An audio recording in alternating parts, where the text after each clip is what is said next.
Chairman, I have a question. And I'll second it. Okay, go ahead. What subdivision is this in, or is it a subdivision? Park West. Park West. Park West, okay, so it's a relatively new area. And I presume that is a drainage easement that we're working with. Is that correct? Yes,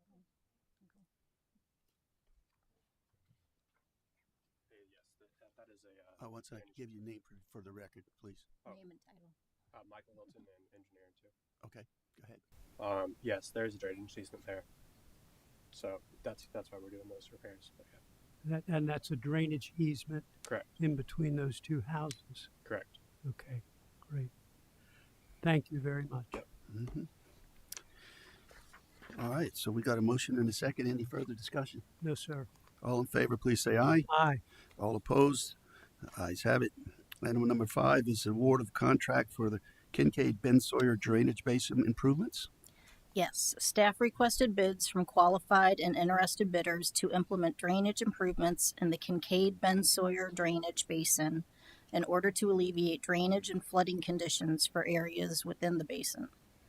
This project is being funded in part by the South Carolina Infrastructure Investment Program, known as SCIP, which is administered by the South Carolina Rural Infrastructure Authority, or RIA, and is funded by federal, state, and local fiscal recovery funds. The work will include constructing a new and improved storm drain system for Kincaid Ben Sawyer Basin. Construction activities include grading, storm drain pipe and structure installation, asphalt paving, sidewalk replacement, and concrete curb and gutter work. Repaving, pavement markings, permanent signage, water and sewer relocation, sod installation, and associated miscellaneous work are also included in this construction project. The construction time for this project is 330 calendar days from the commencement date in the notice to proceed. Contingent upon RIA final approval, staff recommend contracting with Gulfstream Construction Company, Inc. in the amount of $10,447,157.14 to construct the Kincaid Ben Sawyer drainage basin improvements. Okay, thank you very much. I'll move for approval, Mr. Chairman. Okay, I'll second it.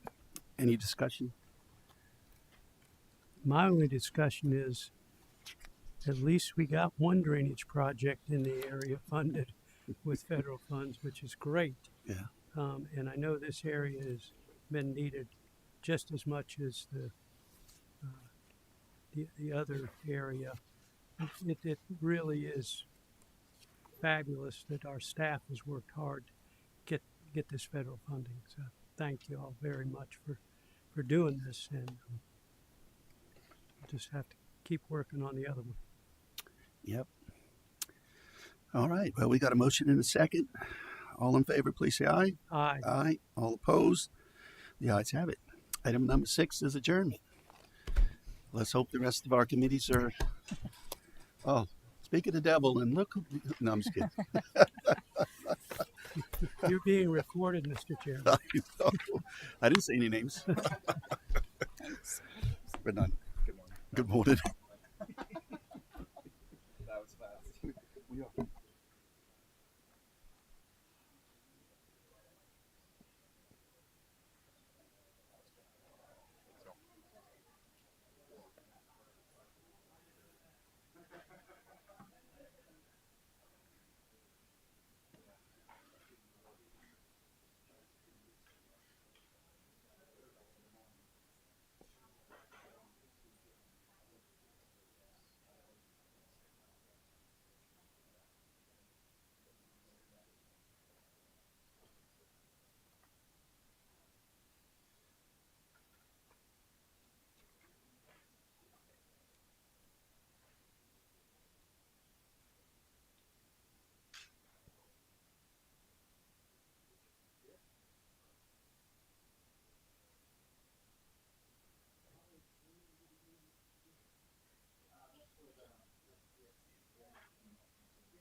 All right. Good morning, everybody. We will call this meeting to order. Education Committee, 8:45, Monday, June 2nd.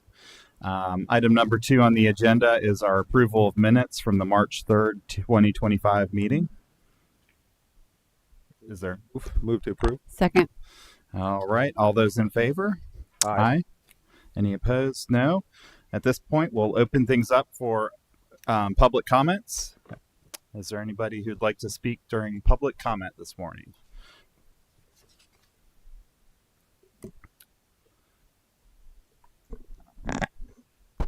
Good morning, Mr. Chairman, members of the committee.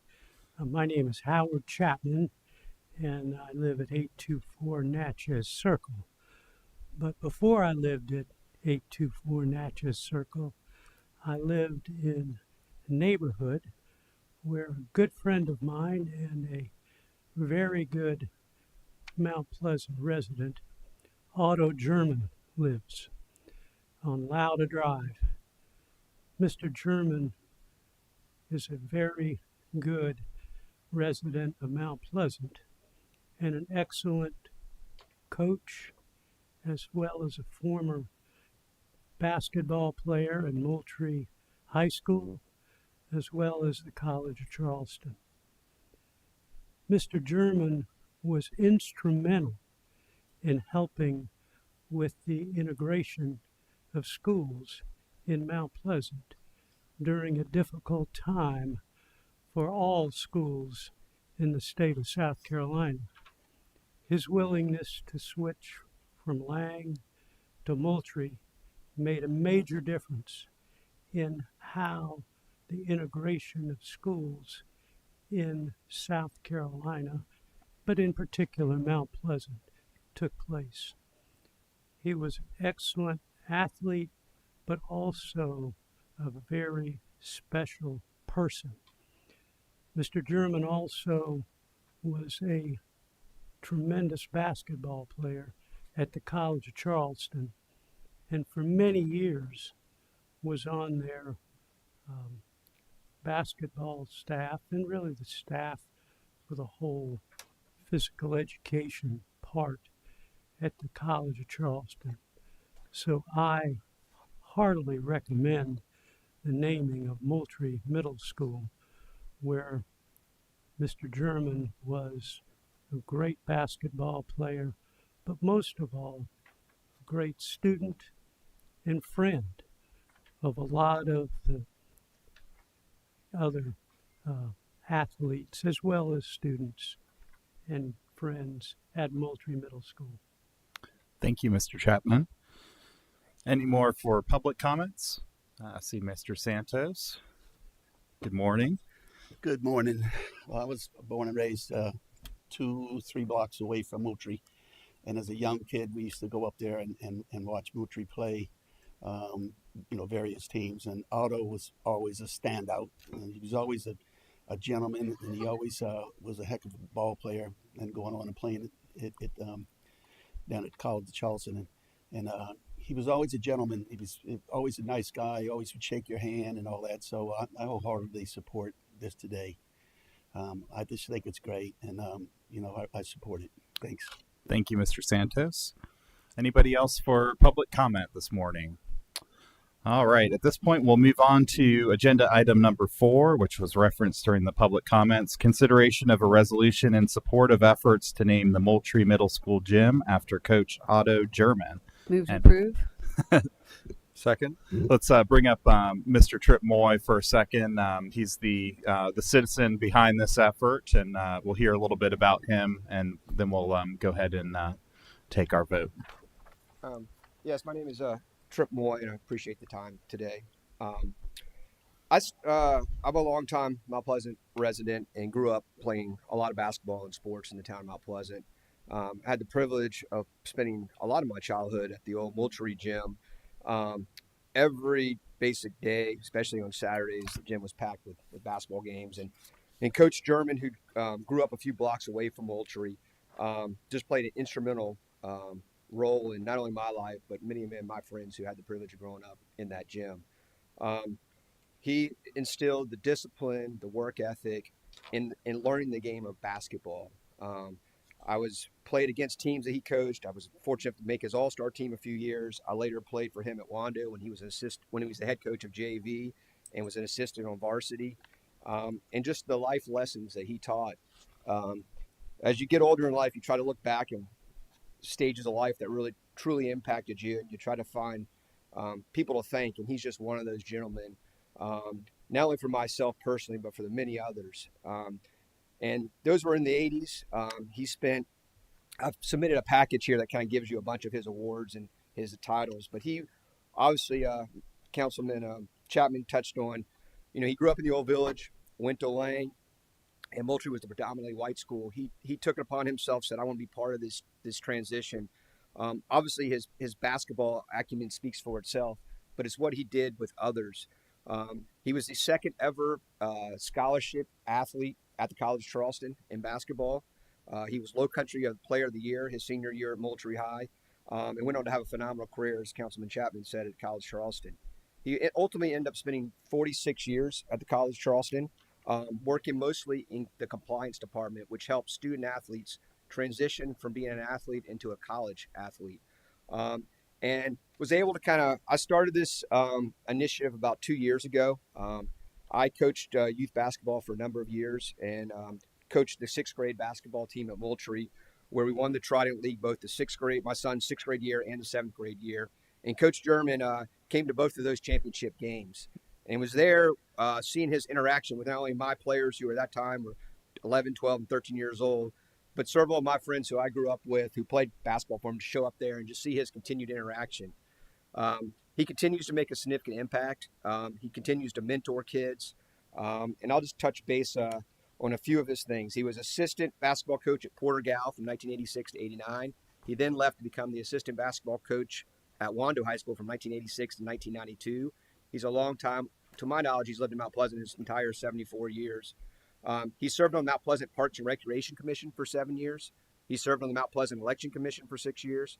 He coached recreation basketball and football for 6 years. He was a Town of Mount Pleasant Outstanding Citizenship Award winner in 2022. He was honored with a resolution from Charleston County Council in 2014. There's an award been named after him at the College of Charleston called the Friend of the Cougar Award in 2016. He was a Felix Blanchard Citizen Award winner at the South Carolina Athletic Hall of Fame in 2024. He's very active in his Friendship AME Church in the Old Village. Numerous things that go on and on. I was able to reach out to the athletic director of the College of Charleston, Matt Roberts, which you'll see, gave a wonderful testament about his, just working with him and what he meant to the student athletes. Earl Grant, who's a former head coach of College of Charleston basketball, and who's a Charleston native, who's now head coach at Boston College, gave another testament. Coach Ralph Lundy, who will come right after me, spent 37 years at College of Charleston, worked very closely with his athletes that he recruited and with Coach German. Numerous former players. Head coach of Beckham High School today, Marquise Pointer, who played at the College of Charleston when Coach German was there. Principal and former player Ashley Bryan out of Colleton County. Alexis Glover, who's the all-time winningest coach out of Wando High School, who worked with Coach Glover back in the late 80s when he was coaching at Wando. And I'll just kind of conclude on this. Numerous interviews, or links there to all the different interviews that he's had and awards. And I'll just say this in closing. Coach Otto German has been a pillar of the Mount Pleasant community for more than 5 decades. His remarkable dedication to youth mentorship, education, and athletics has a lasting impact on generations of families in the area. Many community members recall Coach German's consistent presence at the Moultrie Middle School gym, where he spent countless hours coaching, mentoring, and supporting young athletes. His legacy extends well beyond the court. As a mentor, role model, and community advocate, he embodied the values of sportsmanship and service. In recognition of his contributions and enduring legacy, we respectfully submit this recommendation that I'm working with the Charleston County School Board and have been for the last 6 or 7 months. And they're meeting this week in council to support this initiative. Would to be named the Moultrie Middle School gym in his honor. This designation would serve as a lasting tribute to a man who dedicated his life to uplifting others and enriching the Mount Pleasant community. So, I guess people might ask, why am I here? As I said, I started this initiative about 2 years ago. The school board and the principal of Moultrie and the council I've been working with are fully on board. I expect this to go in front of the Charleston County School Board here in the next 60 days. And I just thought it'd be a great opportunity. Obviously, we're in Mount Pleasant. He's a longtime Mount Pleasant native. The impact he had on Mount Pleasant residents. And it was suggested to me that I come in front of this committee and just make sure y'all are aware. And I think it's just one of those great things where school district and the town of Mount Pleasant can continue to work together in some form or fashion. So thank you for the time. Thank you, Mr. Moy, for bringing this in front of us. Let's call up Coach Lundy, if you don't mind, for a minute or two, and then we'll move on. Well, I am proud to say that Otto and I have been working together 37 years. And when he was compliance director at College of Charleston, he not only helped the athletes, but he kept the coaches out of trouble, which means I got to see him a lot. What a friend. I am so honored because he calls me a brother by another mother. And he is the most wonderful, charactered. He loves the Lord. He is amazing. So he is my hero. He has helped so many. He is so selfless. That's why he's my hero. As we speak, he is mentoring kids right now. He's still doing it. And see, I'm 1 year older, and I went through integration. And buddy, I was a jock, that's for sure. But I did a little marching. And boy, was Otto courageous and brave during that tough period in our history. So just to tell you, this would mean so much to him. He is my hero. Thank you. Thank you, Coach Lundy. So based on my understanding, the school district and Mr. Moy, they're putting together a committee involving the school principal, and then we'll be bringing it to the Charleston County School District for their consideration. I think it would perhaps help that effort if this committee and then the full town council next week would take a vote on a resolution in support of this effort. So we do have a motion on the floor, and it has been seconded. Does anybody else want to chime in on this before we take a vote? I just want to thank them for their efforts and allowing us to be able to present this as a resolution to all of council and to CCSD. Y'all are doing the work and making us kind of look good. So appreciate all the hard work that you guys are doing. Thank you. Yeah, just want to second John's comments. I think this would be a tremendous honor for somebody who has had a major impact on both the town of Mount Pleasant and the Charleston region. And so I'm hopeful that by taking these votes that will help you, Mr. Moy, and get that gym named for Mr. German. So with that, let's go ahead and take the vote. All those in favor, say aye. Aye. Any opposed? No. All right, that carries 3-0. So that'll come to the full town council next week for a vote on the final resolution. All right, with that, let's move to agenda item number 5, which is to adjourn.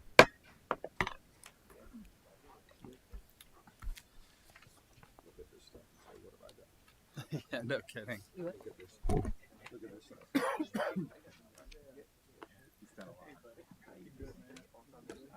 You said you're not 74. Yeah, still what? You have a long time left to get that list going. All right, I'm off until 10. That's gonna be fun.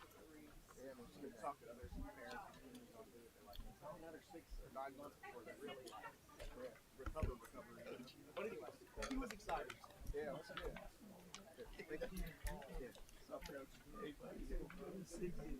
Yeah, I mean, like I said, I don't know how to process it. Unreal. And reached out. And Daniel just said, hey, it might be worthwhile for me to come. I didn't really know what I was walking into. And, you know, I haven't talked to Coach German about this yet. Yeah, so I think I'm going to invite him one day to Moultrie. And ideally, we need to show up there with his family. So a couple, I'll reach out to him and find out. But he was a real good. It sounds like you know him as well. Very, very special. Now they've got 11 members, so they divide. Early 70s. No, actually, She just it's started late 60s, early 70s. She's actually working. Appreciate that. Yeah. I had this young lady working for me. But anyway, really what's happening is she's my big demo person. So all these campers get to watch her do the demo first. Wow. It is perfect. Yeah. Yeah, that's great. Do you use email? So, see y'all. What's the best Thank way to you. reach you? Hey, keep talking about basketball. This basketball. It was pretty ugly. I do get. All right. Take it. I do get basketball.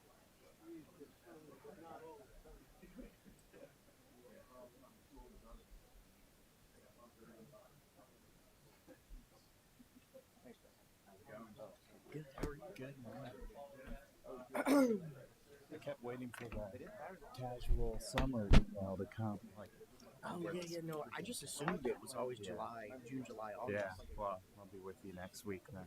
But I did grab a coffee because I forgot a jacket. And I remember from doing casual, I kind of It's stopped freezing in it's here. freezing. So I don't even drink coffee. I'm just trying to keep myself warm. That's hilarious. Yeah, By Charles. the way, I was way behind on my box. Yeah. Like I had so much crap in there, and so I went through it all this morning. And I just got your Christmas letter. Oh. that was freaking hilarious. I was dying laughing. Good. That's Pam. That's all It Pam. was Yeah. amazing. Tell her. I will. Her. Hey, I'm sorry. Seriously, I'm not good with paper. Yeah.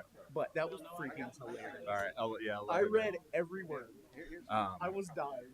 So Charleston City And Council. also tell him, can I get some feedback onto your grades next time? Yeah, like, yeah. Congrats. So Charleston City Council, they have to wear a tie, a jacket and a tie at all of their meetings, and so they're talking. It's like an ordinance. Yeah, it's like in their whatever their rules. And then she has to have the final. So they're trying to get that. All right. Okay. Used to be like that, where everybody wore a jacket and a tie. But then, like, as some people stopped, I was like, I don't even mind wearing a suit. I really hate ties. I hate ties too. I feel like I'm feeling- strangling yes, I it. hate that. So I'm like, and then I asked him, like, oh, no, it's not actually like a rule. And I'm like, okay. Yeah. Like, I'm like, well, I'll just wear what I want. Yeah, they're talking about doing casual summer there. And then they're also like, They should. how's your? They're like, you do all your committees in like one day. It's like, how's that? It's like, it's awesome. Wait, they have multiple days of committee? Yeah, they're out in like the evening and stuff, and just like different During times. the day, committees. Yeah. I would really hate to give up another evening. Mm-hmm. Me too. It's just hard at our stage of life. Yeah. When you're back Basketball and soccer and that stuff.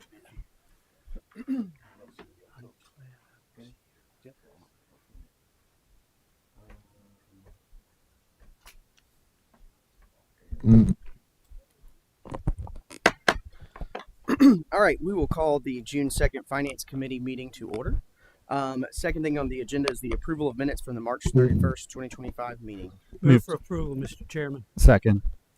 We have a motion and a second. Is there any comments on the minutes? Okay. All those in favor, please say aye. Aye. Any opposed? Okay. The motion carries unanimously. Moving on to item number 3, public comments. Is there anyone from the public who would like to make a comment?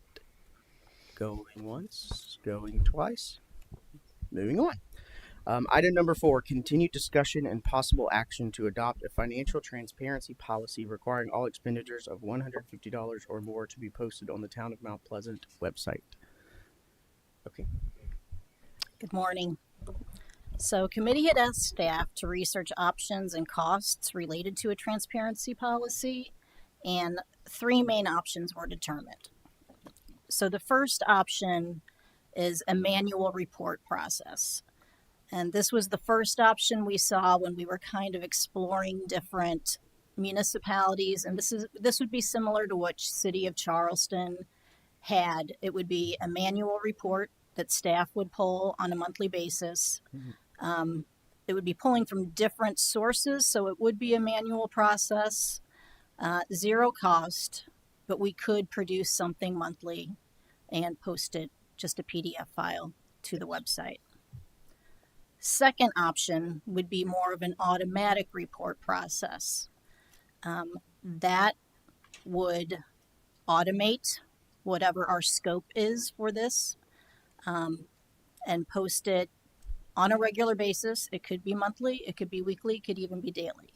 The anticipated cost for this, based upon what we had first said, was general fund operating expenses. That estimate came back at $8,000. And we do have the $10,000 that was set aside as a placeholder for the budget. So that is a possibility. The third option, I know there were some examples given out by email. I think Beaufort County has a website that has more of a dashboard type option. Drill down. That takes the automated report in step 2 and takes it a step further. So that automated report is basically the precursor that would be needed to create a dashboard.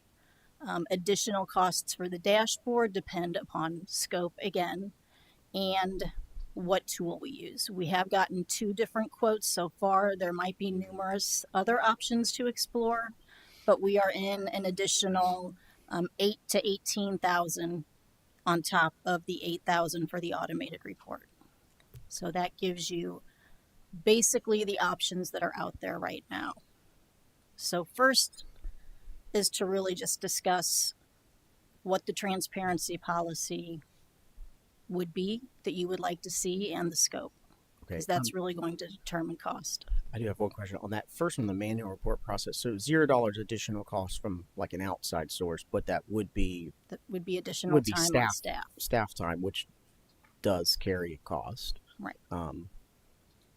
And so the second one is the same thing, except there's going to be a report developed where it's like you click a button Correct. and it's developed and it produces it, which to me seems like the best route to go. But I don't know what are your thoughts, committee?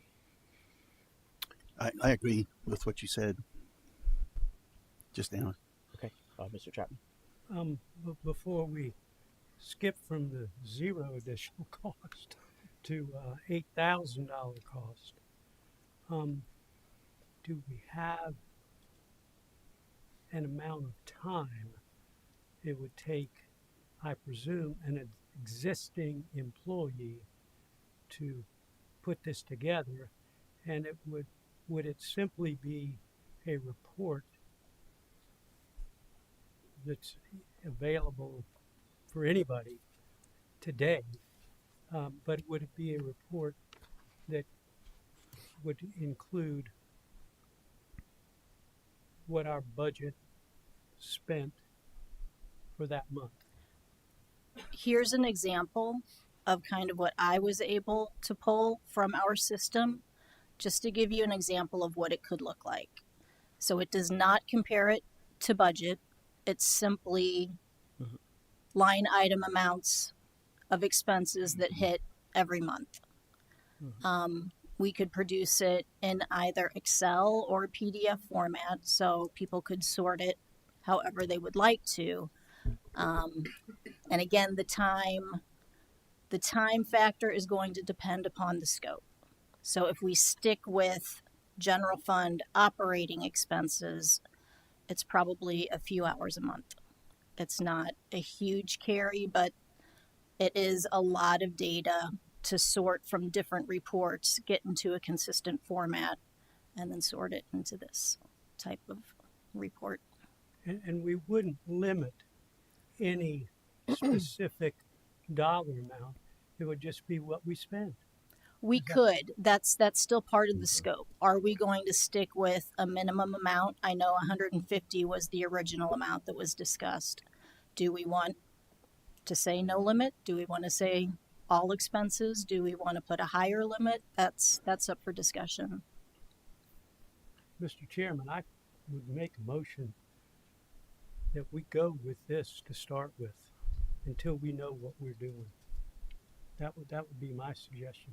Go with I the don't think first option. Yeah, I don't think there's any reason to have a limit. There's no reason not to. It's public information, and unless staff has some reason not to do it that way, I just think we're better off just starting this way and seeing what it does. And maybe in the future, if we decide that we need to push a button and get the information, then we do. But I think if we're going to do something, there's no reason to set a dollar limit, because that makes it more difficult to me, if I was a staff person doing this, than to just take what we expend, which is public information anyway, and start and do that, and then go from there. Is that a motion? That's a motion. I got a second. Okay, so just to clarify, the motion is to recommend to full council that we do this, starting on the previous slide with option A, just with current staff compiling a report, and the limit is $0. So all operational expenses line itemed in a monthly PDF that would be put on the website. Yes. Is that correct? Okay, just want to make sure I understood that. Mr. Brownstein? Yes. Thank you, Mr. Chairman and Mr. Chapman. I echo your comments. I guess I've got a question maybe for Ms. Harness. I've noticed in looking at how some other municipalities handle this, I've noticed some of them will have even, mileage reimbursement to specific employees. And so I'm wondering if we did move forward with this, how would we handle that? Would you see a line item, Mr. Demora, $46 and mileage reimbursement, or I guess how do we treat that? And I'll add kind of the additional layer, and that I'm not sure that we should go to that level of specificity for how we're reimbursing employees. That is part of the AP report every week, because it's a check cut to a vendor when we do mileage reimbursements for travel, for conferences, that type of thing. So we could scrub it and eliminate that if that's the decision.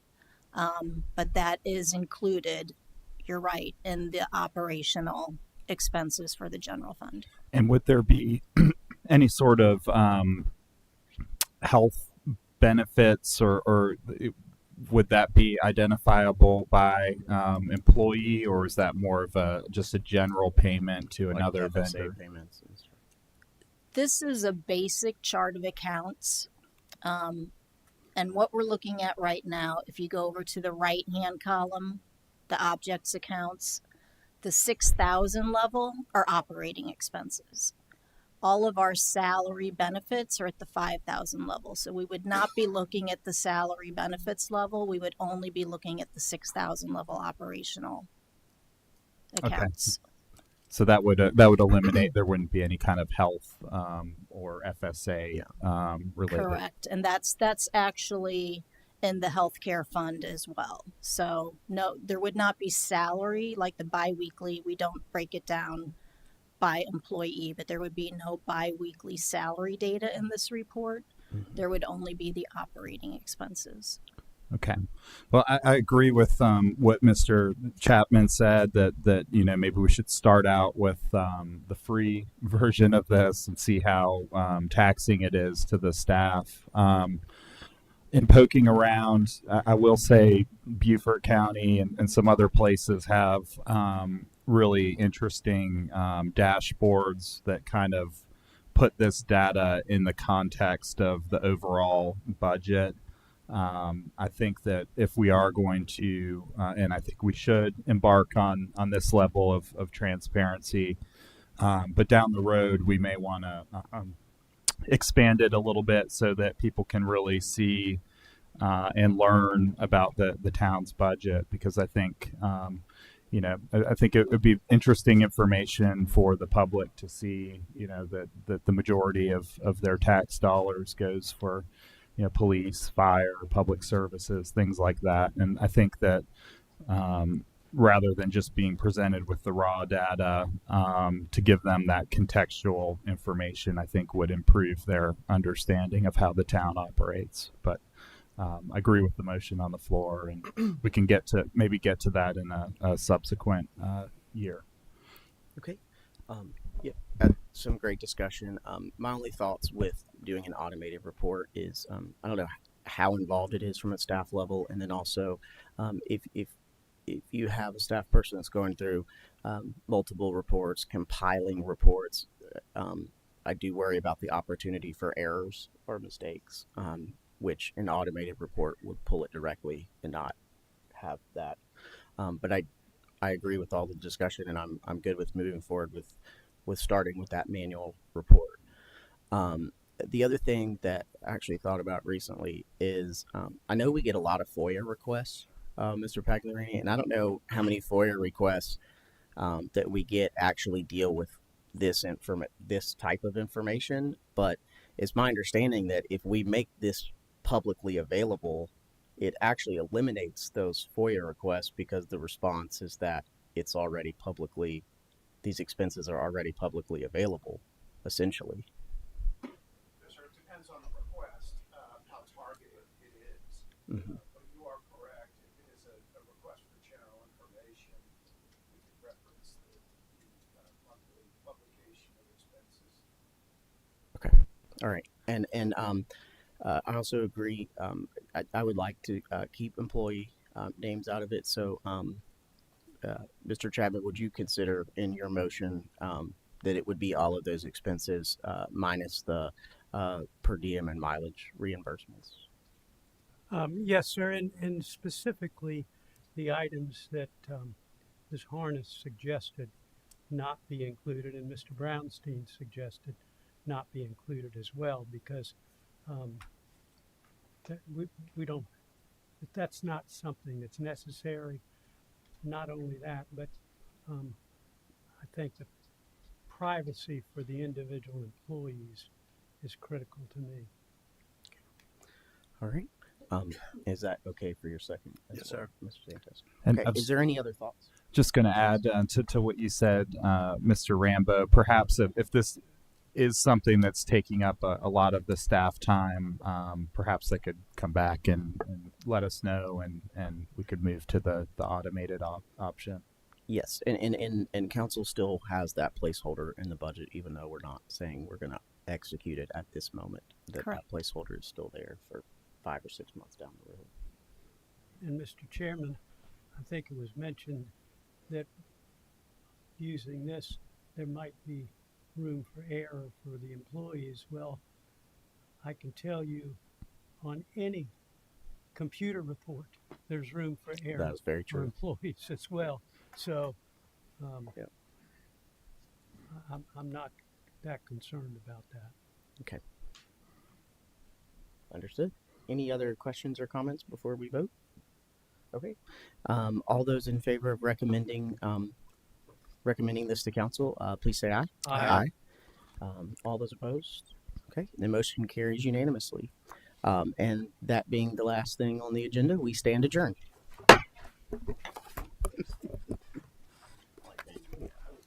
I love it.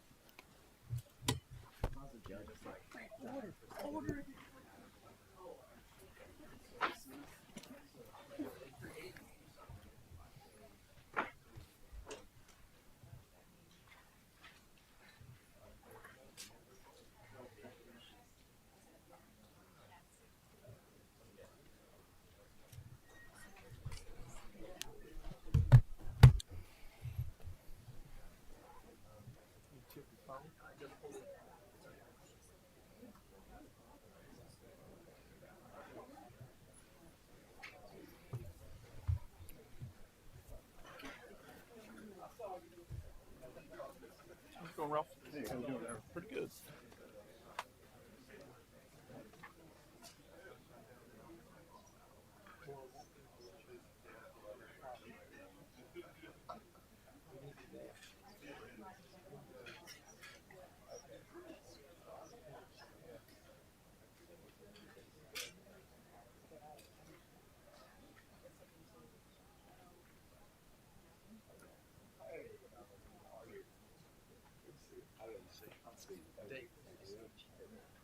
Good to see you too. Been all right? Still taking notes of your community? All right, good, good.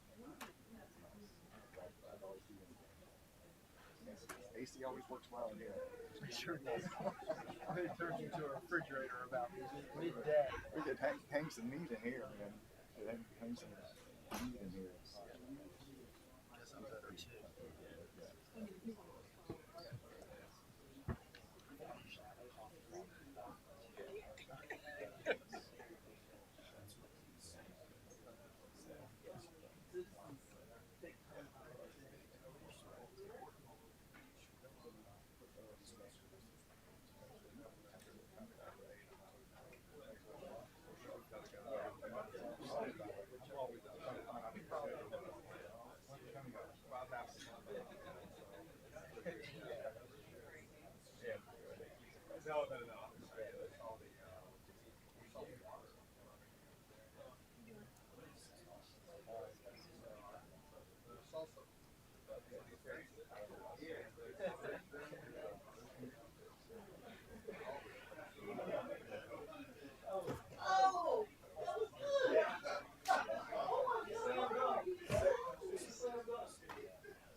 I know Dave probably gave you some.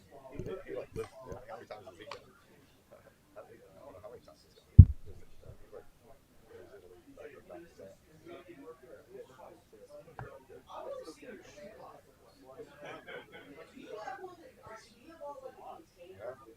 Would you fight too?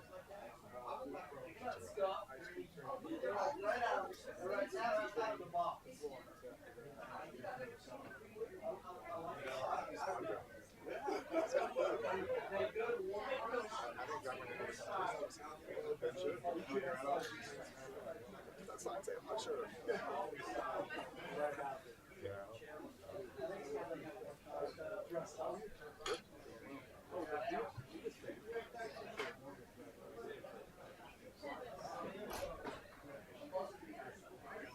We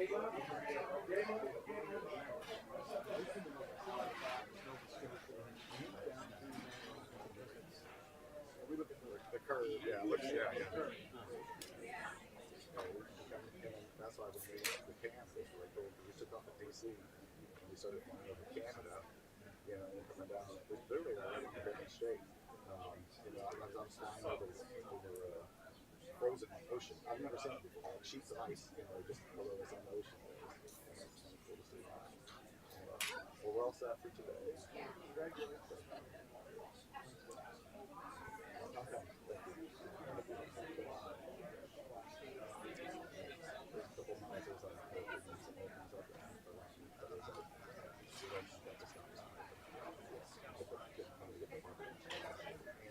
It sounds like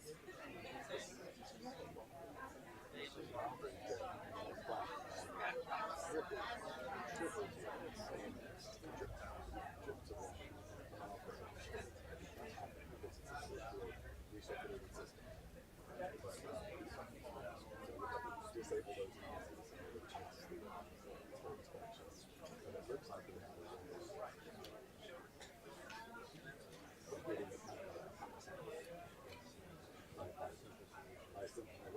we don't want to have to tear it out, regrade, so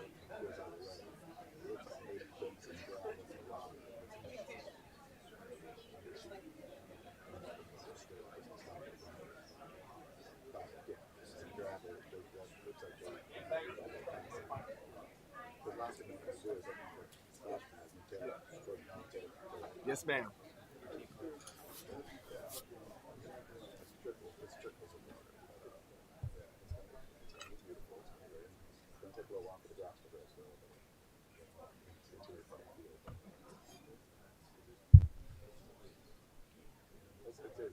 It's irrigated, but it's seeded. It's not solid.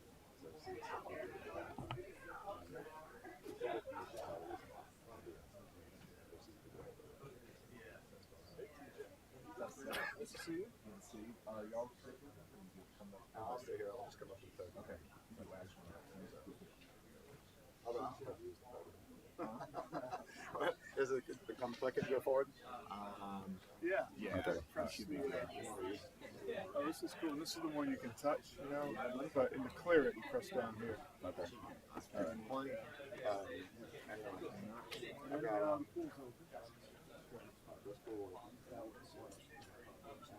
Yep. Done. People are good comments. Have you been here? Yeah, so far so good. I'm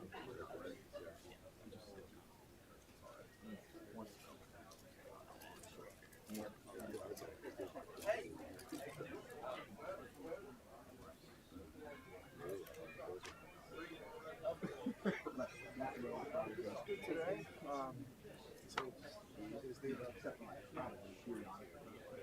Like, there's no question on the dangerous.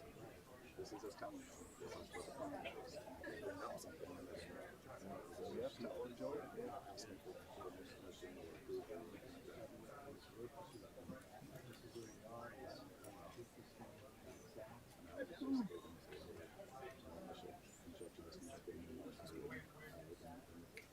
Initial budget was 4, so we did it now. They've never gone to 35.7. Yeah. Yeah, they're professionals.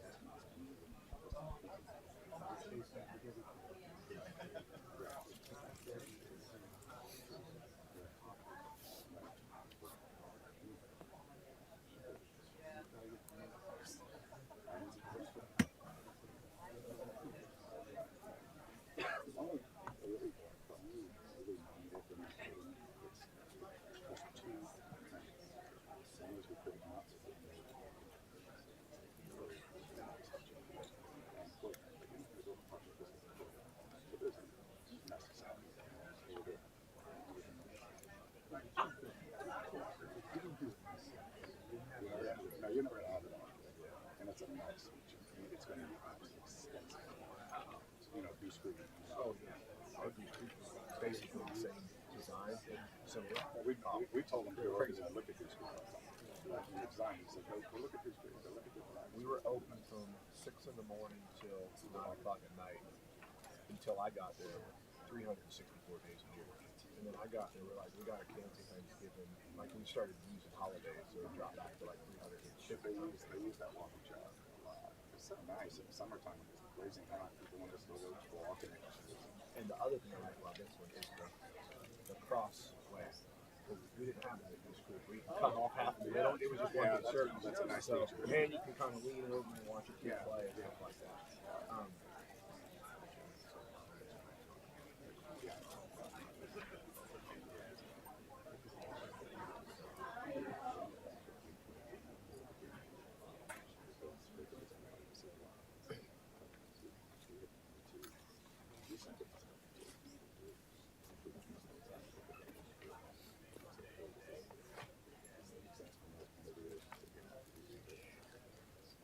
It's all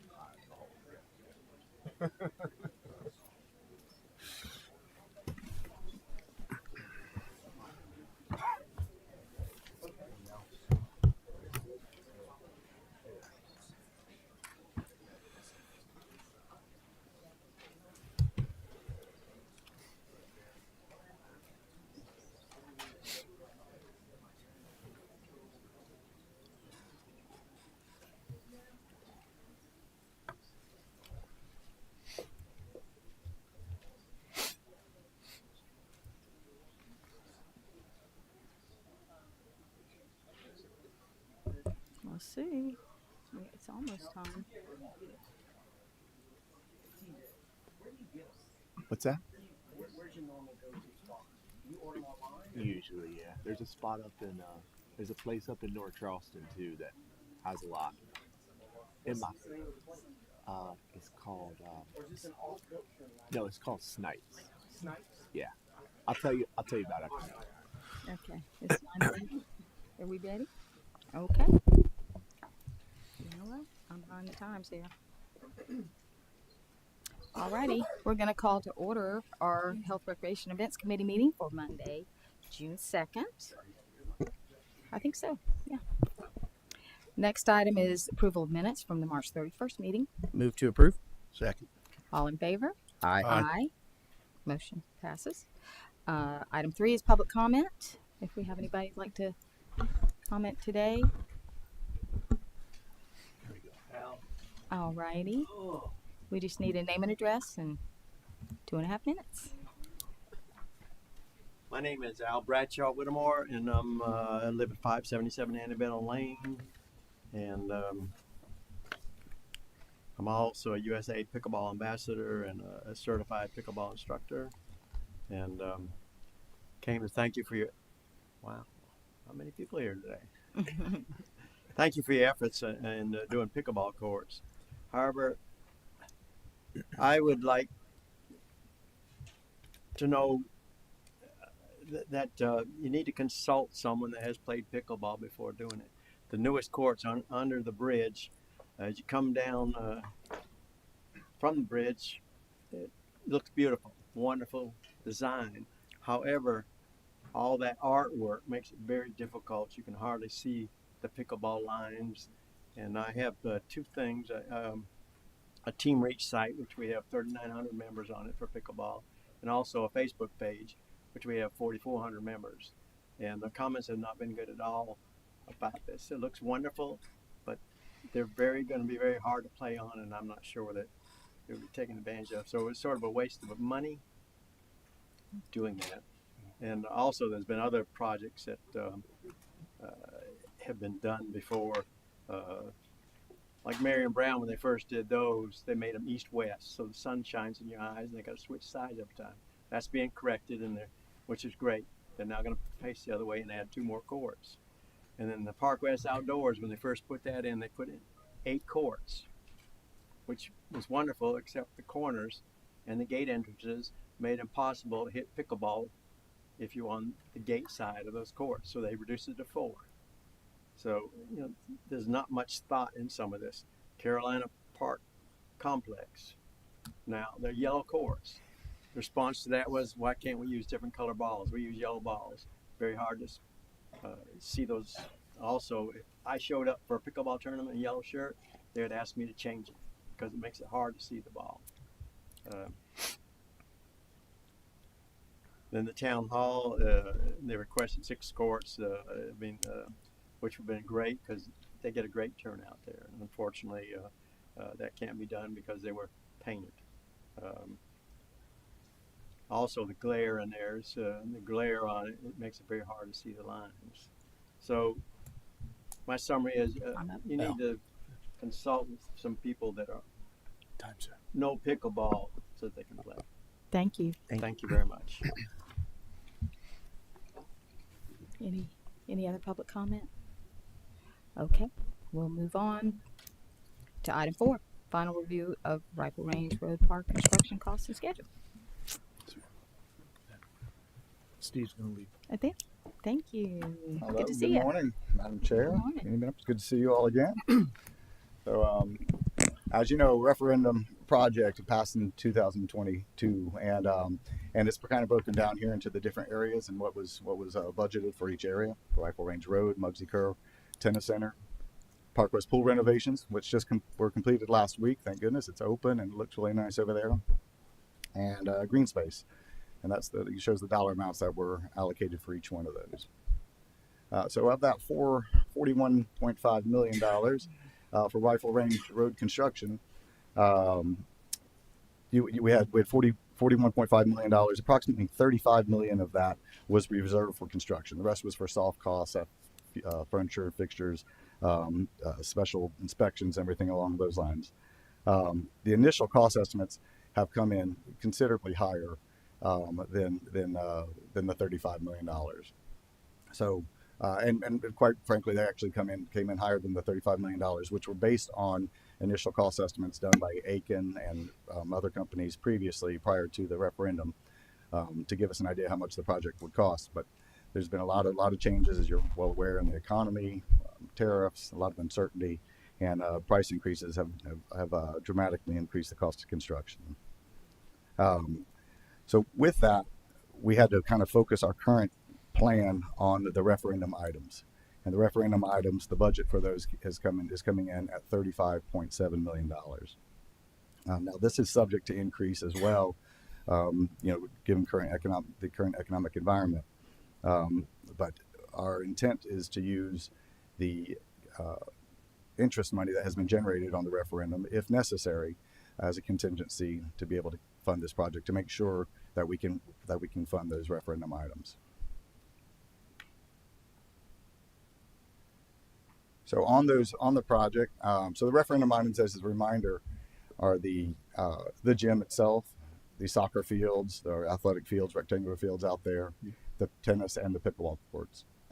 Some of the other elements that were part of the initial design that we'd like to include, and we may be able to include should sufficient funding remain after our final drawings and GMP from our contractor, are the outdoor volleyball courts, the dog park, and the outdoor basketball courts.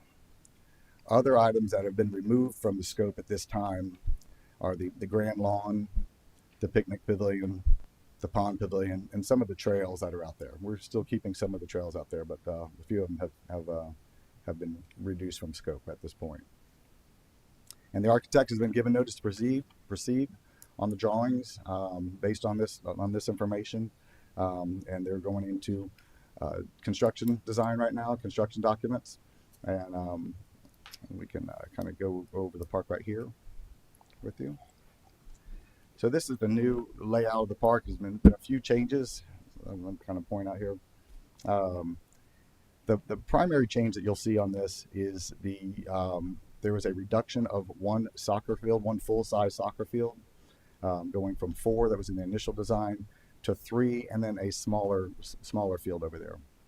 As a reminder, these are artificial turf fields, and TJ could probably give a little better explanation of it, but this actually programmatically works out a little bit better. We are with the 4 fields. We wanted to widen those fields. The necessity to reduce the number of fields was because we widened the fields in order to accommodate side-to-side play. And when you did that, it created a pinch point between the 2 sets of fields where the road is going through there, and we weren't able to accommodate that. By reducing to 3 fields, it broadens that area, gives us more space. It allows the fields to be more to be utilized better for the programming purposes. And then we're able to add in a small practice field, and it's like a pre-game area, maybe to warm up and that sort of stuff prior to playing games. The design that you see in front of you includes everything that was in the original design, but some of the elements that I mentioned before that will be coming out are over here. That's the grand lawn and the stage. The volleyball courts are right over in this area, and the basketball courts over here in this area that would be removed. And then yep. Yes. Okay. So a couple of things. One, when we say removed, it's still in the plan for when future funding becomes available, and the site work would have already been done. You're absolutely correct. Yeah, the design It's is not removed. It's just not built, and basically we call it phase 1. That's correct. Those elements would need to be phased in at some point, and for that matter, the basketball courts and the volleyball courts, if funding allows through this process, we may be able to still incorporate those into, and the dog park may be able to. Some of those might be able to be incorporated into phase 1 as well, but at this point, they're kind of being listed as add alternates to the project. Okay, and phasing them in later, they're still new. It would still be considered a new capital project for future, say, recreation impact fees eligible items. Yes. Correct. Okay.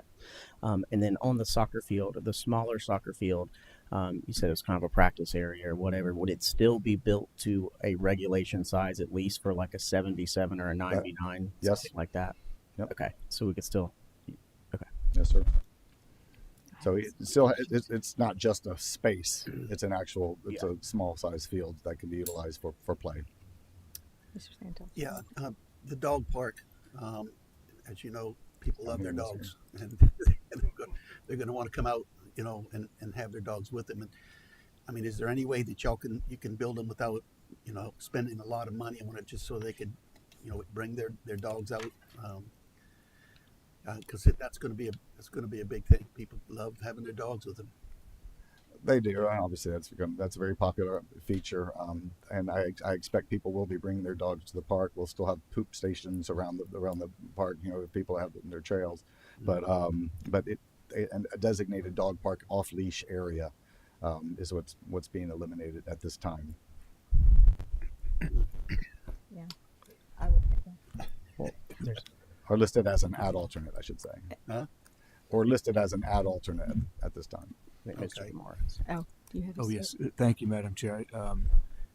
To sort of reiterate what Mr. Gergic was speaking about, there are going to be elements that people really believe in and are excited about that can't get built in this first phase. It just can't. But we have spent a considerable amount of time with the contractor and design professionals beating down the cost of this project as project costs are accelerating all around us. And so the good news of all this is the elements that are described and required in the referendum language we'll be able to deliver in this project.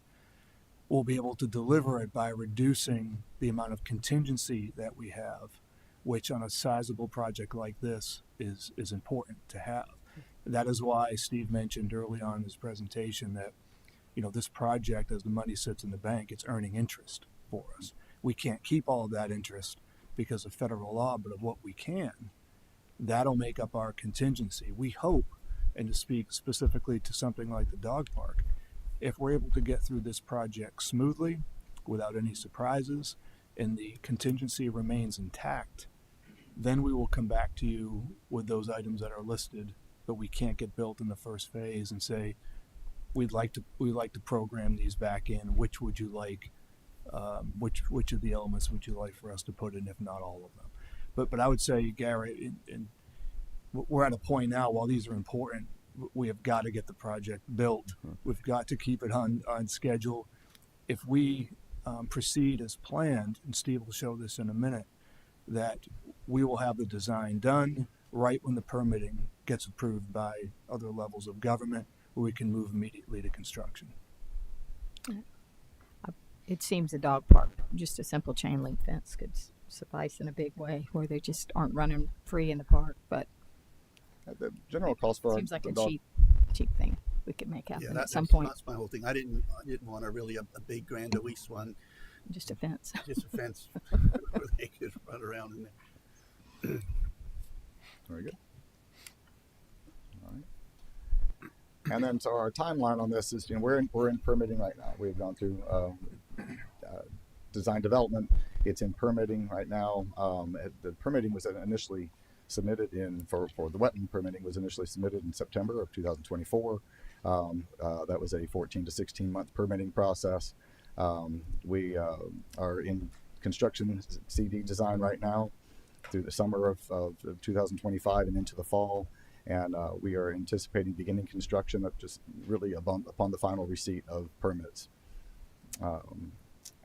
Construction duration is expected to be 13 to 18 months, which, if we're starting it toward right at the end of this year, you can add on 13 to 18 months as anticipated construction construction period is. All right. That's it. Any other questions? Any other questions? Okay, Mr. Rambo. Thank you for the update. I understand the timeline, and I'm excited to get this project underway and started. I think the biggest key takeaways, just to kind of emphasize for me, are that all of the elements that were listed in the referendum are going to be completed. Yes, sir. And I do think as this process, we go through the long permitting process and then the long site work and construction process. I am open to looking at our CIP to see what other kind of recreation impact fees are out there, are going to be brought in over the next couple of years. And if there are elements, if there are some that could be used on this to do some of those elements now, there's always going to be a cost savings in doing those now versus in a phase 2.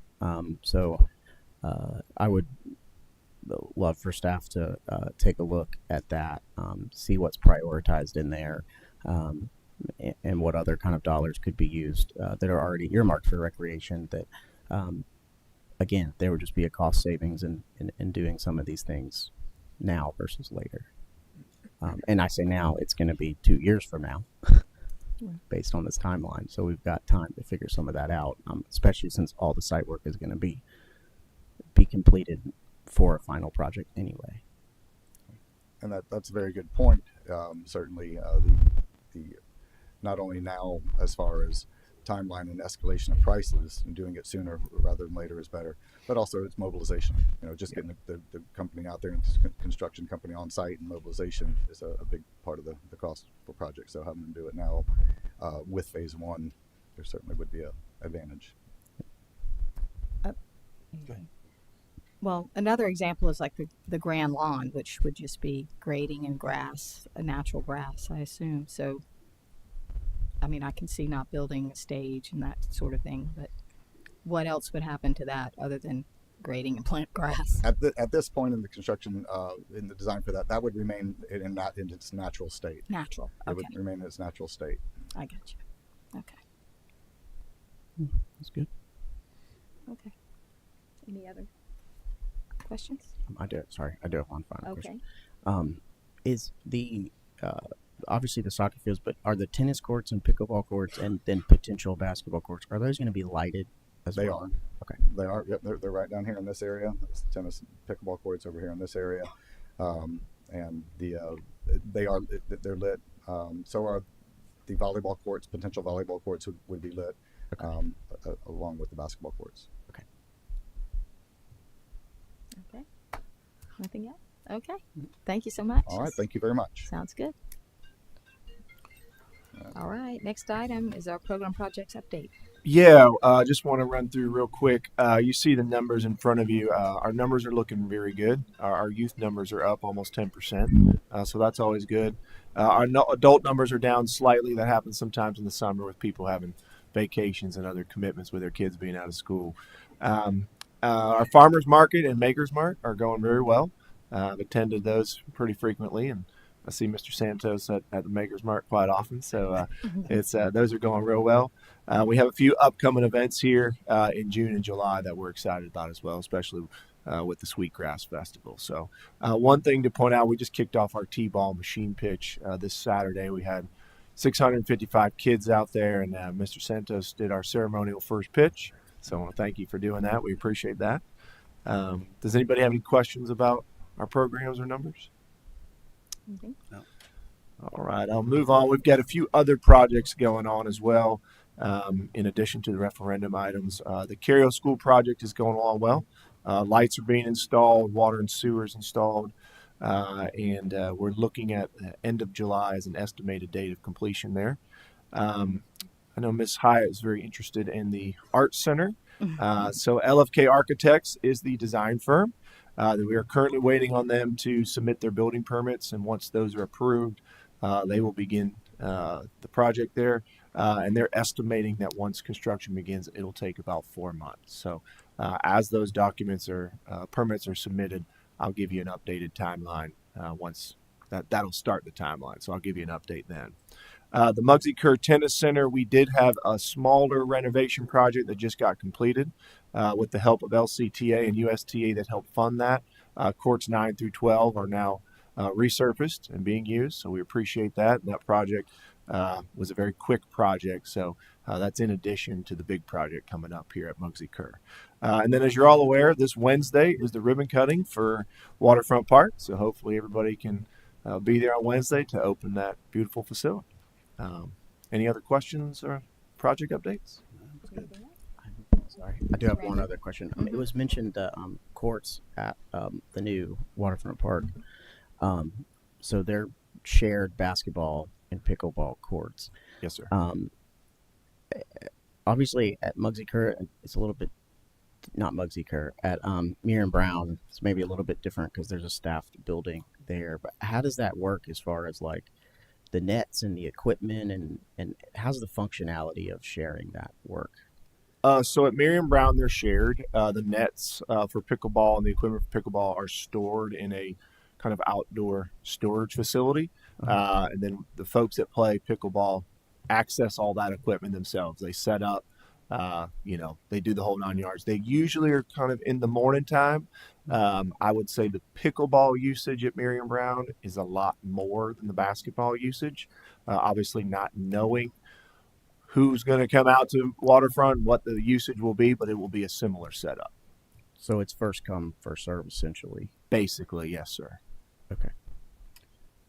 Yes, Ms. Shanton. Yes. Also, I spoke with the hockey coach and about teaching the kids how to play hockey, and he's agreed to come down and with his team and teach the kids how to play hockey on that court as well. So you got basketball that's going to be on there. You're going to have hockey on there.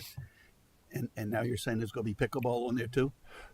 Yeah, with it being a town facility, we run into this at Miriam Brown sometimes.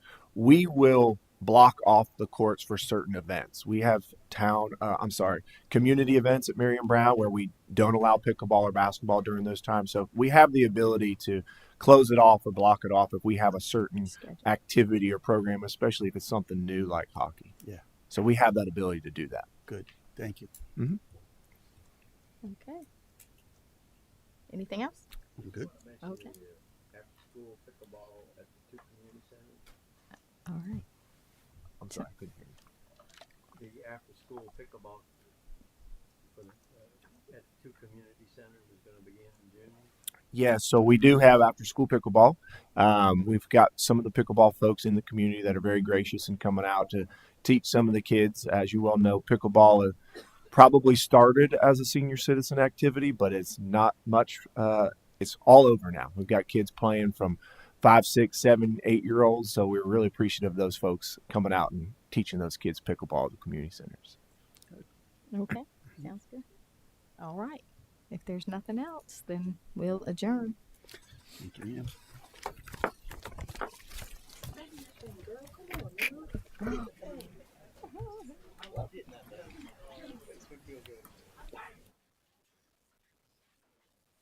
Good. I'm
meeting of this Monday, June 2nd. It's good to see everybody here, and hope you had a great weekend. I want to remind everybody that the nearshore, it's not really inshore, but nearshore shrimping season is open, so please support our local shrimpers.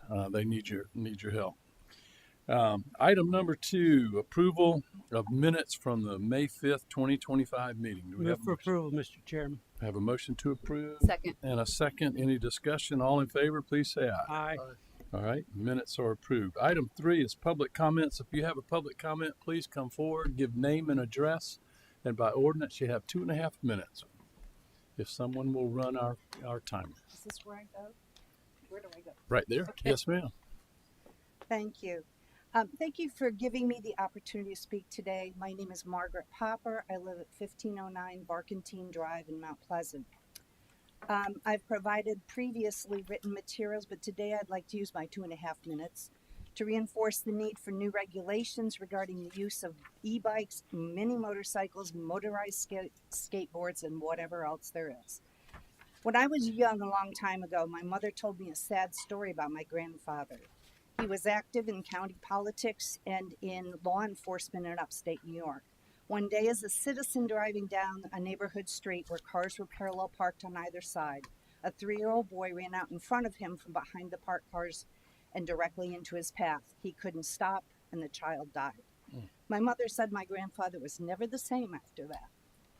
I tell this story because adults throughout Mount Pleasant live in fear of having the exact same experience or watching it happen because of careless, inexperienced tweens riding at extreme speeds, too often with the attitude that the public roads are theirs to use regardless of safety, common sense, and the rights of others.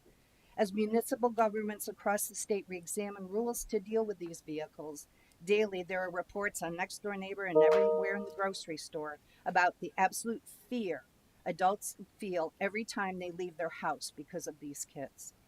Too often, if you address the behavior or reach out to the parents, the pushback can be intense and unpleasant. Initially, after talking with Deputy Chief Carter, I sent a note to everyone in my neighborhood regarding the concerns and my interest in discussion. The only parent who talked to me after he had already said to me he'd already reached out to his lawyer. Just last week, I was talking to a neighbor boy who basically told me, nobody cares that we ride our motorbikes around the neighborhood. The police don't care, and you can't stop us. This kid might have been 12. Just this week, a mother told me her 11-year-old is very well behaved and considerate, but when these boys get together, they do acquire a pack-like mentality. And whoever thinks that boys will be boys, therefore these issues should not be addressed, is wrong. What will they be like at 15 and 16? And right behind us is Waterworks Boulevard, which has many uses of vehicles throughout the day, from school traffic, baseball field, trucks, dog walkers. This straight street has now become the favorite play area for kids on these motorized vehicles. Kids not from our neighborhood and from surrounding neighborhoods. During the day, it's very busy with these. Oh, sorry. Thank you. Next, please. Please withhold any outbursts. Thank you. Hi, my name's Jennifer Hankey. I'm at 605 Pitt, and I first want to apologize for my outfit. I am a mom of 2 teenage girls on the first day of summer, and I'm trying to be 100 places at once. I own a pest control company. It's an organic pest control company I launched in Atlanta. We're 5 cities. I am not located in Charleston, nor am I planning to, so I do this because I live here. I wanted to bring up the fact that I'm concerned about the amount of chemicals that are being kind of fogged and produced and put out in our environment. My daughter was born with 19 food allergies and covered in eczema, which is how I got into this. And I realized that we kind of follow this concept of the low dose theory, that a little bit of chemicals is okay. But what we don't realize is this adds up, and children are not little adults. It affects our children. It also affects our water supplies. I know that the Bay has been tested and has tested for chemicals called pyranthroids. Pyranthroids are synthetic versions of the chrysanthemum flower that are used in mosquito fogging and local spraying in individuals' homes. We know that by the label, if you look at the labels on the sites, they are highly toxic to bees, birds, and aquatic life, which is very concerning. I know that obviously you guys we don't do the fogging here. That's through the county. I'll be addressing them as well. but I find it odd that we are planting pollinator gardens, yet we're coming through and then fogging those pollinator gardens with bee killing pesticides. I would be happy to be involved and as a volunteer to create some sort of educational program for our homeowners. The best way to control mosquitoes is through the control of standing water. It's not by dousing everything with toxic chemicals. There are also products called 25B eco-exempt products, which are considered benign to the environment and to other insects and beneficial pollinators. If we could be happy to share the word with our local residents about safer options while still trying to control mosquitoes. But they do, the foggers come in and they have what's called, they're not really foggers, that's what we use in layman's terms, but it's called ULV, or ultra low volume fogging, and it goes about 200 feet. So what we're basically doing is we're taking a big truck and we're dousing concrete in the fronts of people's houses. And the second it rains, it just all goes into our water supply. And people don't have an option to opt out of that. So I just think there needs to be a rethinking of things. As we know better, we do better. And I'd like to be a part of the solution instead of just coming up with a problem. So thank you. Please.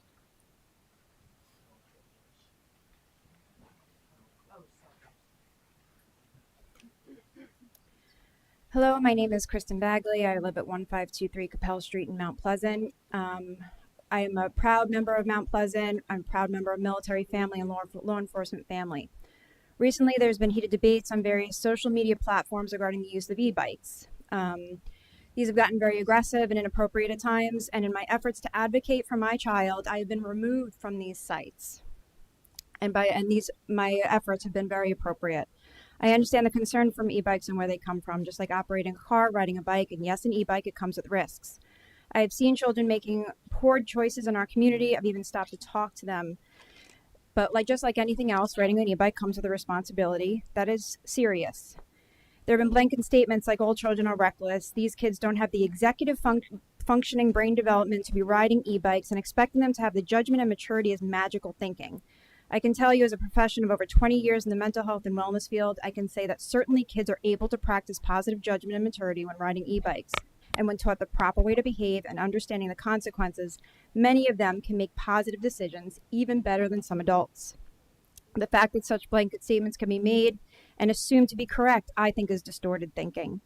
I've heard parents wanting to make the e-bike into a money issue. That is not the case. Quite frankly, this is not about money, and my son, as well as many of his friends, have worked hard to save their money to purchase their own.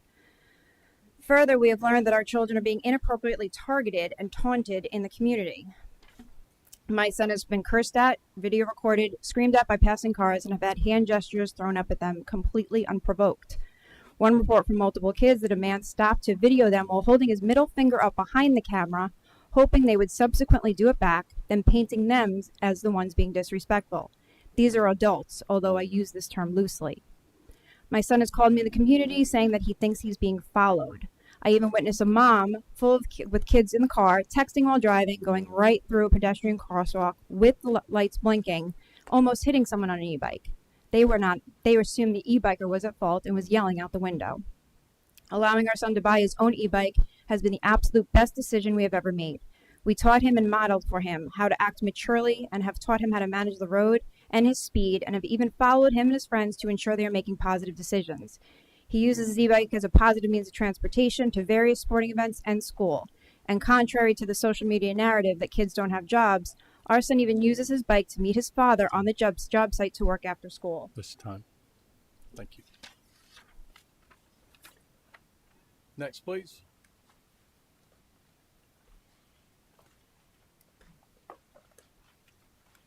Hi. Pam Ireland, 820 Fiddler's Point Lane. I'm here to just mention the SCARs issue that's on the agenda, which are second generation anticoagulant rodenticides. Two quick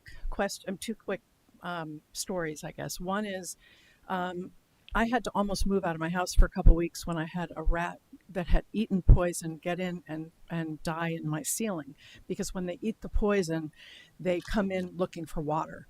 And so it was a lot of anguish trying to get that taken care of. The second thing is I live in an elevated home, and on my second floor, my main level, I turned around one day a few years ago, and there was a little owl sitting right on the floor, which freaked me out because I have 3 cats that live inside. It was a little screech owl. He could fly, but I realized he was not acting properly, so I captured him and I brought him to the Birds of Prey Center, and he died 2 days later from rodenticide secondary poisoning. So whether we can ban them now may not be the case until we can get sort of more of a home rule change in the state. But I'm all in favor of doing an education program.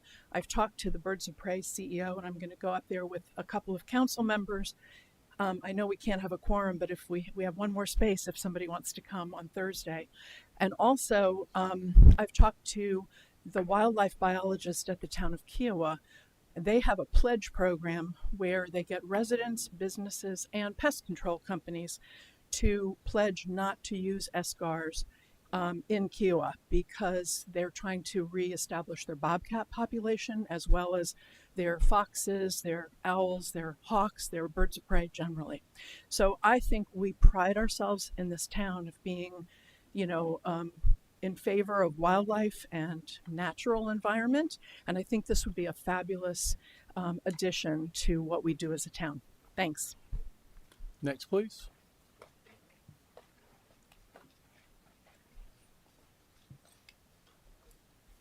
Benjamin Toy of 529 Mill Street. I want to bring attention to the lack of parking enforcement, ADA violations of cars parking along on the sidewalks on Mill Street. I have a disabled uncle who visits me in a motorized scooter and must ride in the middle of the road on Mill Street, which is basically only a 1-lane passing road at this point. So suggestion of making it one way or converting, but right now cars are parking on the sidewalk all the way with no accessibility. So bring that, and that's an ADA violation. Thank you. Next, please. Good morning, Devin Harms. My address is 475 Old Carolina Court in the Bell Hall community. I'm an e-bike owner. I chose to purchase an electric assist bike that's 350 watts and it has no throttle. I can only receive electric assist when I pedal, making the bike a lower class, simpler assisted bike. I also am an owner of a full face helmet designed for keeping me protected around my face, which I think is important for the kids to maybe consider wearing as well. Obviously, it's a parenting choice.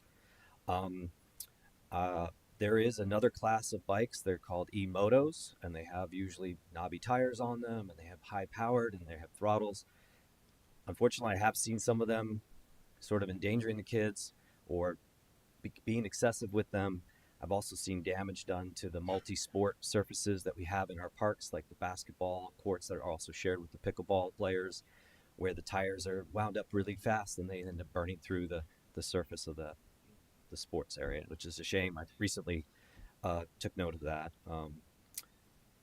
I don't live in fear. I don't believe in that narrative that stems from way too much Fox News viewership that you think that you're going to go out of your home and you're going to hit a kid on a bike, but they do find themselves in the middle of the road and in areas where there aren't sidewalks. It's not safe to be on the sidewalk, so it's a gray area. We have to figure this out, and I wish you luck in coming up with an ordinance or some way to help all of us live a little safer and keep the kids safe too. Next, please. Hi, my name is David Quick. I live at 1502 Village Square, and I'd like to talk today about the SGARs, rodenticides, or what we know as rat poison. I've been a volunteer. I was a volunteer at the Birds of Prey Center for a year before COVID, and I got to see a lot of birds that had to go through this, and it's horrific. And if you've never seen a bird, just Google it and witness it for yourself. As you all know, I'm also chairman of the Green Commission, and we have made habitat restoration one of our key focuses for the year. Owls and hawks, eagles are all vital part of our habitat. And so I recommend working towards a ban of rat poison in Mount Pleasant. We may not be able to do it now, but maybe we can get our representatives in the legislature to make it so that municipalities who care about their birds of prey can ban the substance. There are other ways of controlling rodents, and one of the best ways of controlling rodents is having a healthy bird of prey population. Thank you. Next, please, for public comment. Anyone else?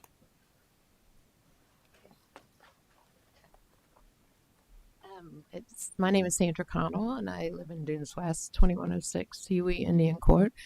And I'm just here to advocate against, there's definitely some confusion about what an e-bicycle is and an e-bike or e-motorbike. And I know you have it on the agenda.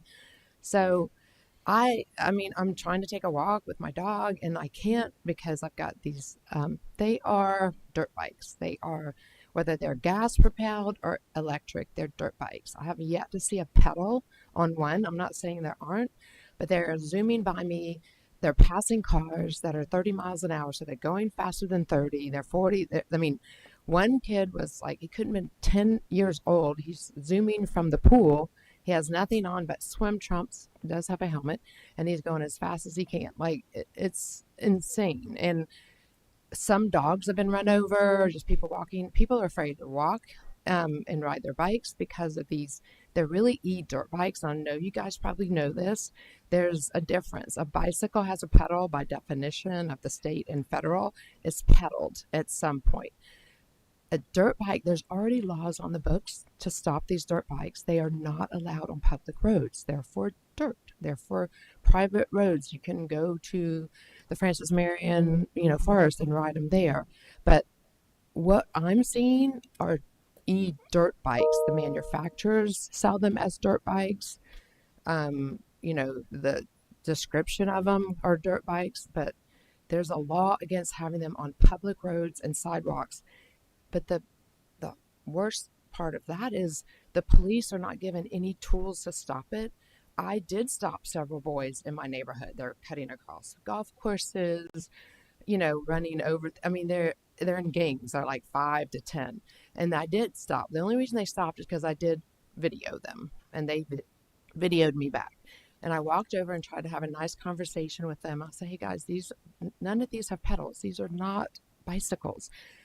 And they immediately just laughed in my face, did a wheelie, ran out in front of car, just ran away. And I'm like, we need this, stop this. In our neighborhood, we've sent emails to all the parents. We're like, this is not what's allowed. And we're getting is more and more of these motorbikes. They're not bicycles at all. And I know you probably know that, but I just wanted to make sure you all knew my support. And I wanted to thank you guys, because anytime I send an email to my representatives or to Coral Ritchie or the mayor, I get a reply. I just wanted to thank y'all for always replying. Thank you. Any more for public comment?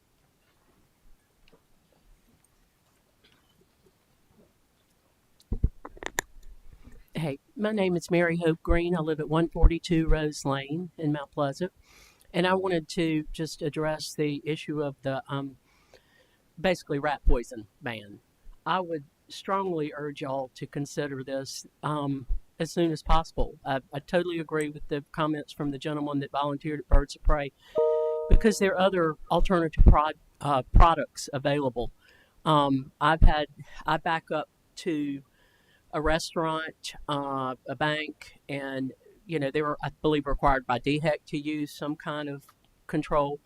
I've spent thousands of dollars over the years over trying to keep rats out of my house. I don't do bird feeders. I don't do fruit trees. I do everything that the rodent control companies have advised me to do, in addition to having them seal up the exterior of my home. A couple of years ago, it would be nothing for me to see a rat running down the back of my fence in broad daylight, middle of the day, not at dusk or dawn or night when they typically are out. But for the last 2 years, I've used a product called ContraPest that I've been told was developed at Clemson, which is supposedly basically a birth control for rats. And I'm sure there may be issues with this. I didn't do all that research before I came today, but I was encouraged to come and let y'all know that since using this product for the last 2 years, I have not seen a single rat at all. And they were very prolific on my street in the area, especially with the restaurant close by and other issues. But I have not seen a single rat. And as an individual homeowner, it's very expensive to do. But I've had rats get underneath my house, come out of a sewer pipe that inadvertently was hidden and didn't get sealed up when one of the companies came. I've fought this for a long time, and this has been the best product, and it's a viable option, I believe. And I would love to see if the town could ban the other products and possibly do a town-wide program for this, because the other things are just killing them and not solving the problem. And in addition, harming the birds. This stuff is what I've been told is what they used at Kiowa. And that's where it came from, or it came from Clemson. But anyway, they used it at Kiowa when they were trying to protect their bobcat and other populations. But anyway, I think your time there is is a up. viable Thank you. product that can be used Thank you. that works. Next, please.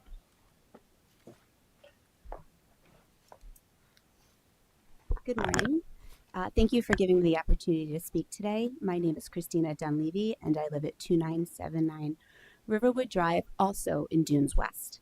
I'm not sure that story is true. I don't think anybody's been hit by a bike or a dog, actually.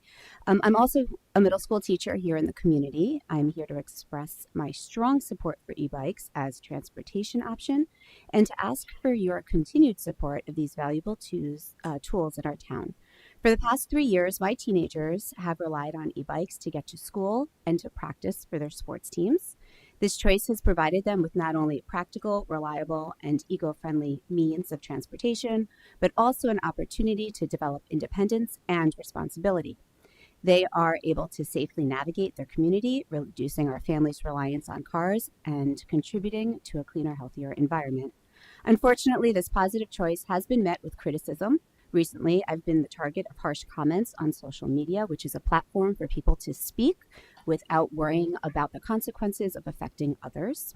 It has become common for people to publicly criticize parenting decisions that they don't have and they don't fully understand, particularly when it comes to the e-bikes. But these judgments are misplaced, and e-bikes have enhanced my children's lives by fostering independence, promoting physical activity, and improving mobility throughout the town, where it is not easily accessible by foot.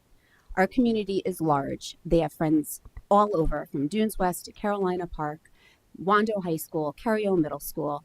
It is a wonderful way for them to be able to move around the community. And to be honest, I'm really tired of people who do not have children riding these bikes, making comments and judgment on parents who are using these bikes as a ways to help them because we work full time. So I have offered to meet with many of these members, specifically in Dunes West, for coffee. I've been ridiculed. I've been told nobody wants to have coffee with me. Nobody wants to hear the other side. So I am here to ask you to please consider coming up with a way where everybody can meet together. Children do need to be responsible, and I'm not saying that every child is responsible. I teach middle school. I know firsthand that some of them are not ready for this privilege, but that is the minority, and the majority of these students are ready and are willing to follow rules. Thank you. Next for public comment, please. Going once, going twice. All right, that will close public comment. Item 4 on our agenda is police matters, employee years of service, and the police officer who is going to be honored today for his years is on vacation, so well deserved. So that's good, but we will honor him when he gets back. Item 5, judicial matters. There are no agenda items. Item 6 is where all the action will be today. We'll start with 6A, which is continued discussion and possible action of Citizens Commission standard format and recommendations. Yes, sir. Well, good morning. Thank you. Thank you for letting me speak today. I wanted to start with just a quick update on where we are with boards and commissions. First, we're going to go over an update on our web pages. We've made some changes recently as a way to standardize and make all the pages consistent. So our board and commission pages now all include the mission statement. Founding documents depicting what the commission was set up for. Member names, the only caveat to that is that we didn't include that for youth council, decided to leave them out. Term dates are added now. We have a couple that still need to be updated. I think our staff liaisons for a couple of those boards are finishing those up. We've got agendas and minutes there, both the current agendas and then archived as well. We've got meeting dates listed, and then a widget on each of those pages for the town calendar for public meetings, and then staff liaison with their contact information added as well. Also wanted to go over our social media status and some strategies. We currently have 22 town-run social media channels. 2 of those are commission dedicated, so we've got one for Culture, Arts, and Pride Commission, and then one for Historical Commission as well. I have some reservations about adding any new accounts, mostly because I kind of don't want us competing for algorithmic priority against our accounts, and then we already have built-in audience on several of these, 2 of which are the main TompGov channels. So between the TompGov Instagram account and the TompGov Facebook page, we have over 110,000 followers. It's not really necessary to reinvent the wheel when we already have an audience built in for that. Aside from that, we do have specific department social media channels that might be better suited for some of these. For example, we have a Mount Pleasant Green page that would be great for, and we do currently publish content to that for Green Commission, and then Recreation Commission. We have the Tomp Recreation page. All of these we do cross-post as well, so those are also going to our main Tomp channels. So I don't know that we need to reinvent the wheel and create more channels for these to exist on. Also wanted to talk about our live streaming capabilities. Currently we live stream town council meetings and committee meetings. Since starting the committee meetings in January, we've seen an increase in viewership, an average of 122 post-meeting views. So that's because these are live streamed, they're also set out on YouTube on our channel as recorded meetings. So they're watching them after. Now, during the live stream, we're seeing an average of 2 concurrent live viewers. So that's kind of throughout the day when we've been monitoring it. We've got 2 people watching live at any given moment. That could be more than just 2 people, but at any given time, it's 2. Why don't we take this moment and say hello to those 2 people? Yeah. Also wanted to give an update. So the 3rd floor committee room, we have installed equipment for this. So not only for redundancy, but any future need or desire to live stream up there, we now have that capability. And some of our boards and commissions meet up there. Is that that's the point? Okay.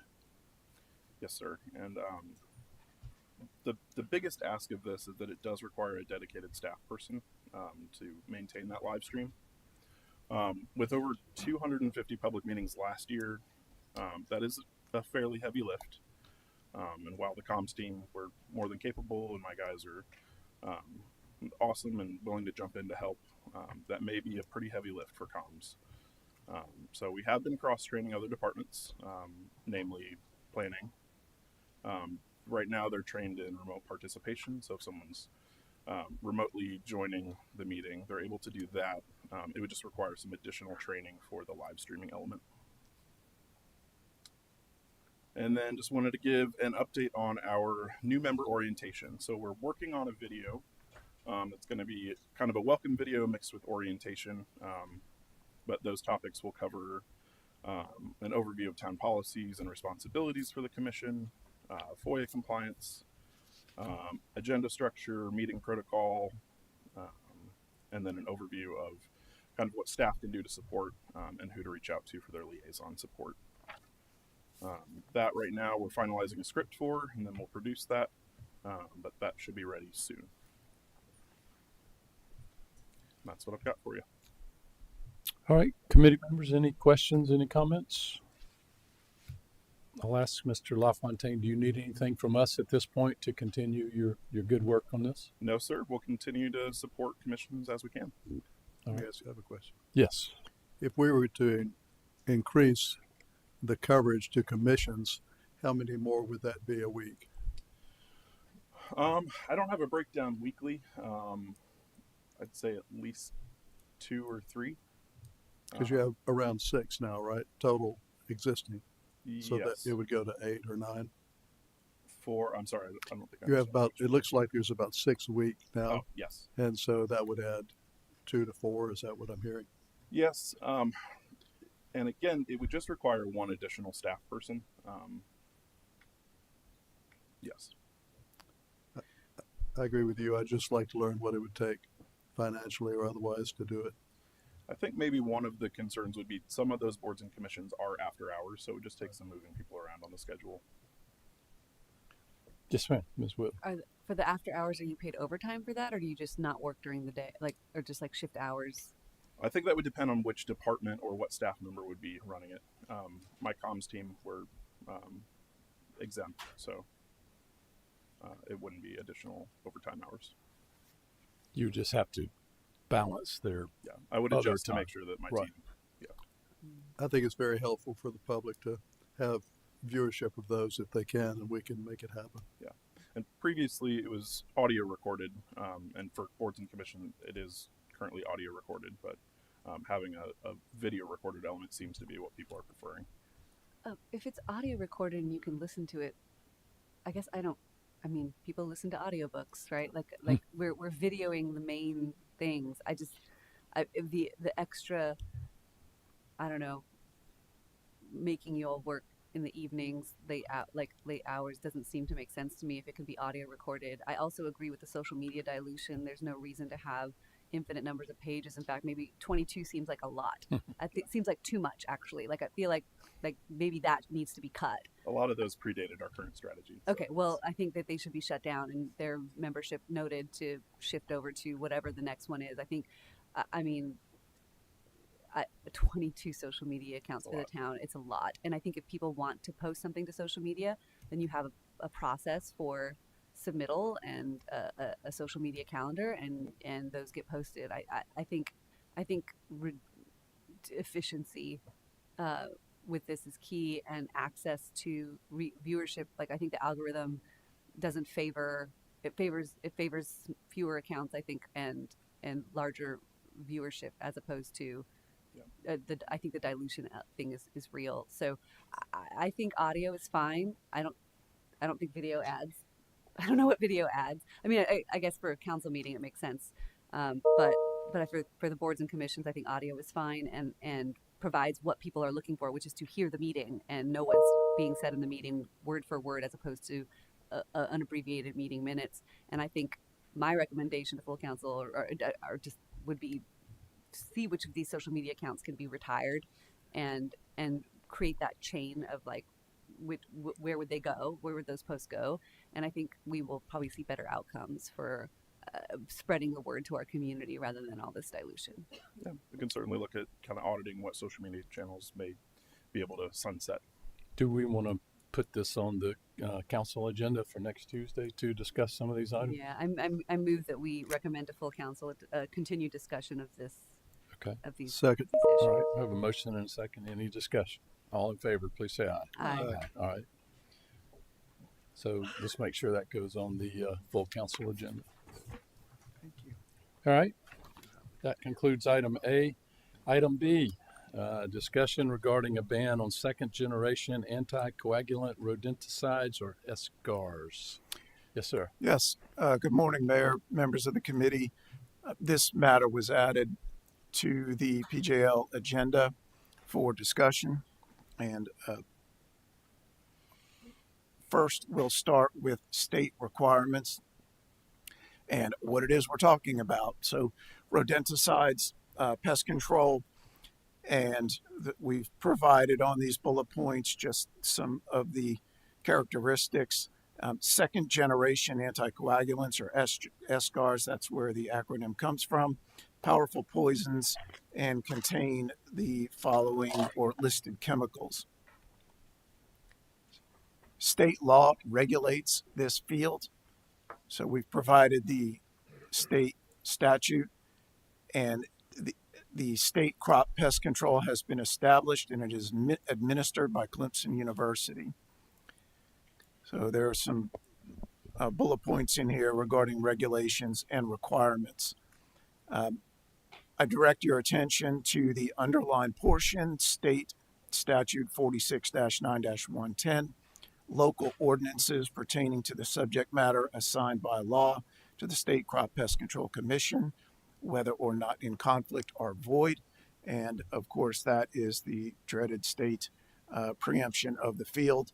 And some of our speakers mentioned that exactly, that at this point, municipalities are prevented from occupying this field and implementing bans or any controls whatsoever.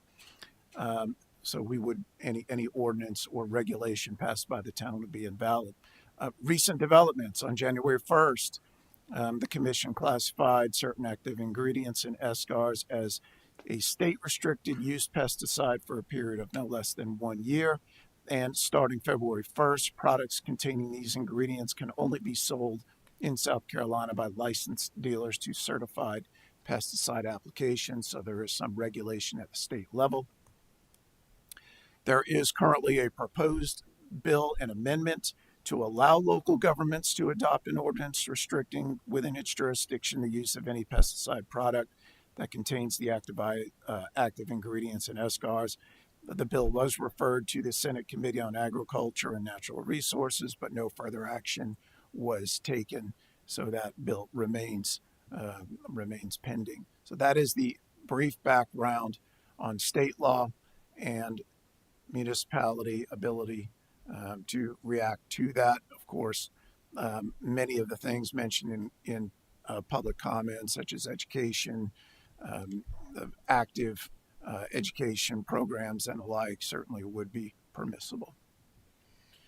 So, just to summarize quickly, the bill still lives, since this is not the end, was not the end of the legislative session. That continues into next year. So that is still alive, and it's I don't know the bill number, but the law that's affected by it is 46-9-110. Is that right? Yes. Okay. So our options right now are to do a resolution from council to send to our representatives and to the Capitol and say we would like for you to consider these things. We can always do that. That is the legislative option, yes. Right. And then that's one. And then the other, there's nothing that stops us from an education campaign. We heard that Kiowa has a voluntary campaign, those type things. Did I take it right that on here, if you go back, that you cannot buy this retail license? It's only through licensed dealers to certified pesticide applicators. So that narrows it down. Yes. From having to educate the whole general population or get the whole population to agree to this, to just the certified pesticide applicators, correct? Yeah. Right. Licensed dealers to certified pest applicators. Okay. So, right. That is the restriction to where walking into Walmart, buying it, putting in your backyard would legally be prohibited. Okay. Yes. I mean, I think one of the things that could occur is maybe through the Mount Pleasant Chamber of Commerce is to certify any company that doesn't use SCARs and give them sort of like a little stamp of approval, and then that is publicized among the citizenry. So as you're choosing your pest control company, you know who has pledged to not use these things. I think that could maybe be one avenue in addition to a public publicity campaign. Okay. Would we have a motion to get a resolution and recommend that to council? A resolution to For the Senate? For the Senate. Yeah. I mean, I think we've always talked about how resolutions don't do any, I mean, they do something, but they don't do anything. And so we could do one, and to me, it's performative. And I think, it's fine. I'm happy to vote to do a resolution, but I think it's more powerful if it's not just the town of Mount Pleasant, if it is the town of the city of Charleston, if it's North Charleston, if it's the county, if it's the tri-county. So I think maybe if this council could leverage their connections to encourage, or if the citizenry has friends in other municipalities, because I think if it comes from one municipality, that is less meaningful than if it comes. And I'm on the board of the municipal association. That's something I can raise with them. Is something that they might want to advocate, like add to their advocacy list for this next session. So I think it has to come from multiple fronts, I think. But I'm fine to move to recommend it to full council that we have a discussion on this, a potential resolution and publicity campaign. Was that your motion? That's my motion. All right. Second? Second. We have a motion and a second. Any discussion? Yes, sir. Yes, sir. Apparently, this has just gotten on the radar screen of the General Assembly, but also Clemson has been active in working on this. I would like to suggest that maybe we have a better option working with this commission set up at Clemson rather than, and to see what we can do to help them get the word out rather than just a general resolution to our General Assembly. And I would suggest that in looking at a resolution before we do anything, that we talk to this commission already set up with restrictions starting the beginning of this year. I mean, we're only in the first or second day of June. This has only happened in the last 2 or 3 months. It would seem to be helpful to find out more what this group from Clemson has done and is doing before we start doing any kind of resolution, just as a reason to help us understand. So you're what talking else about a more informed and detailed Exactly. resolution. So why don't we do that and we can pass this today and bring this back after we have had a chance to do that? Sir. Yes, sir, because I think it will be helpful in what we put in that resolution and who we send it to, because this has just become really active in the last 3 months. Is that all right? Okay. Yeah. Mayor, legal contact other legal departments. Obviously, we're aware of what Kiowa has been doing and done. And if you aren't aware, last year they submitted a petition for an exemption to Clemson University related to the issue, the Bobcat issue, and it was denied. Of course, that could be for several reasons. We're not exactly sure as to the rationale, but I think to Ms. Whitley's point, if we can coalesce regarding language and ideas with other legal departments, we'd be happy to do that as well. Why don't we vote on this and then let's bring it back next month and do it that way. All right. All in favor, please say aye. Aye. Aye. Any opposed? All right. Motion carries.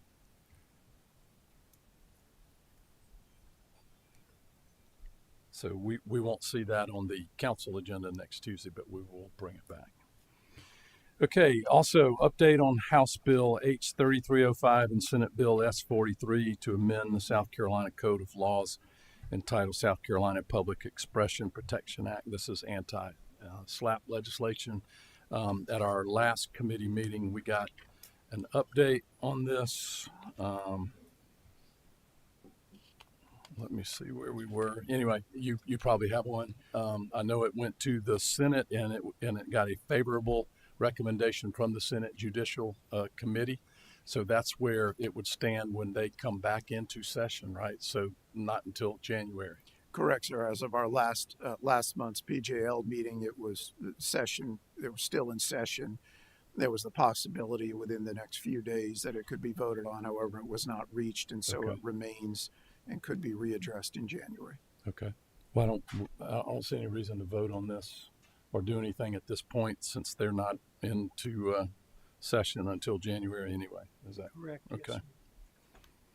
All right. Let's move to item D, review of state law and municipal ordinances regarding e-bikes and motorbikes. And I just want to preface this, like Mrs. Popper spoke earlier, we got her email, we got pictures.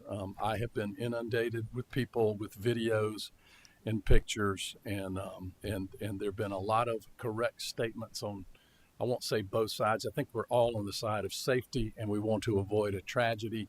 What this is about is what is an e-bike, what is regulated by the state, and what powers we do have as a municipality. And we did pass a new ordinance a year ago. We'll go over that.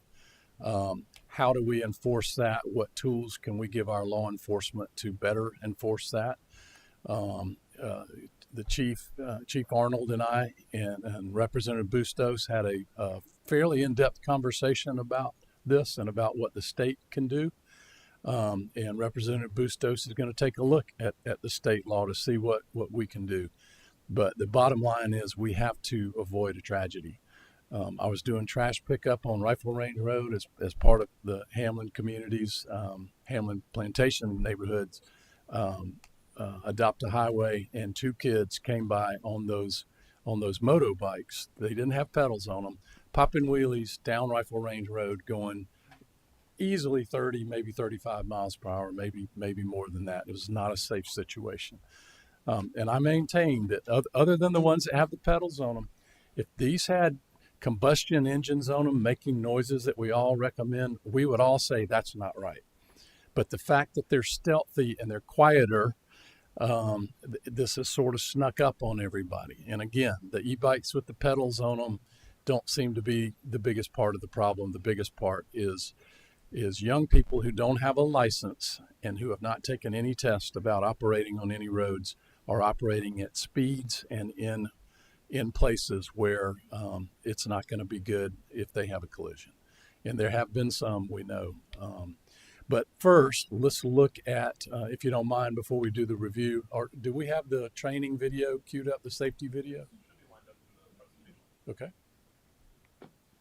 So the town has already created an e-bike safety video, and we will run that now just to get a look at what. 1985. Marty McFly rides a skateboard through Hill Valley at a cool 10 miles an hour. No gears, no motor, just gravity guts and a little style. 2025, today's ride, it's electric, it's fast, and it's everywhere. We dreamed of hoverboards. Marty made it look easy, but even he had a learning curve. E-bikes are fun too, but unlike movie stunts, this is real life. Even in the movies, the cool kids wore gear. Today's riders, they can be just as smart with the right equipment and a little guidance. As parents, we can't rewind time, but we can press play on conversations about safety. Let's talk helmets, road rules, and making good decisions. Because e-bikes are not a toy, they're transportation. Keep it fun, keep it safe, and keep it rolling. Learn more about e-bike safety in Mount Pleasant.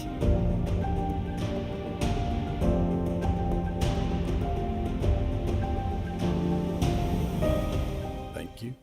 All right, let's go into the details. Yes, sir. State law and local ordinance. Mr. Ward will provide the details.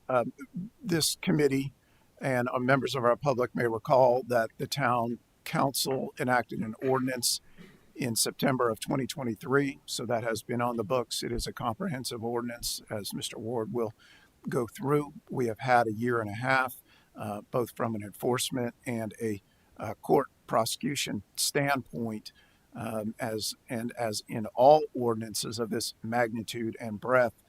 There are obviously things that work very well and perhaps some things that might be considered to be revisited. So Mr. Ward will provide the details. All right. Good morning, committee members. So we'll go back over it. Again, state law does provide some definitions for electric assisted bicycles and bicycles with helper motors. Those are usually defined as a bicycle having a motor of no more than 750 watts or 1 horsepower and a top speed of less than 20 miles per hour. Anything above that is going to be defined as a moped under state law. State law has a section for mopeds that's under 56.2.3000 in the following sections. We have kind of copied that state law provisions into our ordinance as well, so they mirror each other. And you have underlined with or without pedals. That's correct. So a moped can have pedals. And then there are anything above 750 watts, but not more than 1,500 watts. So anything above that, now we're talking about motorcycles, and then again, those are defined under the state law as well. All right. Again, we have some provisions regarding mopeds there, and our ordinance mirrors that, which I'll get to in a second. We use the same definition of electronic e-bikes and electric bicycles with helper motors as the state law provides. And then we use the same definition as mopeds as state law provides.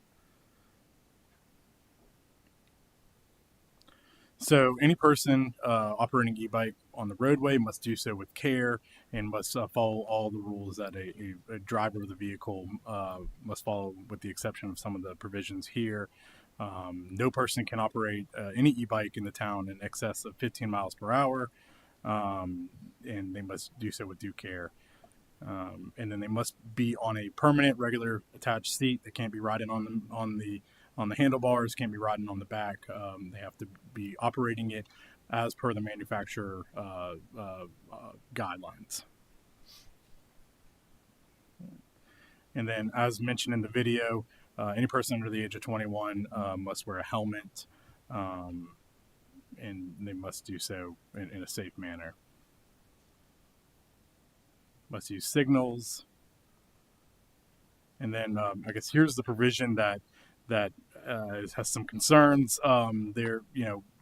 A person cannot operate a e-bike on the sidewalk except children under the age of 17 and adults accompanying children under the age of 17 may ride on any e-bike or ride an e-bike on any sidewalk or on any sidewalk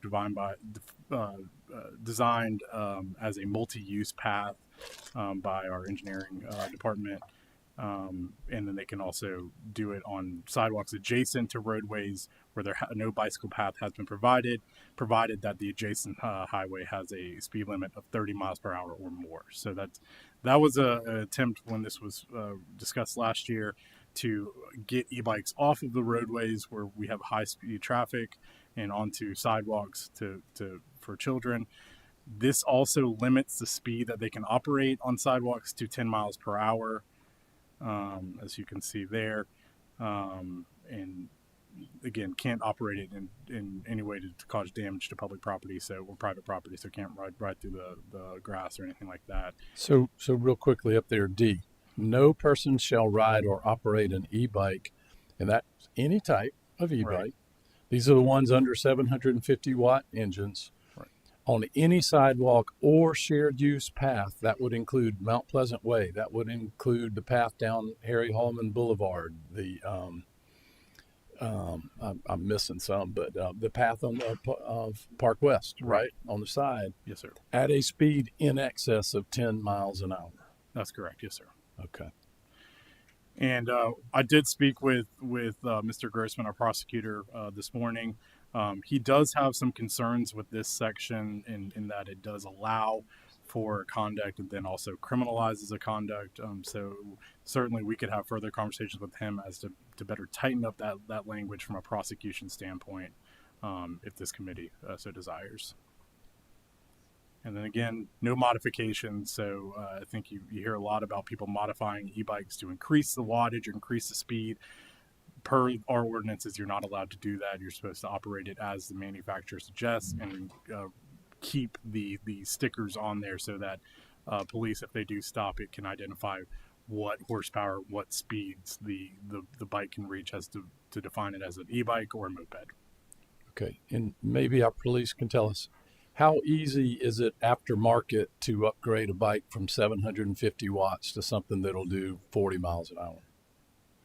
So that the person selling them, right, and I'm not trying to make villains out of the vendors of these things, but if they're selling them at 750 watts or 1 horsepower, and we're seeing teenagers doing 40 miles an hour down roads, and we've all seen it, and I got a video of one just yesterday from somebody that lives in Park West. So how is that happening? Well, first of all, a lot of these are being sold, and they're what are called Class 3. e-bikes. They are capable of exceeding 30 miles an hour. In fact, I was doing some research last night.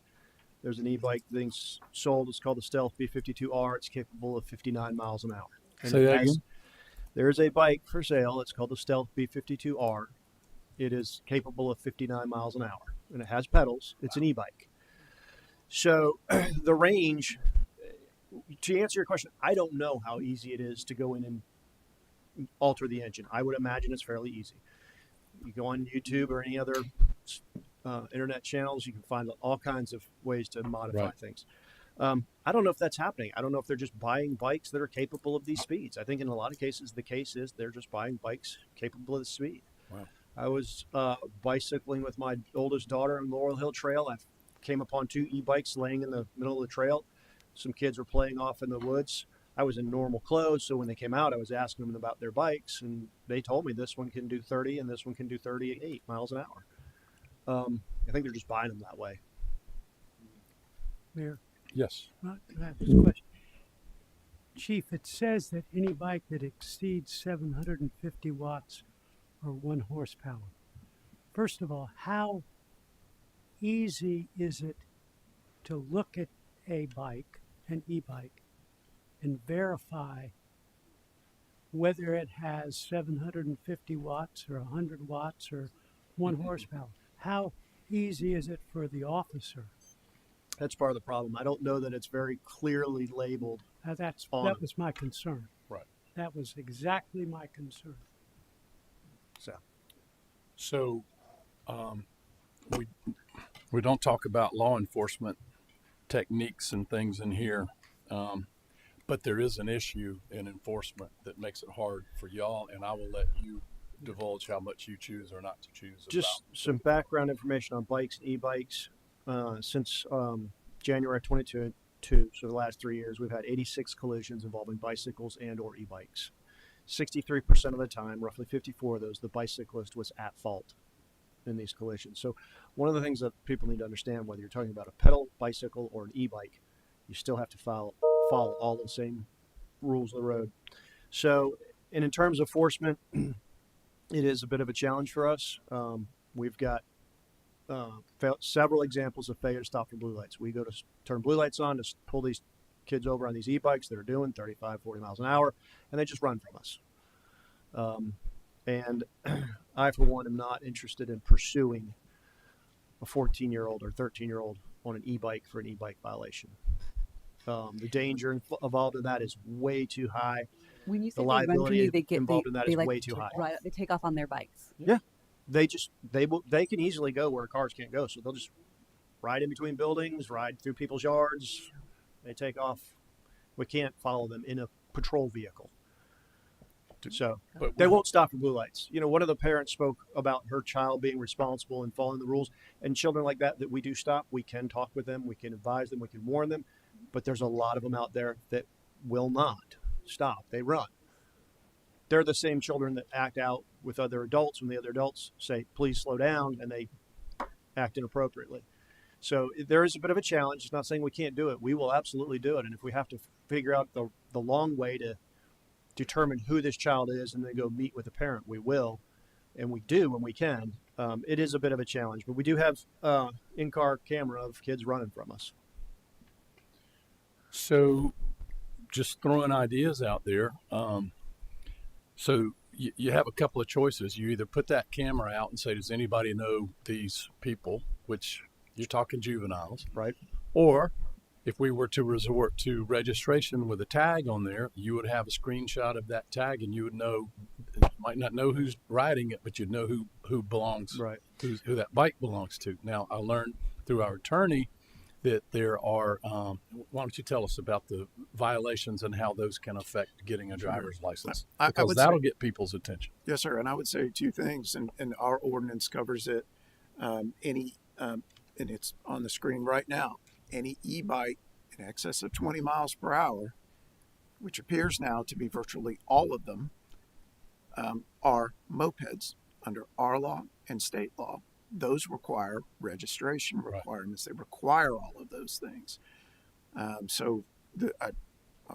get to the next part, which is enforcement against juveniles.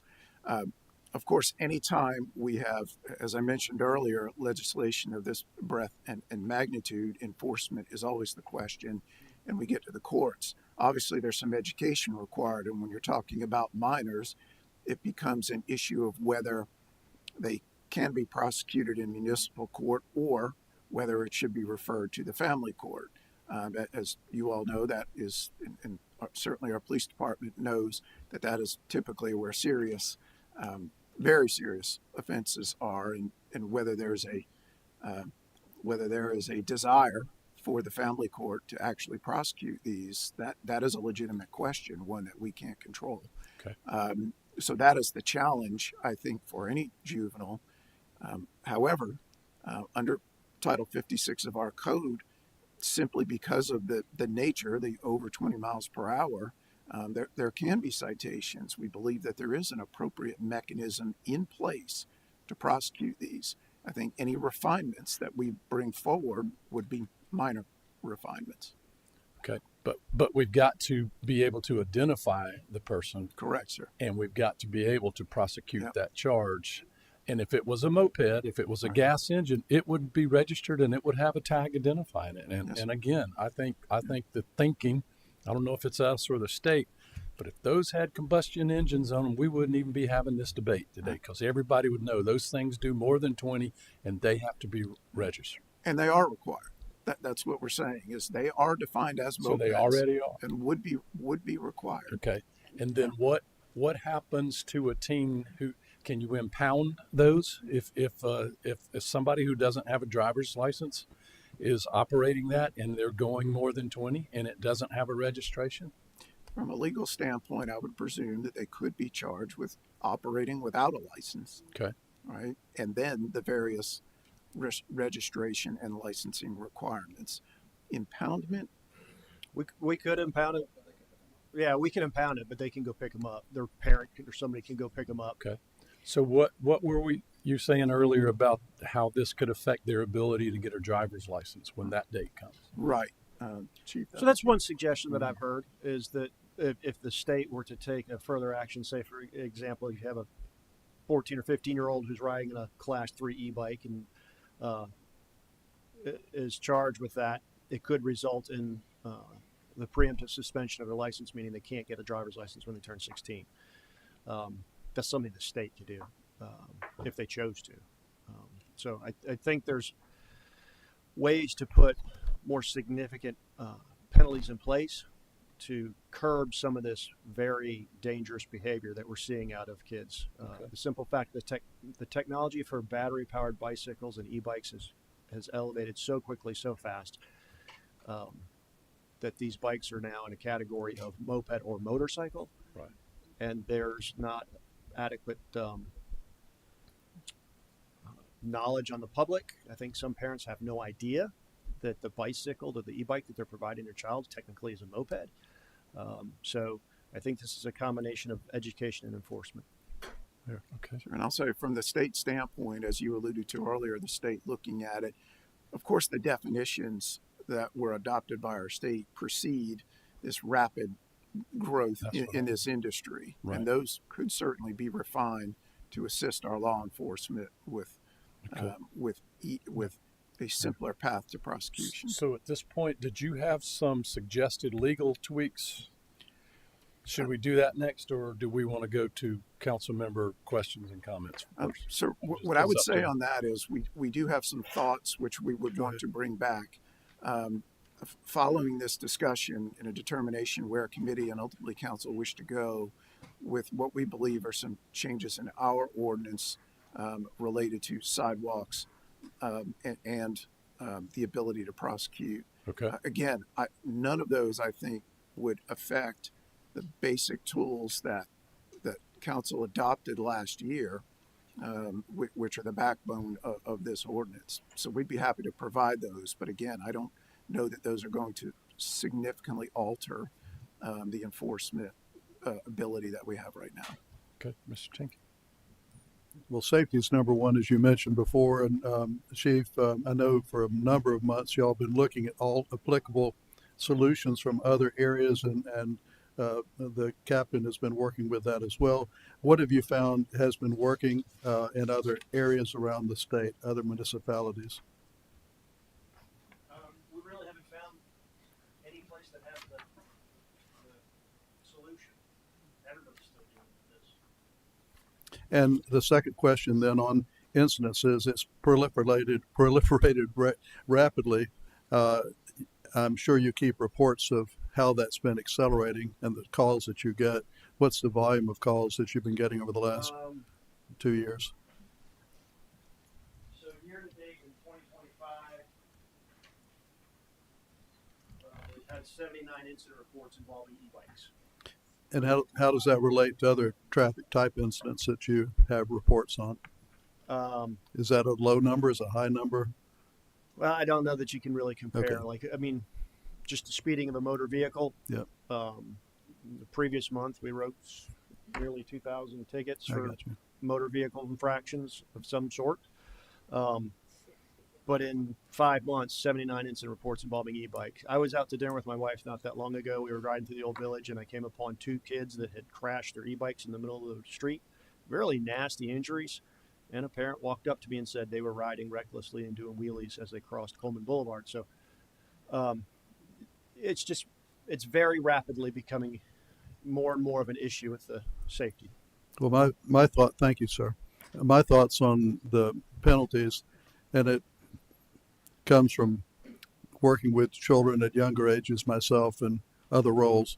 I think community service is a strong deterrent, public community service, where people are, when I ran Wild Dunes Resort, we actually had the people wear a vest and pick up trash on these type of things. And it was a amazing deterrent, but it also didn't go on the record, and people remembered in community service. We have lots of ways to do community service, and I think that would be one to be able to think about it and craft. I also like the idea of tag and certification, and the fact that you've got this here is wonderful.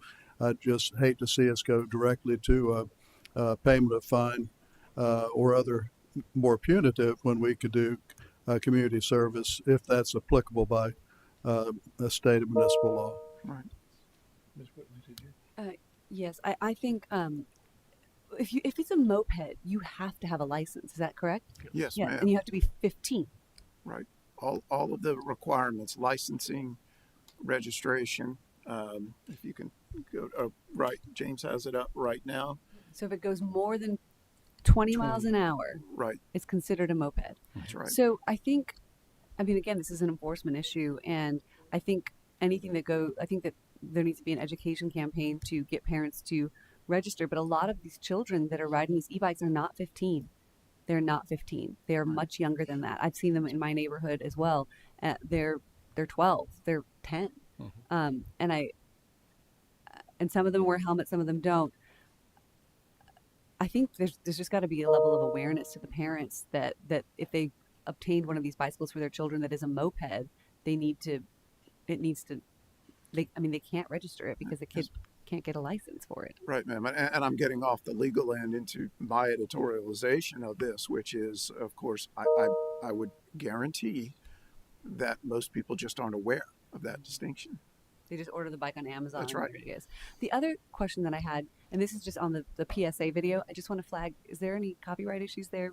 Just fair use of like all the Back to the Future clips. Just I mean one clip, cool. Like there's like 6 clips in there of like the Back to the Future. I just want to make sure that we don't get slapped with anything.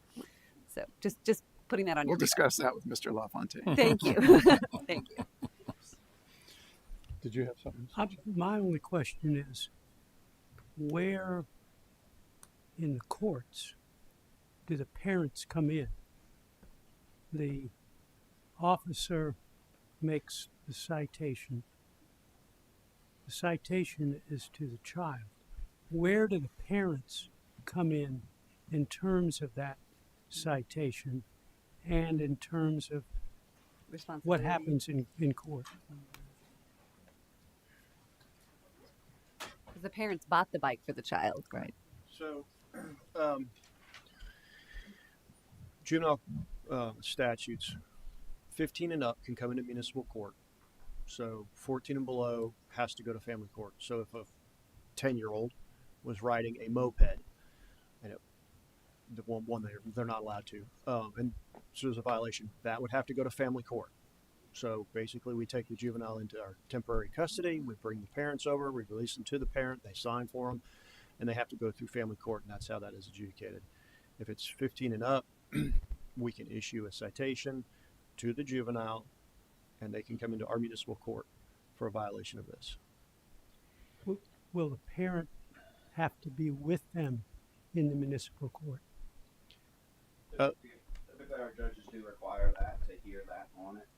We tell them to come on there, and then the judges usually enforce that on it for 15, 16-year-olds.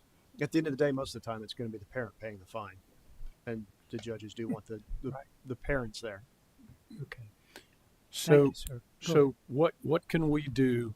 And none of that matters if we don't have a viable way to enforce all of this. So, what can we do to enforce registration of what is a motorbike or moped, and B, what can the police do to you hate to use the term send shockwaves, but what will send a shockwave is a very tragic accident if there hasn't already been one. And we're here to help and support our staff, as y'all report to the town administrator, not us. But can enforcement be stepped up so that people realize what serious, as you have said several times today, what a serious issue this is right now, and how would we do that? The more stopping more of the kids and calling the parents to the scene of the stop and advising them what the law actually is. Okay. Which we are trying to do. Okay. We're trying to do that with bicycles, with golf carts. This morning we had a golf cart flip over with several kids in it. One of them's been transported to the hospital. So it's a matter of, there's a lot of kids on golf carts and e-bikes in this town. Exactly. And so we'll stop as many as we can, and we'll educate as many as we can, and where appropriate, we will make charges. And sir, from a legal perspective, two things that in discussions with our prosecutor that we would want and request this committee and council to consider a removal of the 18 years or the juvenile restrictions for prosecution, even though that is a town restriction. We believe that they can still be prosecuted under state law. That avenue likely exists, but removal of that exemption would assist in prosecution. And then second, further discussion on the sidewalk concern that Mr. Grossman brought to us, because that is presenting a series of problems. Would another be a communication campaign with HOAs, POAs, as well as the town? I think I think all the above, all the ways we get word out today. I think it's important to get it out to let people know what's going on. To your point, many people probably are not aware of it, and including the people that sell these both locally as well as online. So it'd be important to have them involved in the communication as well. Do you have something that we could take to council next Tuesday night so that we can go ahead and act? Yes, sir. We can. About the removing that exemption. I think we'll need to discuss the sidewalk exemption. Those who were here when we had that, you remember, we did not want young people on what we thought was a regular bicycle assisted, in the traffic lane. If there was no designated bike lane, we wanted to allow them on the sidewalk so they can get to school or get to practice safely, but stay under 10 miles per hour. And that's the problem we have not seen, is the staying under 10 miles an hour. So do we need to vote to put those two on the agenda for next Tuesday? Yes, sir. If council would wish to do that, and we'll circulate the proposal for first reading to all of council prior to the meeting. Someone make a motion, please. Yes, sir. I'll move that we accept legal's advice to place on council agenda for next Tuesday the revisions to our ordinance as recommended by council. Thank you. Second. All right. Any discussion? All in favor, please say aye. Aye. Aye. All right. So motion carries, and those revisions will be on there. And I'll just say again, to the town administrator and to the chief, anything that you need from us or we can do, to enhance the enforcement of that. Council is here and stands ready, and maybe a good idea also next month. Let's hear back kind of how things are going in that regard, if you don't mind. All right. All right, that concludes item 6D. Item 6E is discussion and possible action on a non-exclusive franchise agreement with Lumos Fiber of South Carolina, LLC. Thank you, committee members. I've handed up to y'all a copy of the franchise agreement between ourselves and Lumos. They are a fiber company proposing to run fiber optic through the town using the right-of-ways. As y'all are aware, franchise agreements must be approved by town council under section 110.17. And we must provide a franchise agreement on equal terms to all service providers. That is a requirement of law that we're required to enter into these agreements, and we must do so on consistent terms. So this agreement was heavily negotiated between ourselves and Lumos. The one point of contention that I will point out is the fees. They are what is defined as a telecommunications provider under the Telecommunications Act of 1999. They have a certificate from the South Carolina Public Services Commission showing that they are a telecommunications provider. So they are capped at fees of $1,000 per year for use of the right-of-ways. That is the one issue I'll point out. There are representatives with Lumos here who can answer any questions that y'all may have, but this is for recommendation for approval to full council, and it'll be approval by an ordinance. So this is recommended for approval. Yes, sir. It's at the point where staff and legal feel like it's good to go. All right, Yes, so we have a motion. Well, first of all, since we just got this Yeah, I don't- today, All right. I'm a little hesitant to send it to council Okay. without any more discussion regarding it. So I would, while it has been, I guess, worked on by our council, our legal counsel, I would suggest that we bring this back for further discussion at our next meeting. Is there going to be any negative effect if we do that? I'd We wait imagine, a month? sir, I'd imagine that Lumos would say that there is a negative effect on timing, but from a town standpoint, we have no concerns with that. Yes, ma'am. Yeah, I guess I feel similarly to Mr. Chapman. Who is Lumos Fiber? Why are they doing why do they need to dig up every public rights away? Yes, ma'am. Let me say this, that this is a repeated concern that council has had over the years, and we've dealt with not necessarily in this area, but that the states and feds require council approval, but don't provide any basic reason for not approving it. And those who've been on council for a long time understand those circumstances. What I will tell you is that staff and legal have vetted this. The question was, do they fall under the Federal Telecommunications Act, and is that what they qualify for? Our position is they do, and we question that significantly as to whether they do and whether they were subject to the cap on fees. But if they do meet the requirements, they're entitled to utilize the right of way, and we cannot discriminate among providers. We can't say we want this provider and not that provider. This is just a formality. Like we are required federally to be I hate to reduce it to the fact that it is a formality, because there was a fair amount of work going into making sure that they meet the requirements. This is almost like some other things over my 10 years. If we can't vote no, then why are we required to vote yes? Yes, sir. And I will tell you this. So we can vote yes or no.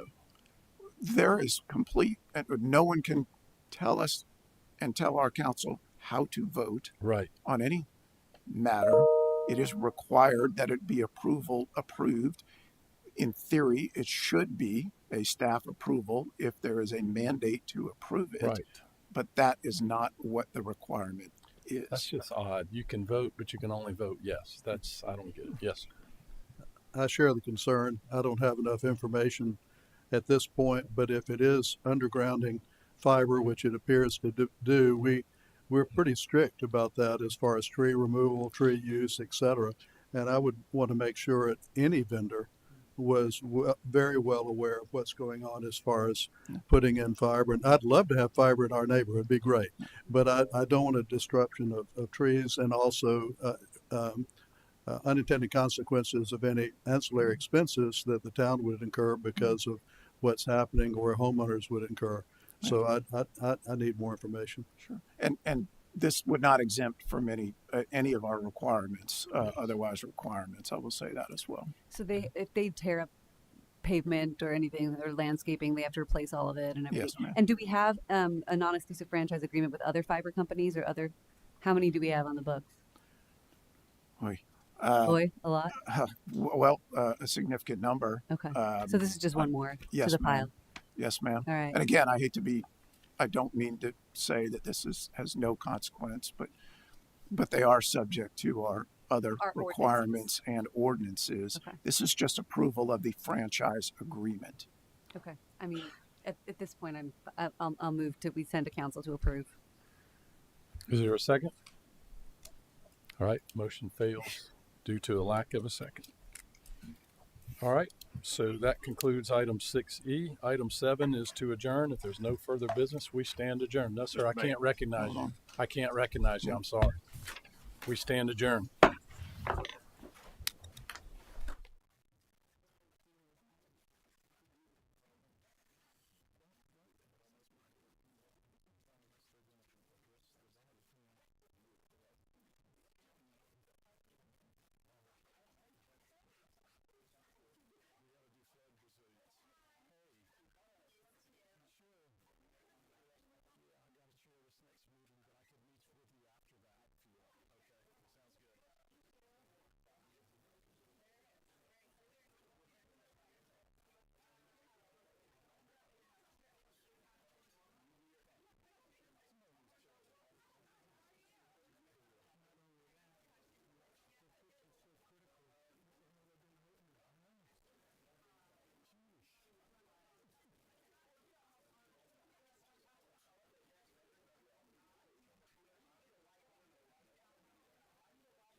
Resilience Committee for Monday, June 2nd. Item number 2 is, and we're trying to catch up some time here, approval of minutes from the May 5th meeting. We have a motion, please. Second. All right, we have a motion and a second. Any discussion? All in favor, please say aye. Aye. All right, the minutes are approved. Public comment. If you have a public comment, please come forward, give name and address. 2.5 minutes, please.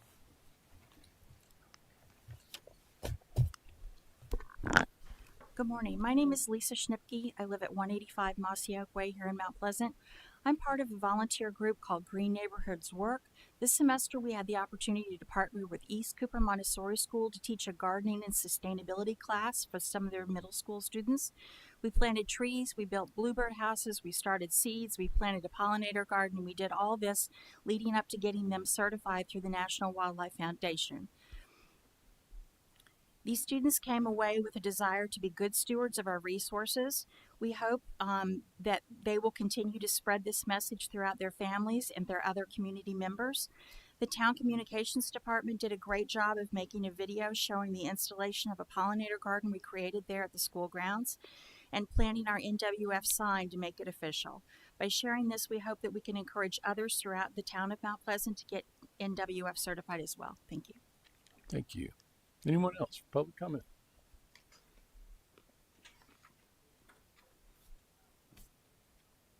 Good morning. Mike Tinky, 208 Venning Street. I'd like to recommend that you consider the Tree Task Force or Community Force Task Force implementation document that I'd previously distributed, specifically vis-a-vis the mission statement and the 4 goals. The mission statement was to enhance the environmental, economic, and social benefits of Mount Pleasant Community Forest through strategic planning, community engagement, and sustainable management practices, ensuring resilience to coastal challenges and climate change, to preserve, protect, and enhance the tree canopy. The 3 goals were to continue to look at the tree protection, preservation, restoration ordinance, and incentivize to plant more trees instead of removing them. 2, to look at administrative incentive, education, advocacy, enforcement best practices, and make sure that we have consistency in application of our zoning ordinances across all departments. 3, to implement the Community Forest Master Plan that is now proceeding through the Comprehensive Master Plan and the short-term goals that are happening right there that were advocated by the South Carolina Forestry Commission and our town DUDAC, who produced the town-sponsored plan, and also to form a task force with representatives across all stakeholder groups. And lastly, that the communities of that the town executive department be the staff liaison, and that the committee of council be the flood resilience, and the duration 1 year with an option to continue. These are what I provided before, and I think they're sound and based on a comparison of many town task forces around the country. Thank you so much. Thank you. Anyone else for public comment? All right, we will close public comment and move on to item number 4, which is continued discussion on wetlands regulation by local government. Yes, sir. Yes, sir. Good morning, Mr. Mayor, members of the committee. Last month, you wanted to kind of drill down a little bit on how many isolated wetlands are potentially in the town of Mount Pleasant. So reached out to our GIS department for the help, of course, and Amanda was very helpful in providing taking the National Wetland Inventory map and just consolidating just the information down just to town Mount Pleasant boundary areas. This is the map you see here. That's all she did was just take just the NWI and place just within the town boundaries. That, of course, is all encompassing of everything that is located on the NWI. The isolated wetlands are typically what you would find in your freshwater forested and shrub areas, which is the column on your left. That's 715 total acres. Because the regulations have exempted disconnected, smaller isolated wetlands, we took it another step further and I asked her to generate a map that would eliminate those pockets or those areas that are within 500 feet of a water body, just to kind of clean it up a little bit so we can have a little bit better idea. As an example, the Faison Road there, it would be eliminating that that area. And as a result, as you can see, it does clean it up a good bit. The perimeter, if you see the perimeter of the town is now missing with the newer map that was cleaned up a little bit. And that being next to a tributary was eliminated, but what was kept was those small little pockets, as you see, kind of scattered around. And then the final tally for that was 215 acres of what we've got, and that is just from the National Wetland Inventory. Last month I showed you the discrepancies between kind of the boots on the ground jurisdictional perimeters versus what the NWI was showing. So there's a discrepancy with that, and of course there's also a discrepancy with the proximity of a receiving water body, whether it's disconnected, not connected. So the best I think we could possibly do it this time is to estimate somewhere between maybe 200 to 700 acres of potential isolated wetlands in the town. So it's in the hundreds. Oh yeah, hundreds of acres. Yes, sir. Okay. So, yes, sir. At 1.5 million gallons an acre of water held, Yeah. we're talking significant numbers. Yes, sir. Okay. It So is. I think just, at a brush, the conclusion of that is it's definitely worth it. We'll save our taxpayers money, and it'll save, something that's valuable to our ecosystem and our quality of life, because even though on this left-hand column, that 215 now, what it was reduced by was those within 500 feet. And that was just an arbitrary number we just kind of took just to keep from including everything that's there. Got it. Because some of those may still be under federal protection. That's correct. Got Yes, it. sir. Yes, sir. Okay. Because of the strangely worded law that has to do with it being connected to navigable waters or Yes, sir. other. Okay. All right. Thank you very much. All right. So, do you have more for us? Just a that little was information really I what we reached- asked for last month, just to make sure we were talking about something. That's correct. On a size and scale that's worth the effort and the planning, because it's going to take a while to get there from here. Just added information. I reached out to the city of Bluffton to find out how they were going about mapping it. They Yes. hired McCormick Taylor. I got some good Bluffton info. Got some But good tell stuff, us what they told you. But yeah, they're leaving it up to the Center of Watershed Protection to create their map, and they estimate 9 to 12 months to create an inventory map of isolated wetlands. But the methodology I was more interested in that, and they said they did not know at that time how they were going to go about doing it, but they were leaving it up to the Center for Watershed Protection to be able to produce that. Okay. So I'm very interested to see how they. And I've had a meeting with Andrew Wonderly of Charleston Waterkeeper, who's very interested in us doing this, because everything in our wetlands affects everything that Waterkeeper is doing. And at that meeting was a attorney for the Southern Environmental Law Center. And they said part of the takeaway from what Bluffton is doing is they are doing all of this under their stormwater provisions, which keeps it from being so much of a planning or zoning issue, but a stormwater thing, and makes it a little better, makes it fit a little better and a little more, I don't know if you need justification, but it's a natural fit, under that sense. So it would be part of our overall stormwater. Does that sound right to you, Mr. Morrison? Yes. Okay. Great. All right. Thank you. Sure. Appreciate it. So, legally, and I guess, Mr. Paglierini's over there. I didn't mean for you to, sorry to have to disturb you over there. Where would you advise us to take the next step to codifying something of this regard? Yes, thank you, Mayor. What we would need is committee direction on drafting the framework. Okay. And we would bring that framework, again, much like you've seen, that has already been provided by other municipality. That would be our framework. But again, your analysis, I believe, is exactly correct. What is it that we are regulating and is it a sufficient amount of area that we would be regulating? Right. But I believe the framework has been provided. We can prepare that, bring it back to this committee, and we can start that process. Okay. Does that sound good to the committee members? Yes, Want to proceed forward? Okay. Would you do that for our next meeting, please? Yes, sir. All right. Thank Thank you very much. Anything else on item 4? All right, item 5, review of changes to FEMA and potential impact and considerations.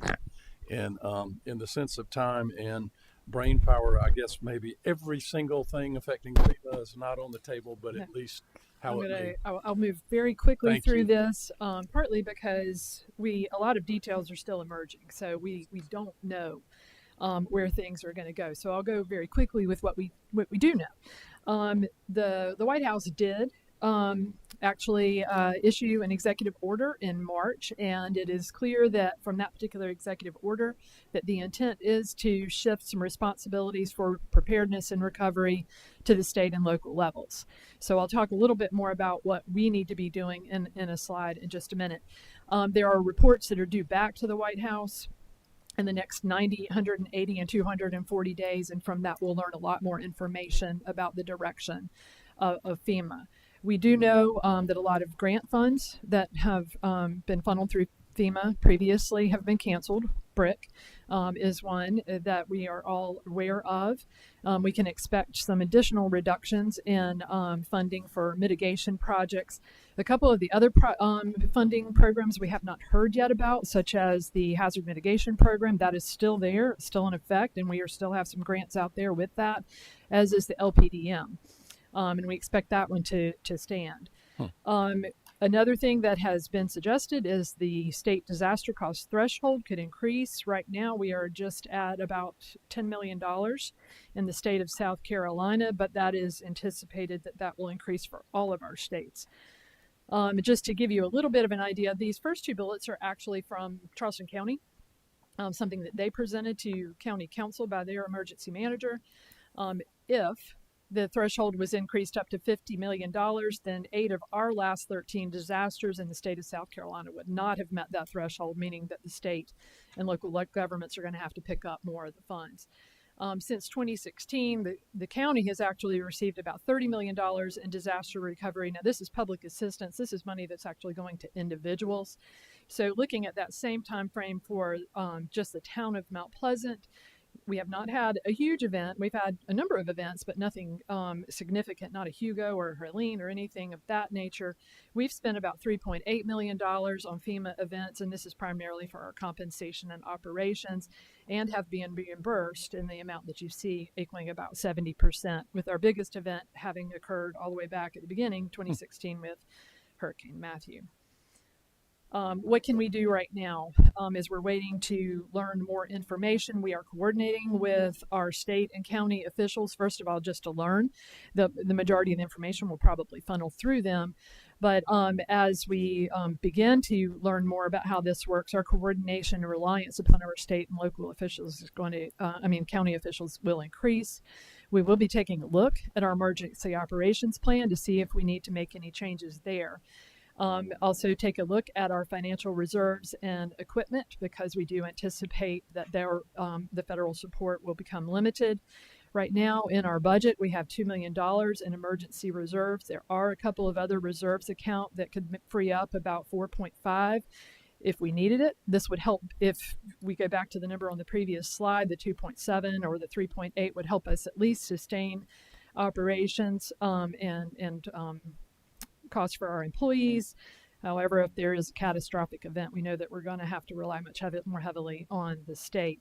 We need to be taking a look at our insurance policies. We have already reached out to the municipal association, but they don't know a lot yet. They're still learning too. A couple of other things: strengthen our statewide partnerships. Y'all know we sent a bunch of people upstate after Helene. Those types of partnerships we need to be taking a look at. As well as anything that we have with the private and not-for-profit, such as Red Cross and United Way. Look at neighborhood level preparedness. This is something that staff is already working on. The ability to kind of empower our citizens and provide more training at the neighborhood level. This is something that we're going to have to work on, and I think other communities are as well. And then finally, looking for other funding sources. As I said, we can anticipate that a lot of the funds that we've counted on in the past for some of our mitigation are going to be reduced. And so looking at other opportunities is going to become necessary. So that's a kind of a what do we know now? What can we be doing right now? I'm going to let Shannon step up now and remind you all of what we already have in place. And it'll be a nice segue into the next item for you. Okay, great. Shannon, welcome. Thank you. Thank you so much. Thank you, Mayor and members of the council. Again, Shannon Whitehead, the Emergency Manager and Resilience Officer here for the town. So moving forward of what we have for the town, so what we have in place and in pending. So we have our Emergency Operations Plan, which Christiane had stated beforehand. We may look into that so we can revise furthermore. We have a Points of Distribution Plan, which are pods in case that is needed in the event of a major catastrophe. Our Hazard Mitigation Plan, along with our Hazard Vulnerability Assessment, which is also an attachment to our Hazard Mitigation Plan. Our Hazard Mitigation Plan is an addendum to Charleston County's Hazard Mitigation Plan as well. Also with our Evacuation Plan. Moving forward, we also have Emergency Contingency Funds. We have an MOA with SEMD, Charleston County School District, and Orangeburg County School District, as well as our Emergency Operations Center, Community Outreach, with training and exercises and tabletops. And before I segue into what we currently have in place for our storm prep and hurricane preparedness, are there any questions that you may have? Going back to where Christiane was, when we're talking about the BRIC grants, building resilient infrastructure and communities. So we lost 5.4 million, something like that, and we've had our matching portion of that. I'll round up $3 million sitting there. Yes, sir. So at some point we have to decide either not no build because we don't have the funding, revise the build, and use what we have and figure out how to add more, or we find a replacement for that amount of money and use our match and we go with what's planned. So kind of where would we be on that decision matrix right now? Right now, in discussion with SCEMD, we are looking at an opportunity to pursue a hazard mitigation grant. Right. There is money from Hurricane Helene that is available statewide. So that we've been working on an application. As of right now, hazard mitigation is still a program in place. Okay. Hopefully that won't change and we can be successful in getting funds through that program to replace the BRIC monies. If that does not occur, then you are correct, Mayor. We'll have to look at either downsizing the project, coming up with we'd have match money over sitting for the LTPDM. That is still a grant project that we have. We've got match money for that. There's a couple of different avenues that we could pursue. We do know that Edwards Park is, beyond Royal, which we've already completed. Edwards Park was our second most in need of improvement. So we have been trying to work with SCEMD to see if we can find an opportunity to replace those funds. Okay. Committee members comfortable with that? Understand where we stand? I understand perfectly. And the issue is that we put a little money in the budget as to help, but that project is critical for our entire drainage program in the downtown area. So we need to wait and see if EMD can help us. But if they can't, we need to move in another direction. Right. Just let us know when council, not necessarily just this committee, but council needs to, when we're at a decision point. That would be. Yes, sir. We anticipate some answers this summer, at least some direction from SEMD on that. Okay. Thank you. All right. Shannon? Okay, so moving forward into our next section. So I'm going to be doing a presentation on just local county and state operational coordination for hurricane preparedness that we do with town and all of our partners. So hurricane preparedness, we have done, so we do communication. So we do have notify me and emergency alerts for the town of Mount Pleasant. We have implemented this through some of our events that we've been to, such as the Lowe's Hurricane event and some others, and we have them placed around town as well. Town of Mount Pleasant Emergency Management webpage. People can go there and learn how to plan and prepare for hurricanes. We also push out a lot of social media. We do a lot of public education, so community outreach. As I said before, we went to Lowe's. We did the senior prep hurricane event as well as among some other ones, and we'll talk about that here in a minute. There's also Charleston County Senior Prep State and FEMA guides that are available to our citizens to be able to learn how to prep and know their evacuation zones and what they need to do in the event of a hurricane. We also provide training, so there's FEMA NIMS, CPR, CERT. Charleston County does do the CERT program. They are going to be doing a new one where each individual that is CERT certified, there's going to be a new program called CERT Train the Trainer. So the people who are CERT certified will be able to train other citizens, which we would love to do here for the town, and let them, be CERT certified. We also have preparation videos, how to prepare for storms, what to have in your go kits, know your zone. Also with our public services department, they secure town facilities. We have sandbag distribution sites to help assist residents in flood prone areas. We maintain an up-to-date resources inventory. We also maintain and test satellite phones and ham radios to ensure reliability communication during emergencies when traditional systems may fail.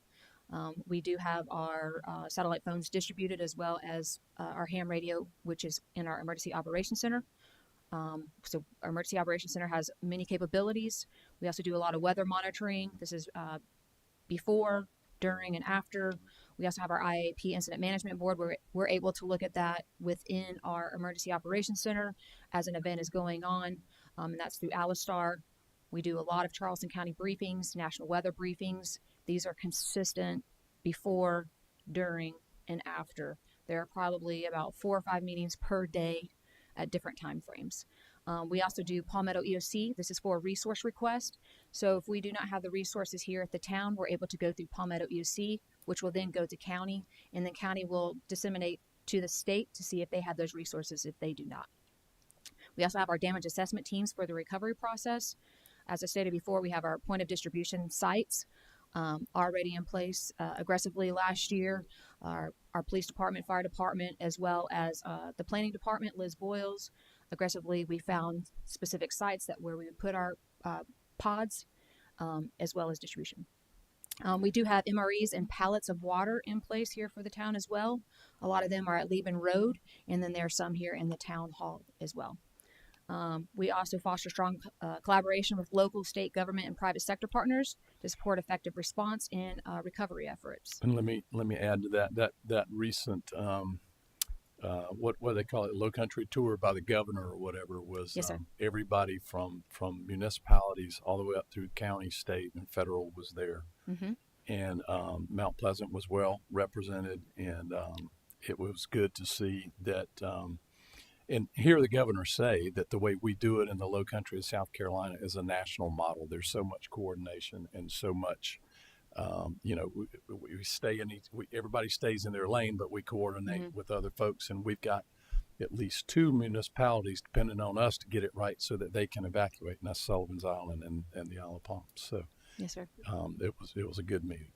Yeah, that's correct. And also too, when we started doing our pod planning, we did an exercise with the state in Charleston County as well, and the state rep for SEMD had stated that he had never seen a municipality be so aggressively active in getting plans into place to help their citizens, especially for the pods. So that actually helped forefront other people putting more of a pod plan in place for them as well for Charleston County. So moving real quick, this is the very last slide. So just to kind of show hurricane preparedness coordination, as the mayor was stated, the governor's coastal tour we attended. That was a great event. Also, we have done the SEMD Day of Recovery workshop. I went up to Columbia for that. There was a lot of representation, as well as Mount Pleasant. The Senior Prep Expo, the Lowe's Hurricane Preparedness event that happened a couple weeks ago, the Dunes West Block Captain event, Charleston County EMS Evacuation Workshop, and the Mount Pleasant Chamber of Commerce Luncheon for the businesses. And this is the events that we attended just this year. So we're consistently doing different things. Thank you. You're quite welcome. Thanks for all you do. I mean, hurricane season. I know. It's here. Yeah. Thank you very much, Shannon. Appreciate it. Most definitely. Thank you so much. Item 7, review of impervious coverage requirement calculation method and applicable areas. Good evening. Yes, what I've got is just a real quick example for y'all just to discuss. The best example, the first one that came to mind, hopefully everybody's kind of familiar with the corner of Live Oak and Bennett Street. It's 101 Bennett Street. This was completed just a couple of years ago. A beautiful house, but as you could see, it really does look like a lot of house, a lot of square foot area that was taken up for that on that lot. So I just selected that one as an example. Again, looking at the Google Earth, you would think that that's well over 40% of impervious surface. But I grabbed the as-built when it was completed. I did my own perimeter calculation, the color-coded, the red, the principal structure, the green, the porch, the pink is the pool, and the yellow is the smaller house there, as all identified as impervious surface on the property. The driveway and the area around the pool is considered pervious, made of pervious material. Sectioning those out and comparing it to the bottom right, the calculations at the bottom right, you see that they're very, very close to being pretty accurate. And that's just me hand drawing around the scale drawing. So I kind of did the calculations just by hand. It all added up to very close to 3,900, which is a 10,000 square foot lot. That was comes up to 39.5% impervious surface for that one particular piece of property, which if you were sitting there on the street looking at it, you would be like shocked that it was even 40%. So we did do the survey as-built to get that one corrected, and time again we have questions that come up from people and other folks, and we pull the drawings out, and there it is in a 2D plan view. When you look at it straight overhead, you do the calculation, it comes up very close to 40%. All of them do because they max them out.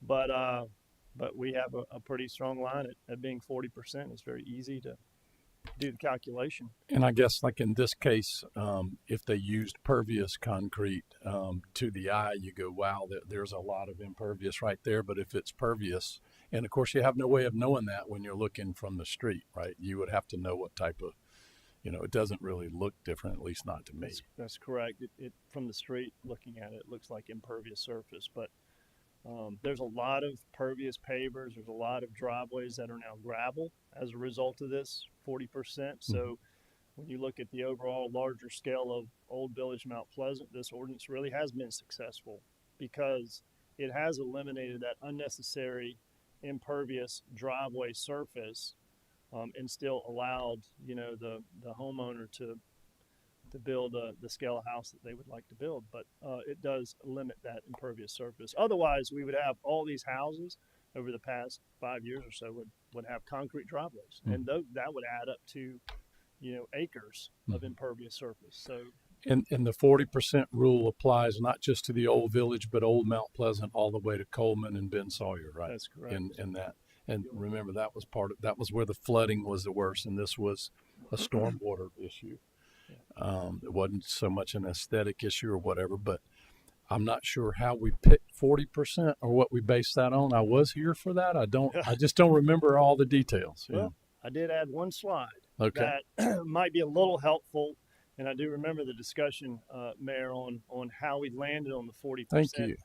But this is the curve number graph the engineers use to model stormwater runoff, and just selecting a quarter acre lot, which are 10,000 acre lots, is anticipated to be about 38% when you do the overall large scale stormwater modeling. So it's right there at the 40%, what industry standards would consider that would be expected at 38% impervious surface. The numbers on the right, those are the curve numbers based upon the predominant soil type, but you use those curve numbers to do the engineering calculations. But just to give you some context, it is what is expected as far as impervious surface for quarter acre lot subdivisions.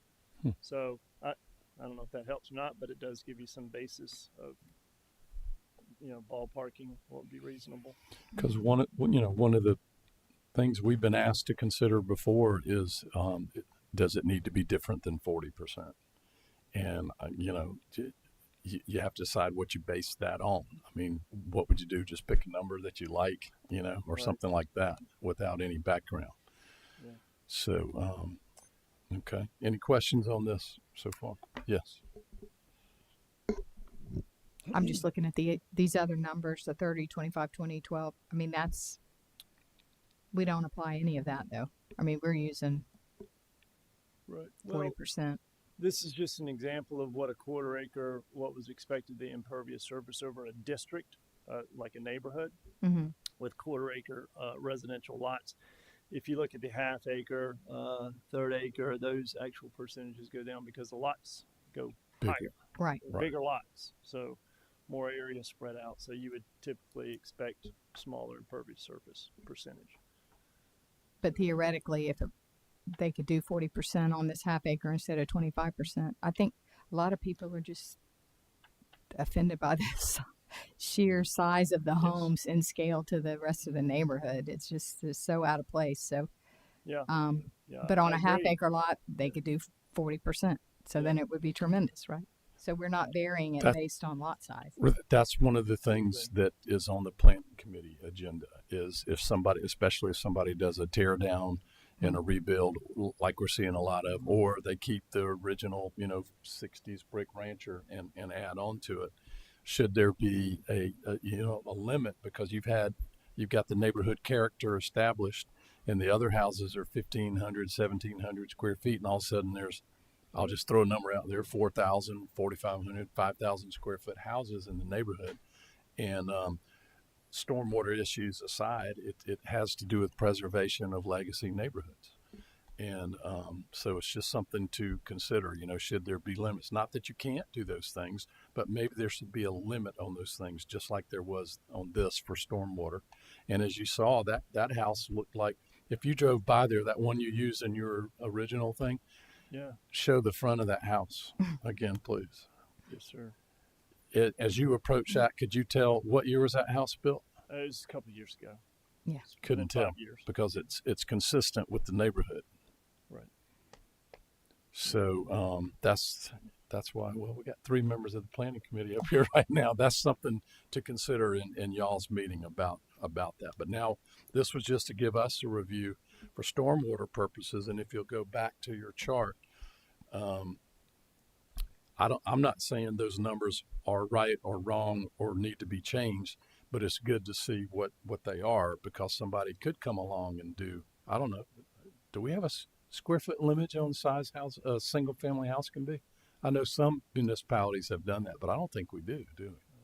The square foot limit on the amount of building area. Yeah, that you can come in if you bought a half acre lot, could you put a 10,000 square foot house on it? I guess you could. There's a coverage max. There's a coverage limitation on and within our. But up to that in height, there's no really size limit on a house. It could be a sprawling 10, 15,000 square foot There's a house. height restriction, of course, but Right. yes, sir, it could be multiple levels. That's why we have a planning committee.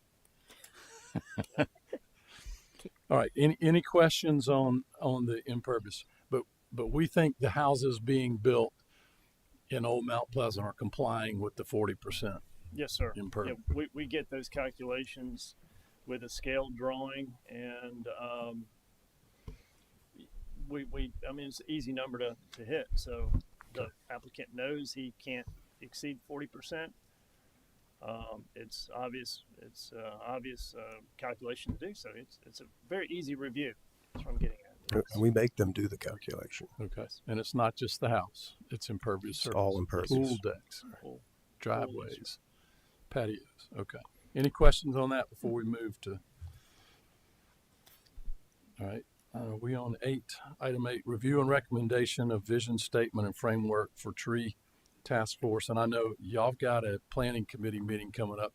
Can we hit the bullet points of this so that Yes, we sir. can make progress? All right. Yes, sir. This was discussed at y'all's last council meeting. So really what we have set up is the framework as was discussed. This is the mission that was actually suggested by Mr. Tinky. So if the rest of the group is good with that particular mission, then we can make sure that that is included as part of the resolution. But with respect to the rest of it, what was discussed by council is to the ability to meet for 1 year.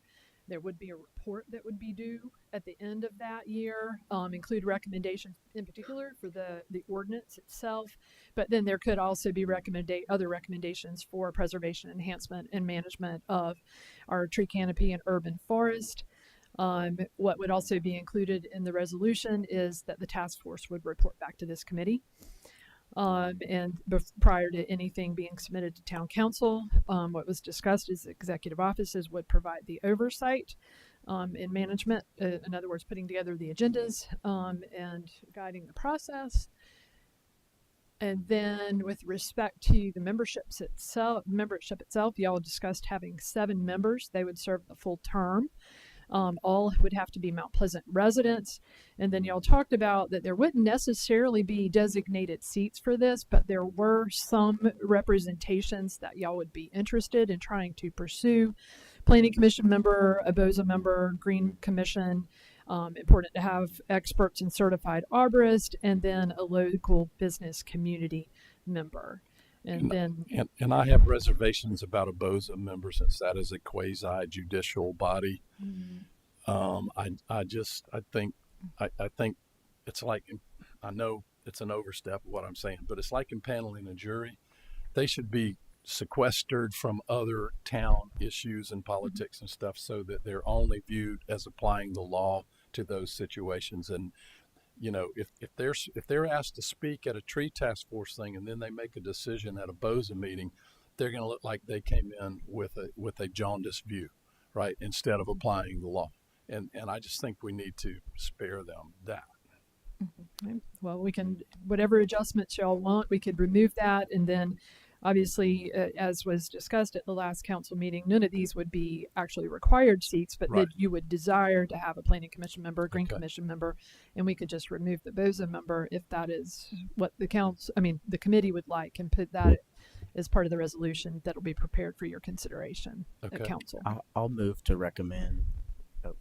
I'll move to recommend that that we recommend to full council adoption of the mission statement and the members as listed, with the exception of a BOZA member. Second. Removing that. All right, we have a motion and a second. Any discussion? My only question is, aren't they going to be providing information to the Green Commission? Wasn't there something earlier that said they are?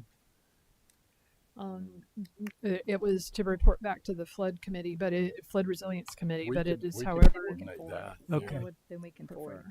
Yeah, we can do From that. here. We can take their information and send it to the Green. Yeah, that was another one where I thought there might be a little extra. We could. Okay. Yeah. Thank you. All right. Any discussion? All in favor, please say aye. Aye. Any opposed? All right, motion carries. We'll send that to full council. And just, Mayor, I know I mentioned it to you.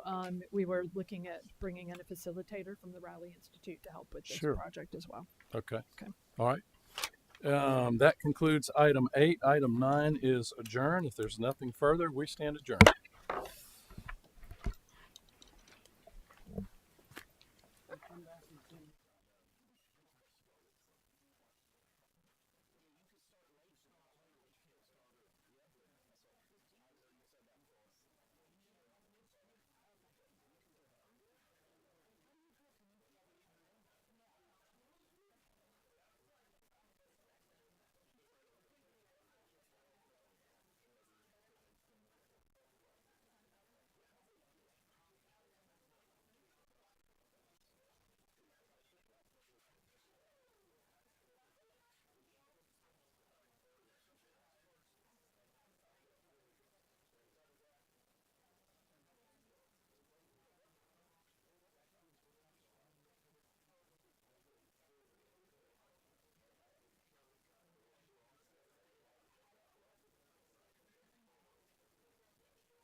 Planning Committee, Monday, June 2nd.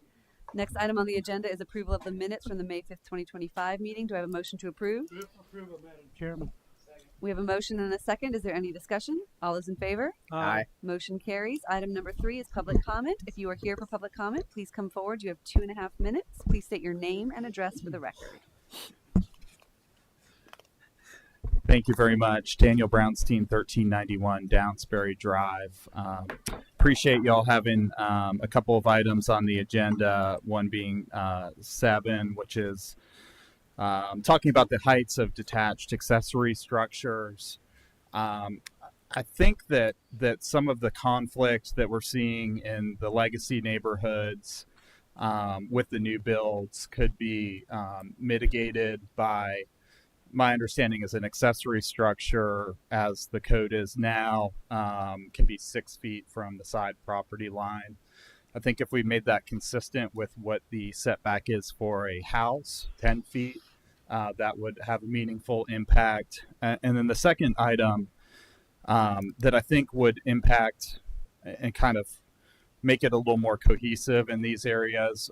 In the historic district, there's what's called a BAR, a building area ratio, which takes into account the size of the house in relation to the lot. And I think that if we could look at implementing that in our older neighborhoods, that could help to reduce some of the square footage that we're seeing there.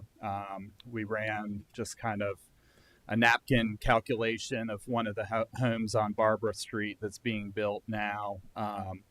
And if we did have a similar bar ratio as to what's in the old village, it would have caused that house to be a reduced size.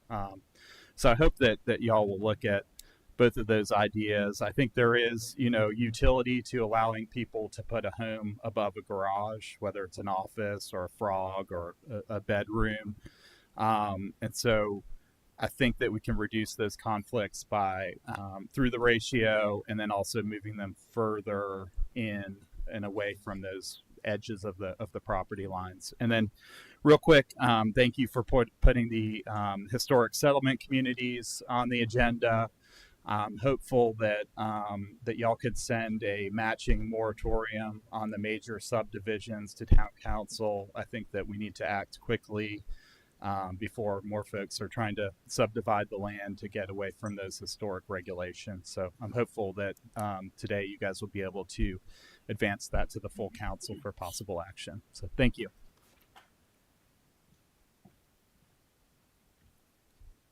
Mike Tinky, 208 Venning.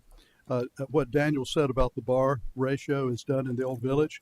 There was a home on Bennett Street that was already 5,500 square feet, and they on a large lot, and they read it and they thought they could go 50% of the lot, and so they were going to build 8,000 square feet. But having the bar ratio allowed them to not build over the 5,500 and destroy the character. They were already the largest house on the lot. On the street on Bennett. And they would have just dwarfed everything else on the street by having that ratio. And so I think if we just look at the old village applicability, and I think that will help a lot so that you don't have the overbuilding in Old Mount Pleasant. I also think it's important for the Old Mount Pleasant to be looking at the possibility of expanding historic districts in their area. I'm not advocating to do it, but I think they should at least talk among themselves and see if it makes sense in one or parts of the old village. But that bar ratio will really help. And so I just look at that, please.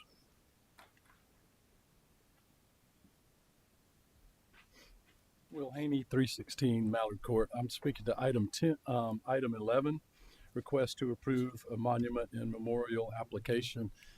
Highly support our ordinance that we don't just do these willy-nilly, but we have a reason to do them. And I spoke with each council member individually. Of course, we did not meet or anything, but we met individually as advised by our legal counsel about naming the town hall gym for Debbie Antonelli. There's no bigger name nationally in basketball than hers, but it's not just about basketball. It's about all she's done for families with special needs members, and the over $1 million she's raised from her driveway in the town of Mount Pleasant. So I ask you all to please advance that. And so far as the legacy neighborhoods, I think all of those things, and it's something we realized when we were passing and then spent years reforming our short-term rentals regulations and ordinances, that those neighborhoods don't have HOAs and they don't have covenants and restrictions, and we are the only body that can preserve those and keep the character of those. So thank you. Anyone else for public comment?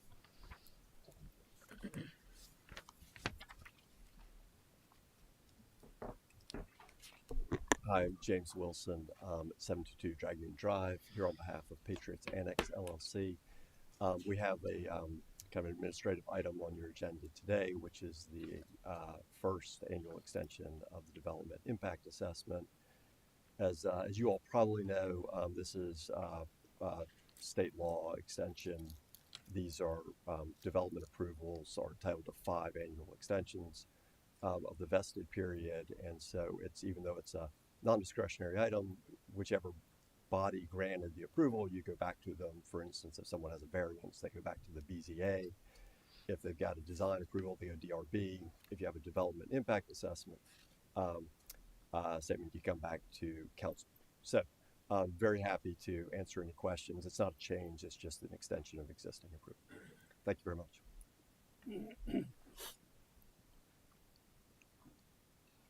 Is there anyone else for public comment? All right, public comment is now closed. Moving on to item 4, discussion and possible action to create a process parallel to the county's efforts to preserve historic settlement communities. Thank you, Madam Chair and committee members. So we first talked about this last month, and there was a request to bring it back with a little more information, which Charleston County has been gracious enough not only to share some of their slides with us, but we do have Joel Evans here with us, the director of the planning department. So I'm going to go over just a couple of the primary things that I think we talked about last time, and then I'm going to actually ask Joel to come up and talk a little bit about how the county has approached this and where they're at right now in the process. But again, as we had talked about before, this is a community-driven grassroots effort, and Joel, I think, will tell you that they don't want to force anything on any communities that don't want it. So these 3 communities, the Phillips community, the 10 Mile, and Hamlin Beach, have approached the county. They want these historic preservation requirements on them. So these are the 3 that are east of the Cooper that now have this designation. All development within the historic district is subject to review by the county's Historic Preservation Commission. And one thing I misspoke last time, and on their slide. So this is not a zoning overlay, which I had been calling it an overlay. It's not an overlay. It is a historic district, and those boundaries that we have on our maps that we've showed you are the boundaries that they have designated for those 3 communities. They do have a 2-year moratorium in place that was adopted July of 24. That'll run through July of 26. And that is to study the impacts of major subdivisions on these communities, and that's anything greater than 4 lots. And it's to review so right now those, the historic district, the ordinance that's in place is a county-wide ordinance. And so the point of this moratorium, and Joel can tell you more as he comes up, is that to allow these 3 communities to further study what they want to see in their community, so that perhaps what comes out of that is different regulations depending on what the community wants to see that's specific to them. And so with that, I'm going to turn it over to Joel real quick and let him take you through a little bit about what the county has done. Thank you, Joel. Thanks. Thank you. Joel Evans, Zoning and Planning Director for Charleston County. As Michelle said, we have a process in place for districts to become historic. This was identified, a little bit of history, in 2016. Charleston County hired a consultant to look at all of our historic properties, and they did a survey of all of Charleston County, the unincorporated portions of it. Of course, they found structures that had not been previously identified because of the age and because of the last time that survey had been done in Charleston County. But the idea of these settlement communities after Reconstruction from Civil War had also been part of what the consultant discovered was significant for the county. From that 2016 ordinance, Charleston County Council adopted an ordinance to help protect both the historic districts and create a process for a community to become historic, as well as other historic properties in the county.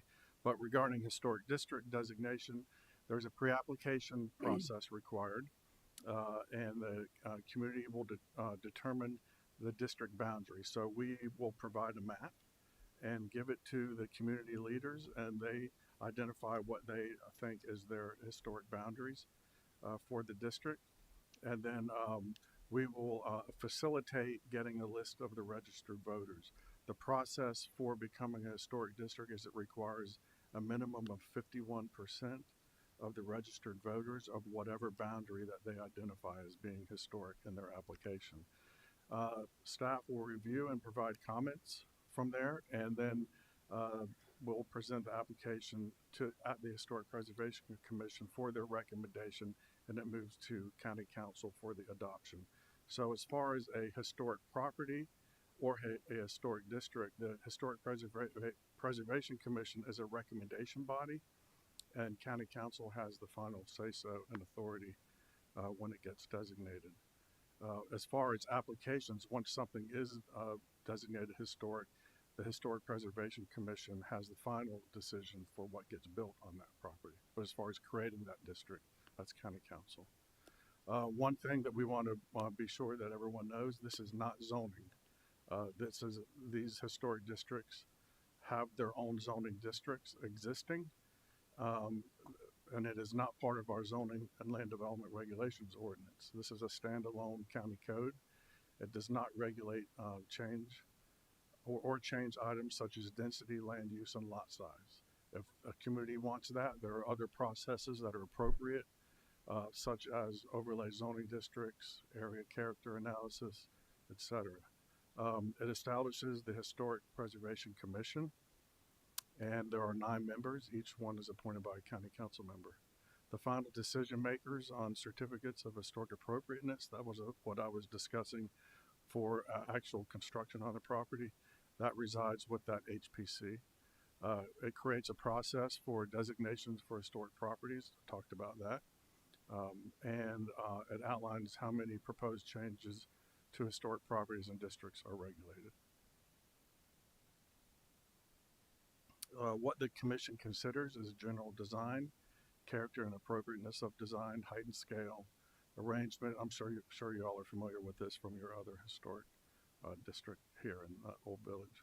Relation of such aspects, features, and elements to similar aspects, features, and elements of structures in this historic setting. So again, it's not zoning, but it does set the stage for other things that can be considered in the future, and I'll go over those when I show you the map. So this is the Phillips community.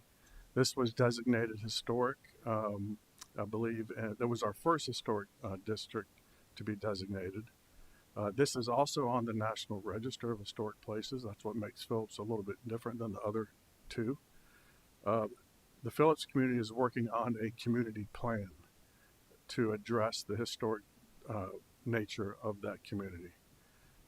So we are currently working on that with them, and they have hired they've got a consultant helping them with that, and we hope to see that come to County Council as an adopted community plan before the moratorium is over. Another one is 10 Mile Community.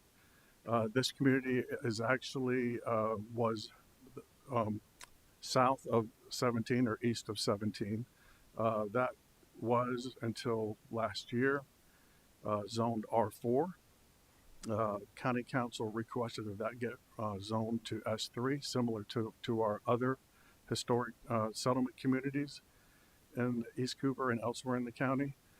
To the west or north of 17, that is zoned RR3, which is a much more less dense district. But they all consider They consider both sides of 17 as the historic district. Hamlet Beach Community is our most recent historic district. That's zoned S3, and they are working on an area character analysis for their community that will eventually be adopted by County Council. Both the community plan, I'll back up.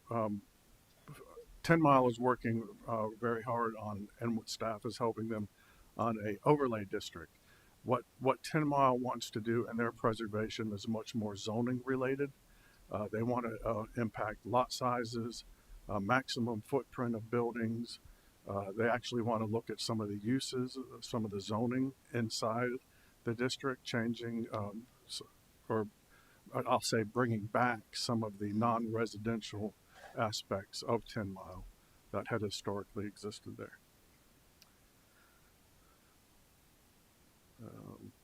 Did you want to go? Okay, that's fine. Yeah. So as far as the S3 and the town's CC district, you can see they're very similar in their minimum lot size and density, and as well as setbacks. Very minor differences. Thank you, Joel. If you have any questions, let me know. Yeah.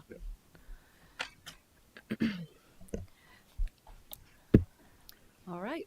Do we have any thoughts from the committee at this point? Yes, Ms. Hyatt. I was just curious how they landed on those three communities, if they reached out like Snowden and other communities over on this side of town. Sure. So and did they just weren't interested, or they just haven't? Right. So as Michelle showed in the first slide, this is a grassroots community driven.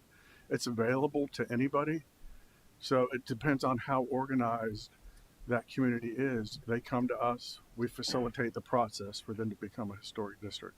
I'll be the first to say, and I think some of the folks from the other settlement communities would say so, it's not for everyone. Mm-hmm. This is not something that every settlement community wants. Right. These are regulations, and you know how regulations cannot be real popular sometimes. So yeah.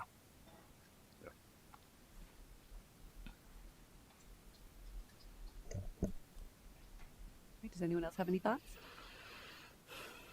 My only thought is I was happy to see that the neighborhoods as a whole have to vote themselves before they're even brought in. So at our last meeting, when we had such a large group of people, it wasn't necessarily individuals in 50%, I think it was 50% numbers here suggesting that they wanted to come and do the same thing. It was several people, but it's a big difference when you have over 50% of the neighborhood making the request.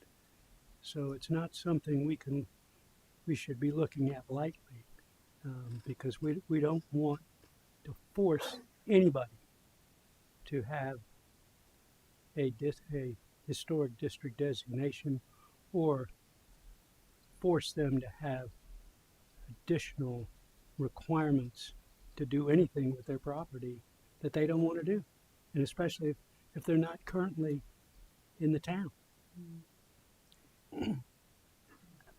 I guess the question I have is what was suggested in public comment about doing a moratorium. A moratorium on what? Because if they're not in the town, how can we have them in there? And we don't have designated boundaries for a historic district. How could we create an ordinance that cabins this to a non-existent historic boundary of properties that aren't even in the town? So I think the concern has been, it's a great question. I think the concern has been that because the county has this moratorium in place, we're starting to see more people in these communities try to annex in to get out of underneath that moratorium. And so I think the concern was creating the process parallel to the counties would be that same 2-year moratorium, while the county works with these three communities to figure out what they want to look like and how they want to develop.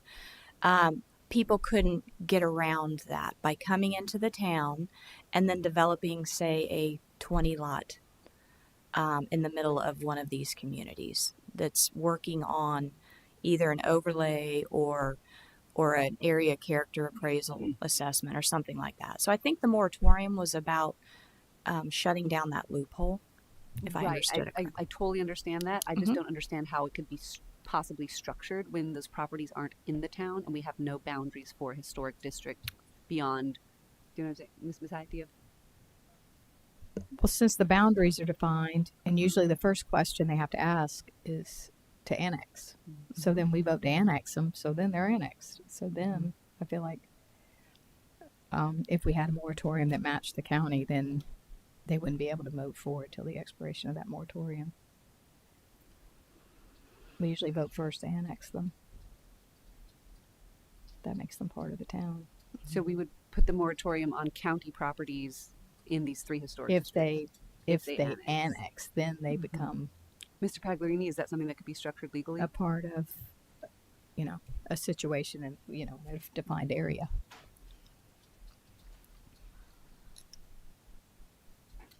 Thank you. Good afternoon. Ms. Whitley, we had a similar conversation at last month's council meeting, and those are my concerns. But the way I understand it is these defined areas, that we have a defined area, there may be properties in those defined areas that are already in the town. I don't know that, but it's possible that they're within the general area, and then those that could be or might be, as Ms. Hyatt mentions, the moratorium would apply. Theoretically, it would match the counties through July of 2026 and prevent major subdivisions while the county is working out its process for regulatory or regulation. Okay. So that could be structured some way.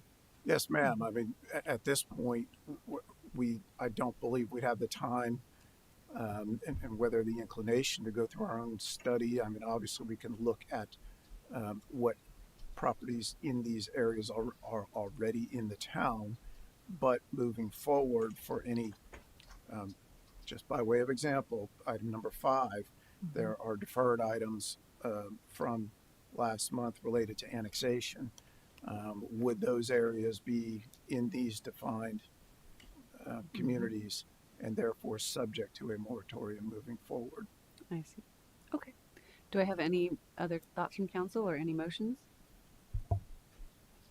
Mr. Rambo? So I'm also okay with the idea of just a matching moratorium. I have a lot of reserves and negative thoughts about trying to do some sort of matching historic settlement, the commission or whatever that reviews any sort of development in these areas. I think that would be very, very challenging. However, I do think matching the moratorium is a good first step. I will say I don't know how much it will do. It takes a good ways once you get annexed to go through the permitting process and all of that. Anyways, people are probably already looking at almost a year in that process, maybe a little less. So it certainly could delay some things, but I think it's a good first step to just have a matching moratorium and just kind of wait and see how all of these other issues work out. Is that a motion to recommend to council? Sure. Second. We have a motion to recommend to council that we proceed with a moratorium in parallel to the county. Any further discussion? My question is, I believe the counties is talking about properties potentially subdividing 4 5 more units, 4 more. I think it's 5. More than 4. Oh, Is more it more 4 than or 4. more? More than 4, More correct? than 4. That's what Yeah. I thought. Yeah. Okay, more than 4. So if you have, for example, 1 lot, then you wouldn't be included. Or if you have 2 lots, you wouldn't be included. So that's something I guess we need to look at in what gets requested for annexation, as well as where it is in relation to the current properties, which appears are only 3 that have a moratorium on them. And it appears, for example, Phillips community, there are a number of properties, it appears, that are already in town in Phillips. So this think we need to look at those issues as well. So. All right. If there's no further discussion, all those in favor? Aye. Aye. Motion carries. Moving on to item 5A.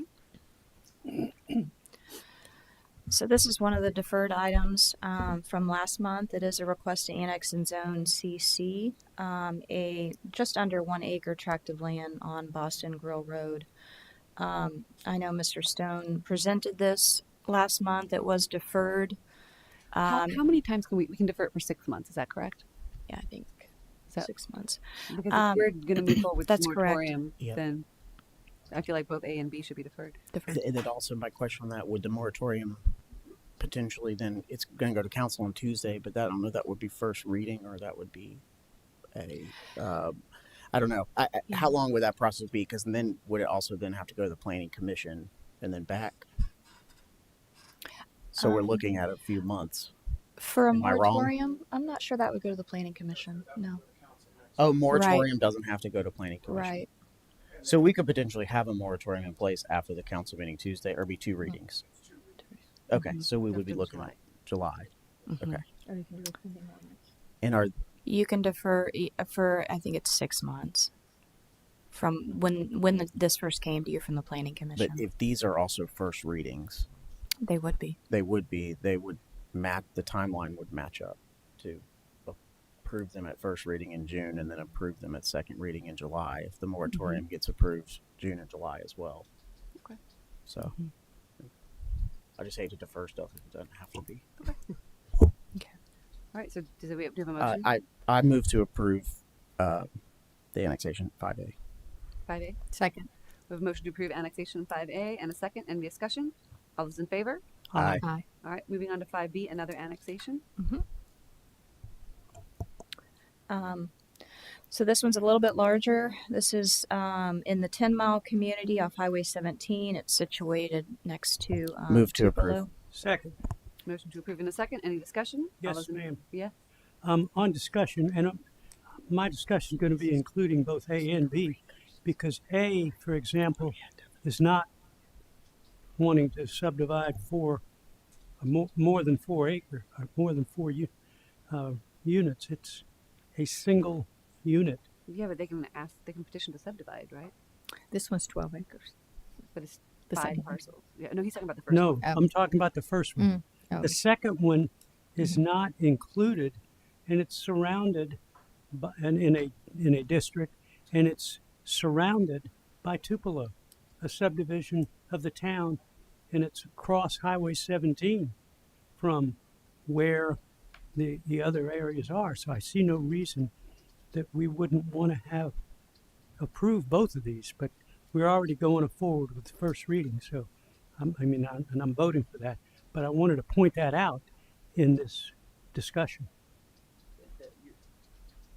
Yeah, Mr. Ramsey. You're saying that this parcel, you're just emphasizing this parcel is not in those historic boundaries. Is that what you're saying? These parcels, or it is? They both are. So the first one is in the Hamlin Beach historic district, and this one is in the 10-mile historic district. Okay.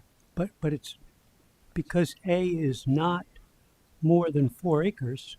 Why is it included in the moratorium? Well, it's not the moratorium is not on an acreage. It's on if you have enough acreage to create more than 4 lots. And the lot size is determined on the zoning. So if this were to come in as, say the 5A came in as CC, it's the same as S3. You're allowed up to 3 units an acre. So I think that's less than an acre. So they probably couldn't get more than 4 lots. Exactly. But you're correct. This one would come in. They could perhaps get more than 4 lots based on the amount of acreage. 12,500 square feet. Correct. This was an acre. Get a lot. Right. Okay. Go ahead. All right. All those in favor? Aye. 5B. Aye. Aye. All right, motion carries. Moving on to item 6, Patriots Annex extension of vested rights. So this was originally approved in September 2019, I think. So vesting, your initial vesting period lasts for 2 years. After that, you are granted 5 annual extensions. There was not a request to extend, but there is this state resolution that took place, and I think it was a response to COVID that sort of stopped the clock on projects running out.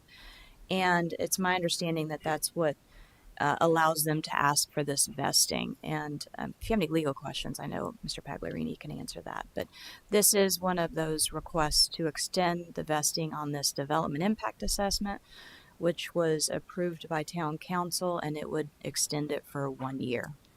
Mr. Pagliarini, is this, the language says must be approved? Is that basically where we are? That is the language. Again, we had one of these issues this morning of that. What I will tell you is that if there's any discomfort with this, I would need more time, and I'm requesting more time to review this request. And I don't think there's any deadlines that anyone's concerned about. And we do have the time, but that would be my request. Ms. Hyatt? So this is just extending the impact assessment. That's correct. Only that Right. portion. Right. Right. So the approving board is the board that approves the extension, and they did go to DRB last week and were granted an extension on their master plan approval. But the development impact assessment would need to be approved by town council for an extension. So this is the plan they originally had under Waterfront Gateway. Right. Correct. With the Move to recommend approval. Second. We have a motion and a second. Any further discussion? All those in favor? Aye. Motion carries. Moving on to item 7, discussion and possible action regarding heights of detached accessory structures. So this is a continued discussion. I'll briefly go over again some of the things we covered last month and then offer up some things for consideration. And this really kind of goes along with number 8 too, so you're going to see some repetitiveness in these presentations. But as we talked about last month, with the old code, within the old village, the maximum height used to be 20 feet. Outside of the old village, it was 15, unless you were doing an ADU, then it was 25. With the new code, we were looking for consistency, and that ended up at 25 feet across the board. The thought was that, well, first of all, there was a letter from HDPC recommending that the height be increased in the old village. And then there was not really any compelling reason to allow an ADU to go 25 feet height and not a room over a garage. That was sort of the struggle. And so with the new code, we have 25 feet across the board. And that's how it looks on a map. And these outlined areas, and I'll get into that a little more in a little bit, but you have the old village down here. And then these other areas are the neighborhoods that are within that defined neighborhood preservation overlay district that we have adopted and in place. So I think we've heard the concerns, and I think some things that could be considered with the height. We've talked about the fact that all detached accessory structures, they do have a 6-foot setback, side and rear setback. Most of the zoning within those neighborhoods are either R1 or R2. So your primary structure has a 10-foot side setback typically. So, the concern I think is, I think it's called a bulk plane. So you talk about this from your setback to your height and how that sort of can appear over a neighboring property that hasn't been redeveloped in the same manner. So some options to consider would be to lower the heights of detached accessory structures. I think there's several things you can look at, and I think, from a staff perspective, it would make sense to be consistent. So if you're going to lower the heights for detached accessory structures, then it should be for all detached accessory structures, because before you always allowed the ADUs to go to 25 feet height. So then if people wanted the 25 feet height, they would just get in line and get an ADU, right? So if you want to eliminate that, I think the best thing is to be consistent with all detached accessory structures. Then you would have to look at, does it apply town-wide or does it just apply in those neighborhoods that were shaded on that previous map? Something that Mr. Brownstein mentioned, if you wanted to maintain the heights, I know a lot of people in the community wanted the 25 feet height because you can't get that true second story for your ADU or your office over your garage at 20 feet. So if you maintained the 25 feet height, another option is to increase the setback so that you don't have that 6 foot setback. You don't have that 25 foot height right up on the property line. Again, that's typically going to be 10 feet. So that would match a primary structure. And then another option we looked at, the code used to say that if I'm building an ADU on my property, it can't be closer than 15 feet to the primary structure on the adjacent property. That was really kind of ineffective because if you consider the fact that it has to be 6 feet off my property line and your house is 10 feet off your property line, that's 15 feet, or that's 16 feet. So you could look at perhaps putting back in a distance between a detached accessory structure and the primary structure on an adjacent property, but make it something that's more effective than what's already being accomplished through your existing zoning and setbacks. So that's kind of what we wanted to put before you to kind of start the discussion. Those are just some things that that could be considered, and then this will kind of bleed into the next discussion as well. But I did want to leave it there. Do we have any thoughts from the committee? Ms. Hyatt? Now, what you just described, was that the bar ratio? No, I can explain the bar ratio now. It's in the next presentation though. Okay. Yeah, that might help us with this, if Sure. it has to do with. So the next one had to do with demolitions, and I'll get to that real quick. And then regulating mass and scale and all of that. So just to open that up, the way that we regulate development on a property are through these standards. So you have your height, your setbacks, your lot and building coverage. In those shaded areas, you have impervious surface coverage, and then you also have to consider your trees and your tree protection zones.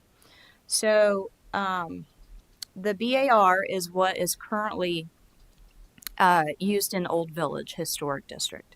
So it applies to new construction, additions, and then accessory, detached and attached accessory structures that are over 144 square feet. It does exclude the uncovered porches, decks, terraces, and steps. So it's not comprised of more than 50% of the lot. However, you can't prevent somebody from building at least a 2,500 square foot house, regardless of their lot size. And then if lot coverage does not exceed the 40%. And then in no case can the BAR, can the house size exceed 5,500 square feet. So you kind of have this minimum and maximum, and you work within those parameters. And so this is what, if you Google this, a lot of times what comes up is FAR, floor area ratio. Building area ratio is very similar.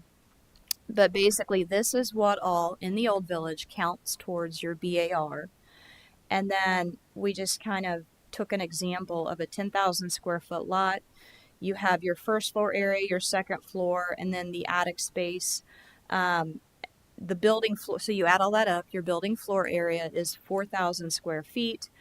That gives you a BAR of 40%, which is less than the 50% maximum. So that is what is currently reviewed every time a house is built in the Old Village Historic District. So one of the ideas was that if you want to regulate size, mass, and scale, because we already have all these things that we look at. Really, you're looking at limiting the footprint of the size of a house, right? That's what we're getting at when we look at mass and scale. So you could do other things. You could further limit building coverage. You could increase setbacks. You could further limit impervious surfaces, Or you could also look at that BAR, which our old village already does. And the thought was, if you want to consider that, you could look at those, what's been termed legacy neighborhoods, I would say is within our neighborhood preservation overlay district. So it would be a matter of expanding that BAR ratio out into those other neighborhoods. So that's the BAR. Okay. Yeah. Thank you. So let's You move bet. back to item 7. Okay. The heights of detached accessory structures. Does the committee have whose height you had? I've always been back and forth on this. I just feel like the ADUs are something that we limit. And to me, that's why they should get a special consideration for the 25 feet, because they get a special permit to do that. But when you let everybody do 25 feet, then it's like everybody's got a potential ADU in their backyard. When we try to limit the permits we give for those. So that's always why I didn't know if, the 20 at the time, if the 20-foot limit was better, and that we really limited this to ADUs through a special permit, or if we just want to go town-wide with it, and then potentially everybody can have an ADU in their backyard if they meet the setbacks. I don't know. I know the HOA allows it. Yeah. That was just my thought with this height. If it should be something special for a special ADU permit, but it could be remedied with increasing setbacks and that kind of thing. Now that we're talking about that, so I don't know what y'all are thinking, but those are my thoughts. Mr. Rambo? I guess I'm still confused on how increasing the setbacks for accessory structures would work, because the accessory structures are not just any livable space. I mean, we're talking garages, we're talking like little outdoor storage stuff, pool houses. I mean, there's a ton of stuff that falls under that umbrella, correct? Right. And most of that stuff is not over I don't know if encompassing. It's not overburdensome to the neighbor. A storage shed. My neighbor has a storage shed that's 3 feet off the property line. It doesn't, it's just a small little thing. But so I don't know how you would, like you're saying, you would increase the setback, but only if the accessory is a certain height. Is that what we're saying, or? That was just something to consider. If the thought was to keep the height, then if a detached accessory structure is allowed to go up to 25 feet height, then at the 20, say beyond, if it's over 20 feet, then it has to meet a 10-foot setback instead of a 6-foot, something of that nature. That makes sense. Right. So, and that would still leave room for somebody to do an office over a garage that's just limited to 20 feet instead of 25 feet, essentially. I don't know the dimensions on that. The whole reason that we went to 25 feet was because we had citizens come in and say, I want to build an office over my garage. Yeah, it's either I build an office over my garage, or I'm going to expand the footprint of my house, which to us was, well, that's more impervious surface. That's more, when you already have impervious surface there, that's can easily be incorporated. I don't know. I like the idea of the proportional increased setback if it's going to be the height, just because I think the concern from the neighbors. So here's the thing with the old village or old Mount Pleasant is it's a neighborhood in transition. These little red brick houses are getting first of all, they're ridiculously expensive, and then they get torn down, and then they're getting rebuilt into modern structures, right? Like little modern structures, or not little, big modern structures.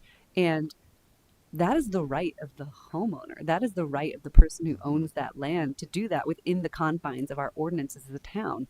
And I think you can't stop that progress. And I think homeowners would be incredibly upset if you were coming to them and saying, well, now we're gonna change all the rules, and we're gonna limit you in your home, that you paid a ton of money in order to obtain. So I think we have to be respectful of people who were there before, but recognize that there are new people coming in and that they have rights to their property as well. That's why I like the idea of the setbacks, because I think if the concern is that I've got my tiny little red brick house and you're building your McMansion on either side of me and it's towering over my house, that's just a neighborhood in transition. But if you increase that setback, then you said that angle that people look at, it doesn't feel as tall, that it's literally looking down into your backyard. So I'm comfortable with this setback increase. or if because I think that then makes the distance between, it takes care of this adjacent property primary structure distance. Mr. Rambo? Can I also add that I know I said this when we first talked about this, but I also really don't think that any accessory structure should exceed the height of the main structure. Oh, yeah. I think that's we should change that part of it as well. I think it is in there, isn't it? It only applies to the old village. It was not adopted for outside of the old village. Okay. Because that that's provision. really odd looking. Yeah, that is odd looking. Mr. Chapman? Well, I think an additional setback is not enough for the property next door. I think that if you're going to increase to a room over the garage, that's one thing. Building a separate structure, an ADU, is different. And I don't think that amount of setback is enough to separate the 25 from the 20. And I would be more inclined to go strictly with the 20 feet period like we had before we did this, and let the room over the garage be available if they want to do it. But then that is simply an additional floor, whatever it is. But I think they can't. I think the whole point was they can't do it with 20 feet. Is that right? They can't do a room over the garage at 20 feet? At 20 feet, it's tough. I think that's why folks... But I'm not saying use that number for the room over the garage. I'm saying use that 20 feet strictly for a ADU, if you will, which is a separate building on your property. So outside the old village, the ADU has always been 25 feet. I understand that. I guess what I'm saying is that probably needs to be changed. I don't agree with that. I think it's historically been 25 feet outside the old village, but I think Mr. Rambo's point of it, no taller than the principal building, makes sense. Mr. Rambo? Sorry, the other thing I was going to follow up on that. So the 10 feet, though, increasing that wouldn't make sense because in like R1, I'm pretty sure my neighborhood side setback is 10 feet from the principal structure. So the principal structure is already going to be right there, much taller and right at the 10 feet line anyway. So to me, that's why the 10 foot, if you allowed 25 feet, but it had to be 10 feet setback, it made a lot more sense. I don't know. All right, Ms. Hyatt? The other thing is, are we just speaking of the legacy neighborhoods, or the overlay? What areas do we want to apply this to? Townwide, I think it applies townwide. Townwide? Townwide. Right. Okay. So do we have a motion to recommend to full council? I don't know if I'm there yet.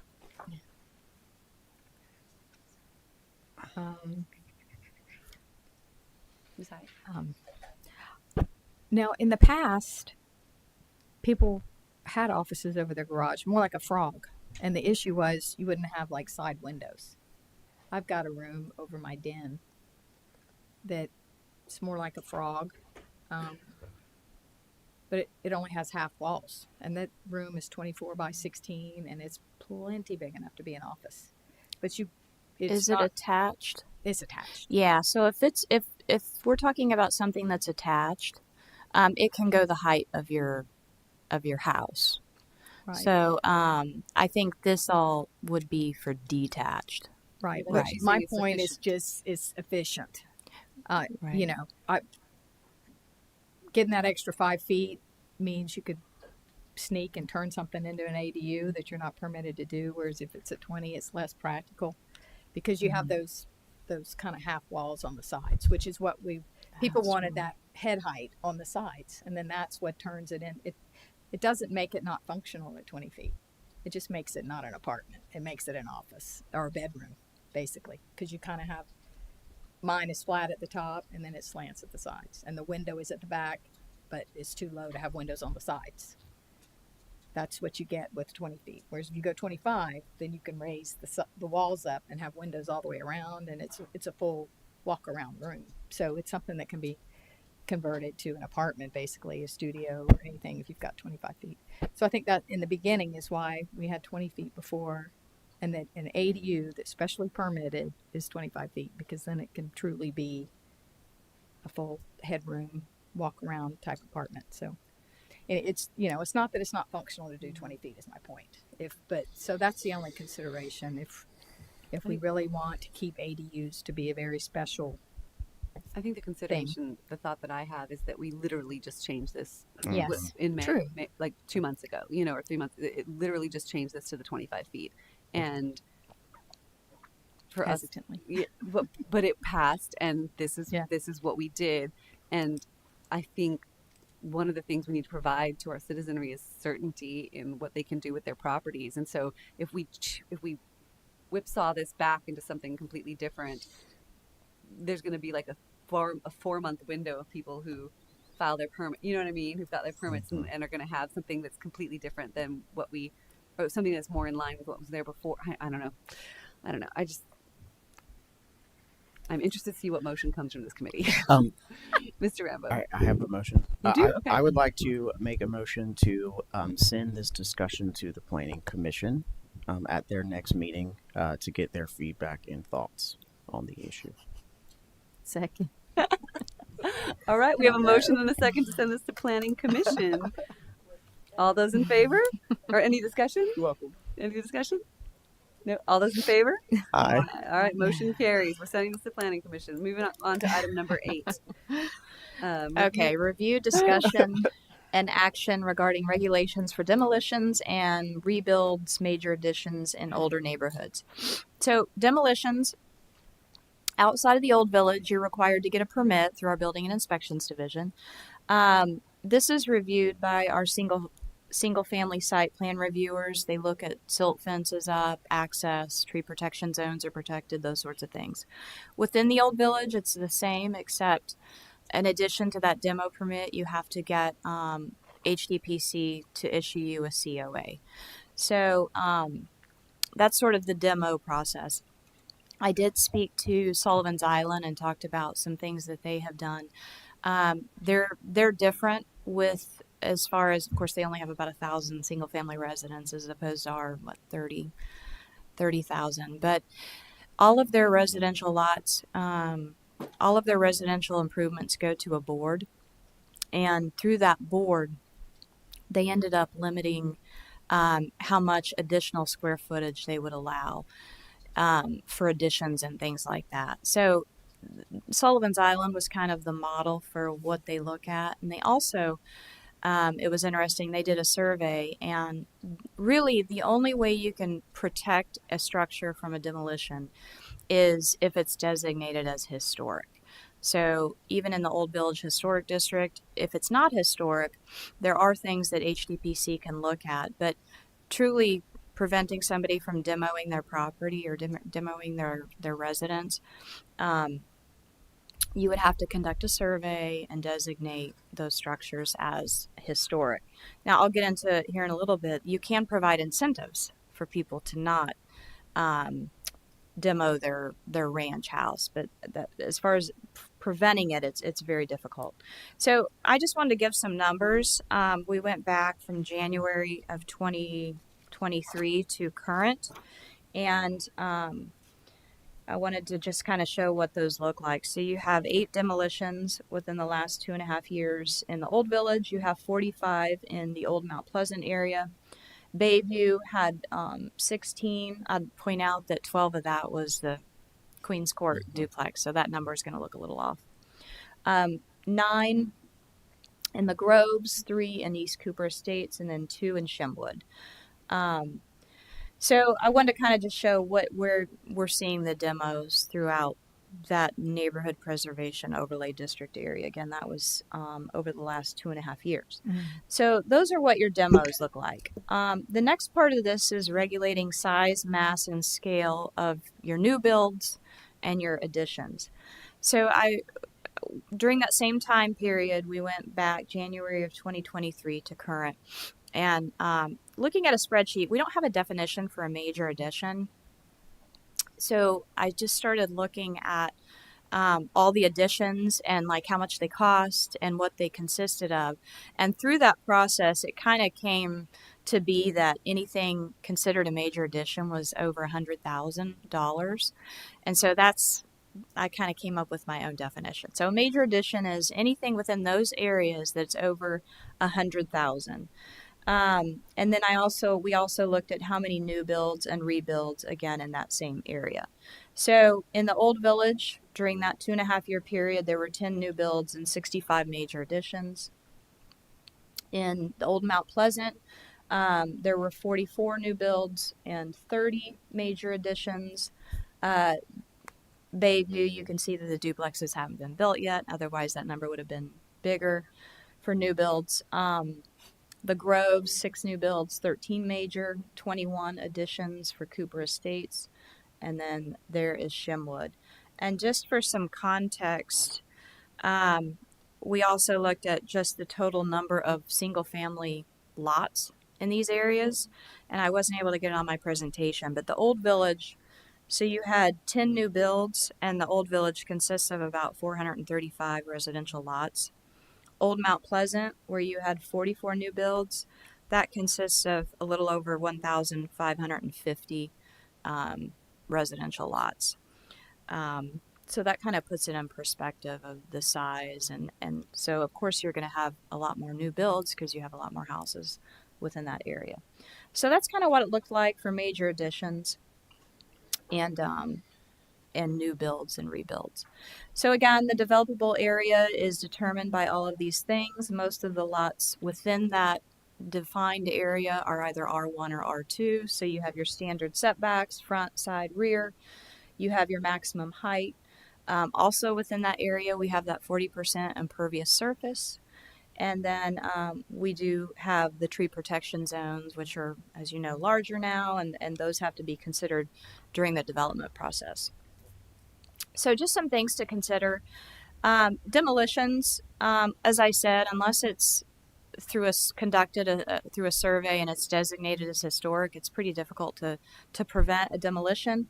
I do, in talking to Sullivan's Island and some other folks, there are incentives which may not necessarily go with the next bullet item, which is rebuilds or additions.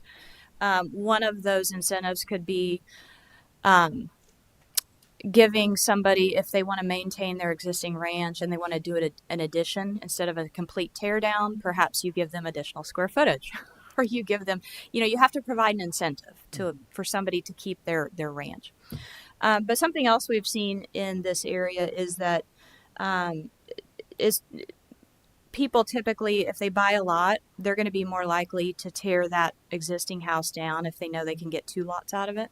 So the subdivision of these lots.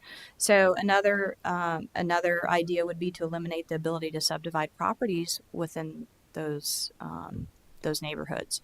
If somebody can't create a new lot out of an existing lot, they may be more likely to do an addition to their ranch house or something to that effect. So new builds, rebuilds, again, we talked about BAR. It's already done in the Old Village, so that could be expanded into the Neighborhood Preservation Overlay District. And then you can always do other things. In the previous flood resilience, we talked about the 40% impervious surface. That 40%, that could be reduced. It could be, 35, it could be 30.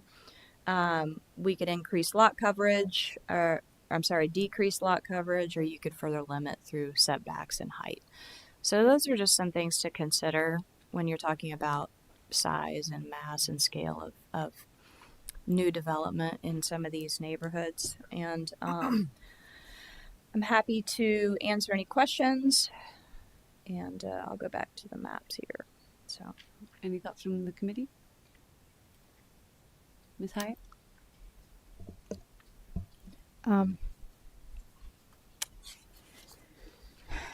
Well, I think not being able to subdivide lots could go a long way, as she mentioned, in those areas. I've been interested in how we might accomplish that.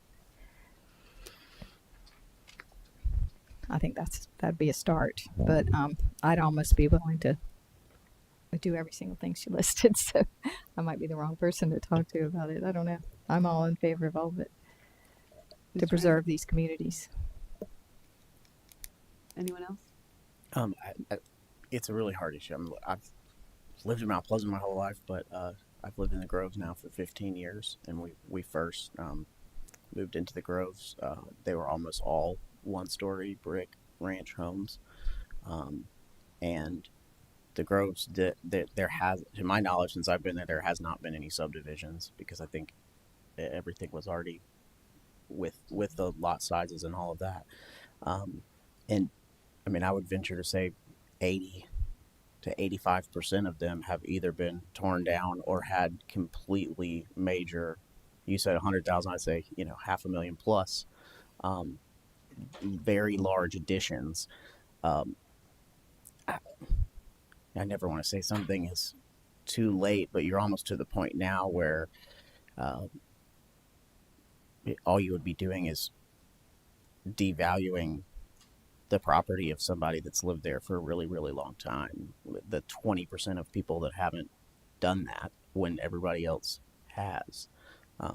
So I don't know. I don't know what the right answer is. I do think there would be some value to potentially expanding the 40% impervious surface coverage to a rural to outside of just the Old Village and Old Mount Pleasant area to Bayview and Groves and Cooper Estates. But I don't know. Those are my thoughts. Mr. Chapman, do you have any thoughts? I don't have a comment. For me, this goes back to the rights of property owners under the zoning that exists in our town to drastically change what they're allowed to do with their properties. Like Mr. Rambo said, is going to devalue all of those properties. I feel like if homeowners were fully aware of the implications of doing this, I think we would have an hour of public comment of people upset about the inability for because I mean, if you've got this little red brick house and you're about ready to retire and you're ready to move on to the next thing, you're gonna sell it to a younger family who's gonna have kids and want to put something a little bigger. I mean, when I first moved here, I was in a 1,550 square foot house, 3 bedrooms with 4 children, and they were like in double bunk beds in like both rooms, and it was tiny, and it was a little rough. It was a little rough. And we ended up selling and buying something new rather than but we did contemplate a demo rebuild of the little red brick house that we had in the old part of Mount Pleasant. And so I hesitate to put these limitations on property owners. I'm not in favor of any of. I know you Ms. Hyatt, you want to do all of it. I want to do none of it. I think I'm more inclined to limit to the old part of Mount Pleasant. But I mean, I don't agree with it depreciating the value, because the value of your lot is the value of your lot. And these homes are sold if they're going to be torn down for the lot value. So it wouldn't matter if it was a 4,000 square foot house or a 1,000 square foot house. If they're tearing it down, they're only going to pay you the lot value. So it's square footage, but so not, it's based on the square footage of the house. Really is how real estate's calculated. It's what exists. It's not the potential as much. I mean, it drives interest, and people maybe are willing to pay a little more, but it's not going to double the value of your home. I don't think. It's just the way real estate's calculated is by existing square footage and your lot value. So anyways, I'm just interested in us doing something to protect the older part of Mount Pleasant that's being wiped out, the character. So I don't know if this is another thing that the Planning Commission could look at, if there's 1 or 2 pieces of it that are worth salvaging as far as subdividing lots and those sorts of things. Or the lot coverage. I mean, those are 2 things I think that are not unreasonable. Do we want to send this to council just for further discussion so that full council has a chance to weigh in? Okay, we can do that, or if we want to hear from the Planning Commission to see if they have any suggestions, and then if there's no way, if they don't have any further suggestions, then there'd be nothing else to review. All right. Do we have any a motion from this? I would move to send it to full council Full for council, further okay. discussion Okay. We have a motion. Do we have a second? with no recommendation. With no Okay. recommendation. All right. Do we have I'll a second? second it. We have a second. Okay. Any further discussion? All those in favor? Aye. Motion carries. All right. Moving on to item 9. Okay. This is carried over from last month as well to discussion of the Waterfront Gateway Cooper River District. Again, this was one of 2 districts created from the 2009-2019 comp plan. Then it was later adopted as ordinance in 2012.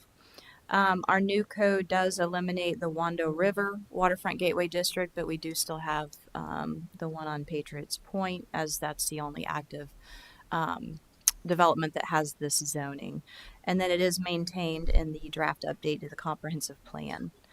And I just put what the Waterfront Gateway entails as far as the mix of uses and what's required. And I'm happy to answer questions or let y'all discuss. Do we have any thoughts from the committee? Ms. Hyatt? My only thoughts on this were that it was part of our zoning code that we never reviewed to make sure that there weren't any items that we wanted to change just because we thought it was going to go away. But I guess that's not going to happen. It's going to remain as some sort of underlying zoning no matter what moves forward with this property at Patriots Point. And the only piece that I would have probably wanted to change about it would be the residential density from like 12 units an acre to possibly 8, which is what the applicant has requested. So I feel like that doesn't jeopardize their project in any way if we did move forward with maybe limiting how the residential piece is maximized. You just never know what the future might hold. Somebody else may end up developing this property, but I just can't imagine. I don't think council in a majority feels that 12 units an acre is reasonable for that area. So that's just one piece that I would, if I were to change anything about it, and I feel like it wouldn't impact the developer because it's what they've requested in their plan. So that was my thoughts. All right. To not have to deal in the future with a potential developer that might want to do 12. All right. Do we have any further discussion from the committee? Mr. Rambo? Mr. Chapman? No, ma'am. I wondered why this was on our agenda to start with. Okay. You would have what? Oh, no, he just said he wondered why it was on the agenda. Oh, that's why. Mr. Rambo, do you have any thoughts? Well, I do agree with Ms. Hyatt's statement. I know that the council is basically negotiating currently with the developers for the plan development for the potential PD. So I wouldn't want to do anything that was kind of in bad faith. Okay, so we'll leave. Do we have any motion or recommendation? No? No, if you don't agree. You what? Do you have a motion, Laura? No? Not if nobody else agrees. There's no point. Well, and if the plan development is eventually approved by council, this zoning does go away. No. Correct? Because the base zoning is a PD. It could be repealed and replaced at some point. There would be no. It would be what we would call a legacy district because there's only one area that's designated for this. But and if that area becomes a PD. Right. Then this is Waterfront Gateway would essentially be what we call a legacy district. Okay. It's like you phase it out and you eventually remove it from your ordinance. Understood. Mm-hmm. Okay. So no recommendations are going to full council on this one. Moving on to item number 10. Request to approve a monument and memorial application. Yes, ma'am. So this is a. Do you want to? Yeah. I'm gonna let Kate talk about this, and then Mr. Rambo, I think maybe you might want to say a word or two. No, yeah. Hey, all. Kate Miller. So this request came before the Historical Commission, and it's to honor James Ryan Henson Jr. by dedicating the new playground at Alhambra Hall to him. The playground is more accessible now because of the involvement of this family. So he tragically passed away in 2022. And after he passed away, his family had said in passing, you know, how difficult it actually was for him to play on certain types or certain playgrounds because of the materials. And so this playground has now been built to be more inclusive so that all able children can play, and it's in big part thanks to this family. So that's the application you have before you. It's a sign that's going to be in the park, and that's really the extent of what they're asking for is the sign to look very similar to this and to be placed in the park. And this has been approved by this has been approved by the Historical Commission. Okay. Thank you. Mr. Rambo? So they are neighbors of mine. And he was an awesome kid. He had a number of special needs. Spread light and joy all around us, I think, is perfect because that's what he did.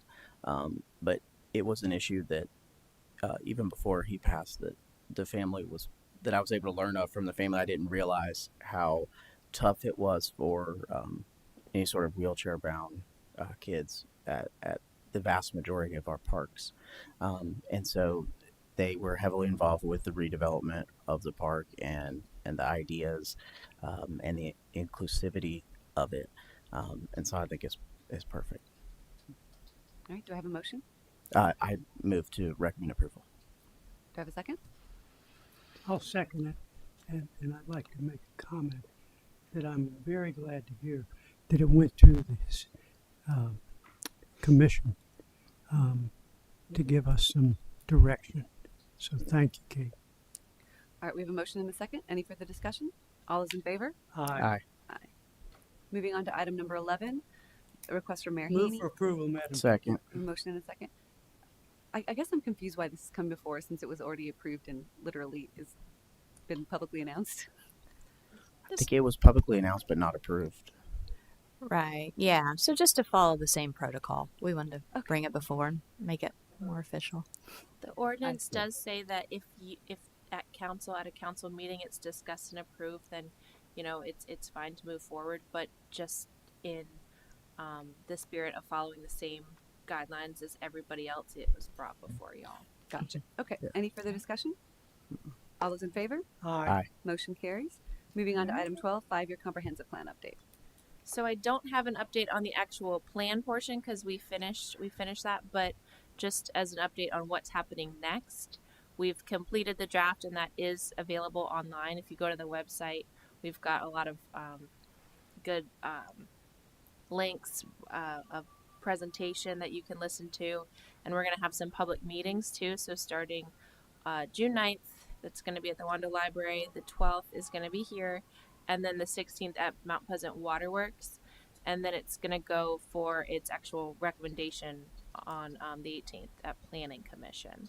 Is it possible to do, will you be doing an online survey as well for people who aren't able to physically attend? Online survey, yes. Perfect, thank you. Yeah, and so we have a PowerPoint with all of the information, and then Liz is doing a speak over, and so to explain it, so people can watch that before they give their input, so they have a better understanding. Wonderful. Is that everything? That's all I got All for right. you. Is there anything from this committee? Okay, that finishes item number 12. There's nothing further to come before this committee. We stand adjourned.